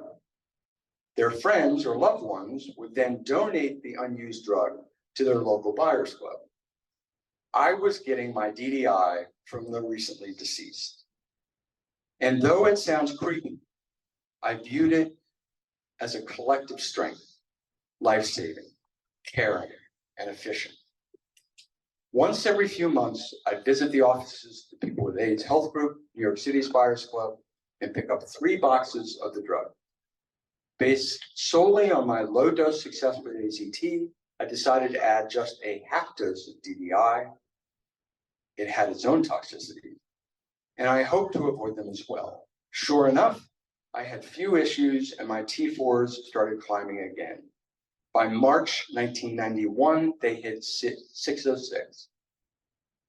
I coasted on this dual regimen all the way until the breakthrough news about triple drug regimens with protease inhibitors. A year before HIV viral load tests became commercially available, doctors in the know could send their patients' blood to Roche Biomedical Laboratories for the experimental test. So in early 1995, while I was still on low-dose AZT and DDI, my first viral load test was 19,120 copies in a milliliter, or about half a thimbleful of blood. That sounds like a lot, but if your virus becomes fully resistant to the treatments you're on, you can have a viral load of over 1 million per milliliter of blood. I would find out in a few years later that my HIV had only mutated enough to become partially resistant to AZT and DDI, even after I'd been taking them for 6 years. Once again, if there was a bell curve for how folks did on dual therapy, I fell on the very lucky end of it. I made it to 1996 without a serious illness or a diagnosis of AIDS. When discussing long-term survivors today, I'm careful not to claim membership in its most resilient fellowship, those who survived AIDS itself. AIDS is considered the end stage of HIV disease. You get the diagnosis only after your immune system was so weak that one or more opportunistic infections or cancers would hit you. While my T4s got dangerously low a couple times, they didn't stay there that long, and I never got a major secondary illness. In 1993, the Centers for Disease Control revised their case definition for AIDS to include a T4 cell count less than 200. But this came well after my 2 dips below that threshold in the late 80s. I was never diagnosed with AIDS. Those who were suffered far more physically and mentally than those of us who were diagnosed with AIDS-related complex like I was, or were just HIV positive. When I think of survivors of the early AIDS years, I think of them and am awed by their resilience. While I luckily avoided an AIDS diagnosis, I shamefully avoided witnessing its often brutal death. I feared that death so much, I shunned hospitals and funerals when I could. I even avoided the shame of this by rationalizing the avoidance. I imagined myself as a soldier on the front lines who couldn't retreat from his foxhole to visit wounded comrades in the field hospital. I would stay focused on the job at hand and just keep fighting. This is bullshit, of course. Who sent a drink on the house my way and then swept me off my feet, my tipsy feet. I look back on that now and I can only smile. 0 regrets. Even though I was deeply closeted, being gay never shamed me either. My closet was a logical reaction to society's unforgiving condemnation of something I had no control over. Whatever my distress, whatever my desires, they were obviously innate. Indoctrinated homophobia was the shameful part of the equation, not my intrinsic and beautiful gayness. Don't get me wrong, I am not immune to shame. I spent my early 40s processing plenty of it during a 12-step program. But something in my constitution fortified me from feeling unjustified shame, the kind that many bear for things that they either can't control or never fully avoid while living a decent life. I also avoided another scourge that occasionally accompanied an HIV diagnosis: denial. I could have compartmentalized the virus itself, retreating into inaction or worse, self-destruction. Instead, I immediately sought out everything I could find to learn about the disease, looking for ways to buy some time. I don't think I was special in this regard. It seemed to me that the vast majority of those diagnosed with HIV worked hard to stay alive as long as possible, and a subset of us became activists. A few scientific studies have indicated that optimism leads to better health outcomes, and pessimism leads to worse. It stands to reason that being highly proactive, in my case as a full-time activist, likely helped, at least on the margins. I know for sure that my mental health thrived during ACT UP's first few glory years. I remember how dark it felt during those 16 months between my diagnosis and the moment I stepped into that first floor hall of the Lesbian and Gay Community Service Center for my first ACT UP meeting.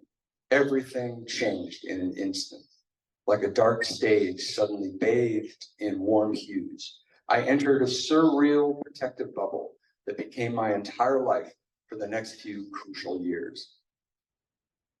That bubble was a wildly empowered and loving community. All of our emotions were heightened and intense, frustrating and beautiful at the same time.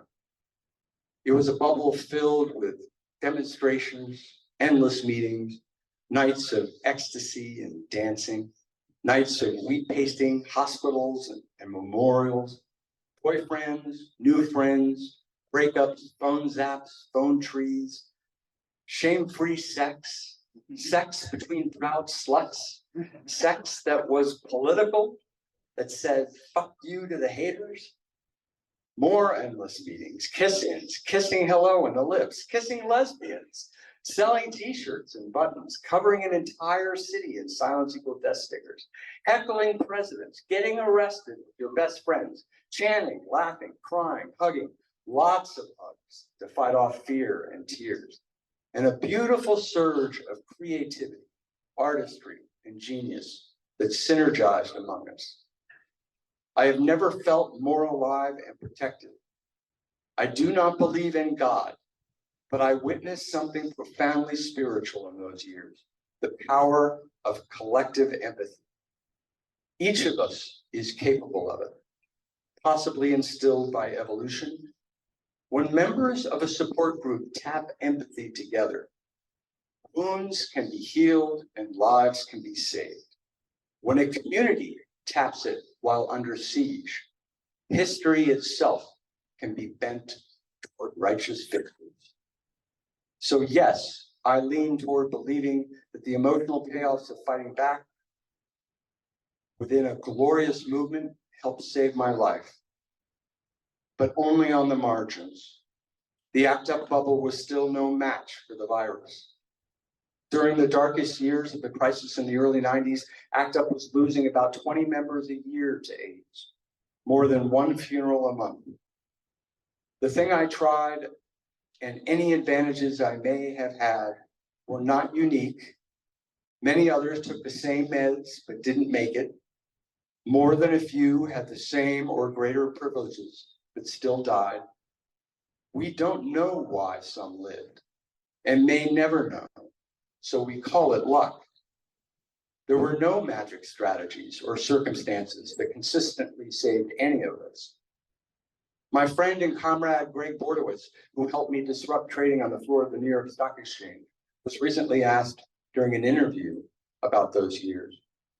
Quote, by 93, I was really sick. I was home with a nurse. Most of my friends thought I was going to die. I was prepared to die. I somehow recovered from that and hung on until 96. Many of my friends did not. I did not do anything different than what they did. I still don't understand it. Luck and privilege are the only reason I am alive. I share Greg's baffled conclusion, and I marvel at being alive today. But it is a haunted joy. Thanks.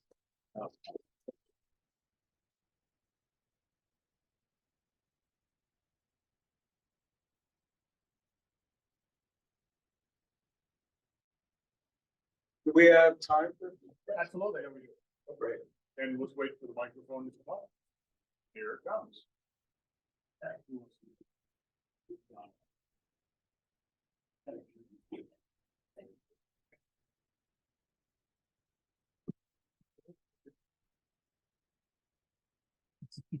Hi, Peter. Hi.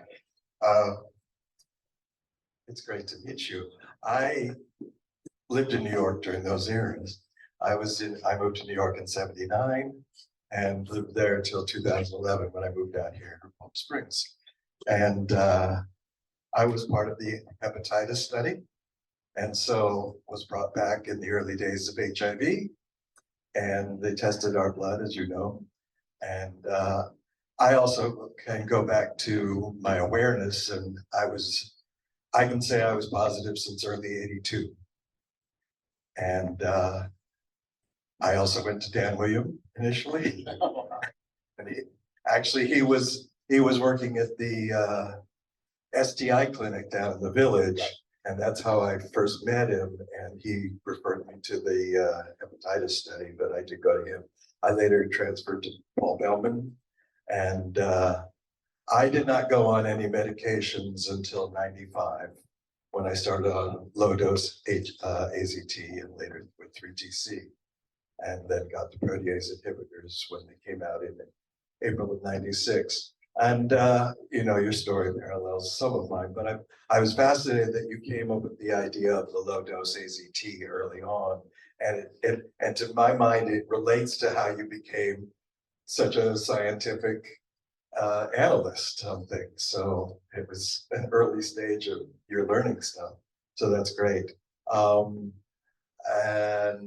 Actually, my question is tangential entirely, because I know you became friends with Dr. Fauci, and I was curious that during the COVID epidemic that you were able to do, I saw online you did a very long interview with him, and I first of all wonder how you got 45 minutes of his time, because I thought that was pretty extraordinary considering he's a very busy man.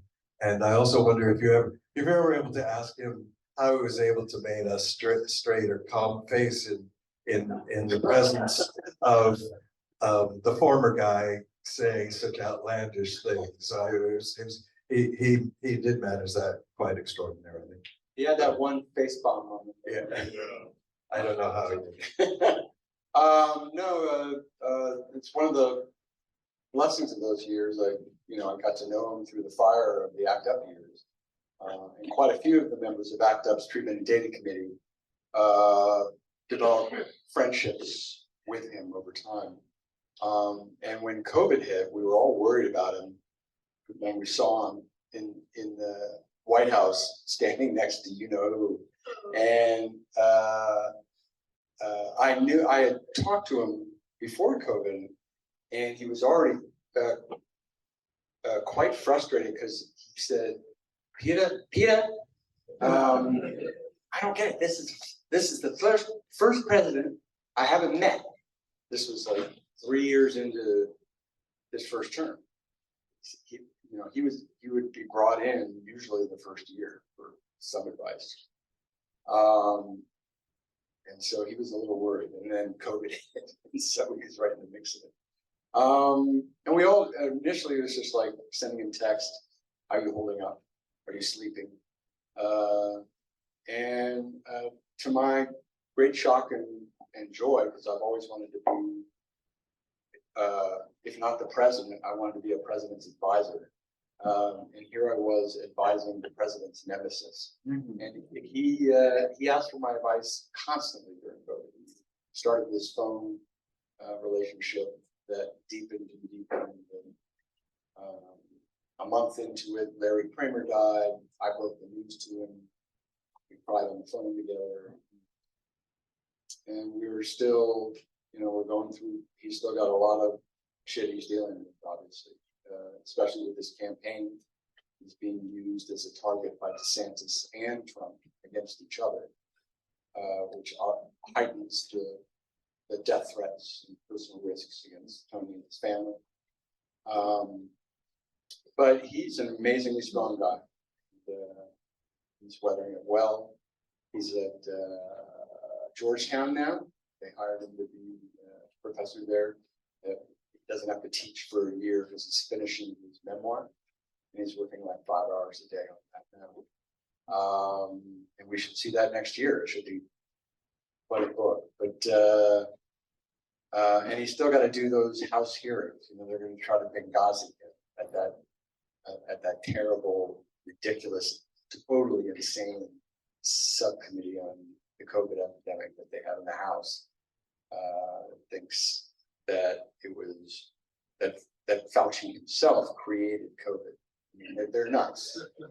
So yeah, but that friendship is one of the great blessings in my life. So thanks for actually. Hey, Peter. Hey. Hi. Thank you for all your work you've done for the community. I too, like several here, was a patient of Dan William, and I guess now I'm finding out I have you to thank for being on low dose AZT. I watched my roommate die from it, from being on high dose. He was not Dan Williams' doctor. And I remember when Dan said, it's time, because of T cells, that's all he knew. And I guess it worked. So thank you. Yeah.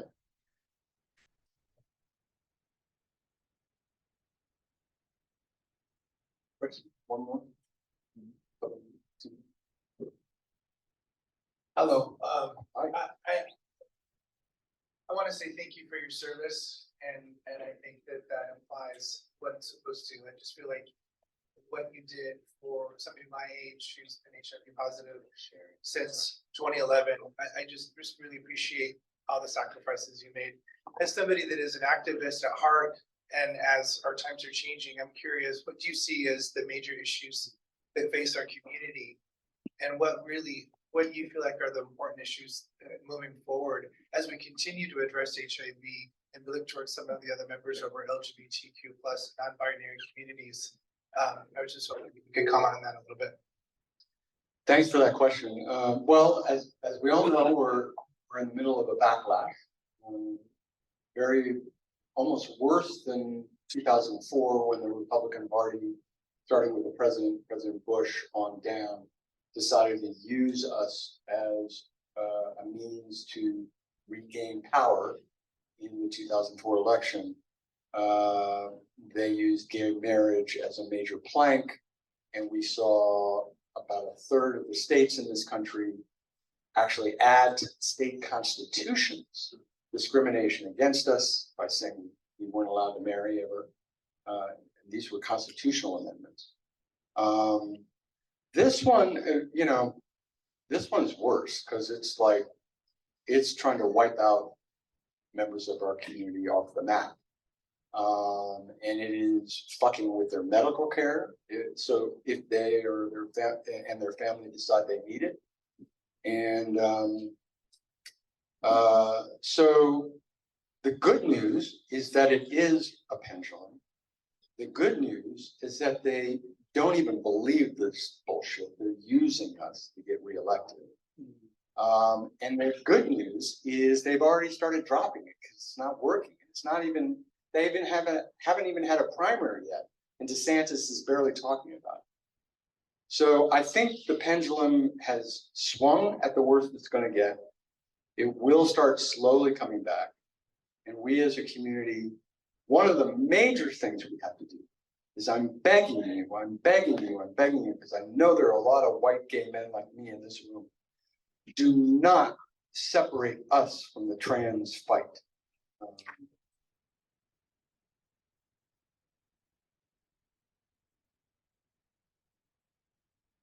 If there's anything where the queer gay men and lesbians have stood for from time one, is being different, being not normal, and demanding to be equal, and demanding what is ours should be ours. And in that sense, you can fuck around with all the little differences between me and a trans woman you want, but there's no difference in mine. They are being really attacked because people don't know them, they don't understand them, they're different, they're not normal, and they want to kill them, they want to get rid of them. And we were right there back in the 70s and 60s and before that. They were trying to kill us, they didn't want us. So do not abandon the trans people.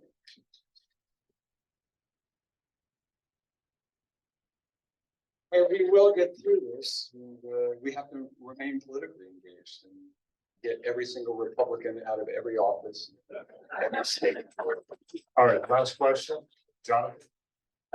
Comment and then my question. I'm Jonathan Goldman, one of the co-chairs for the LKAPS group. Christopher is in the back.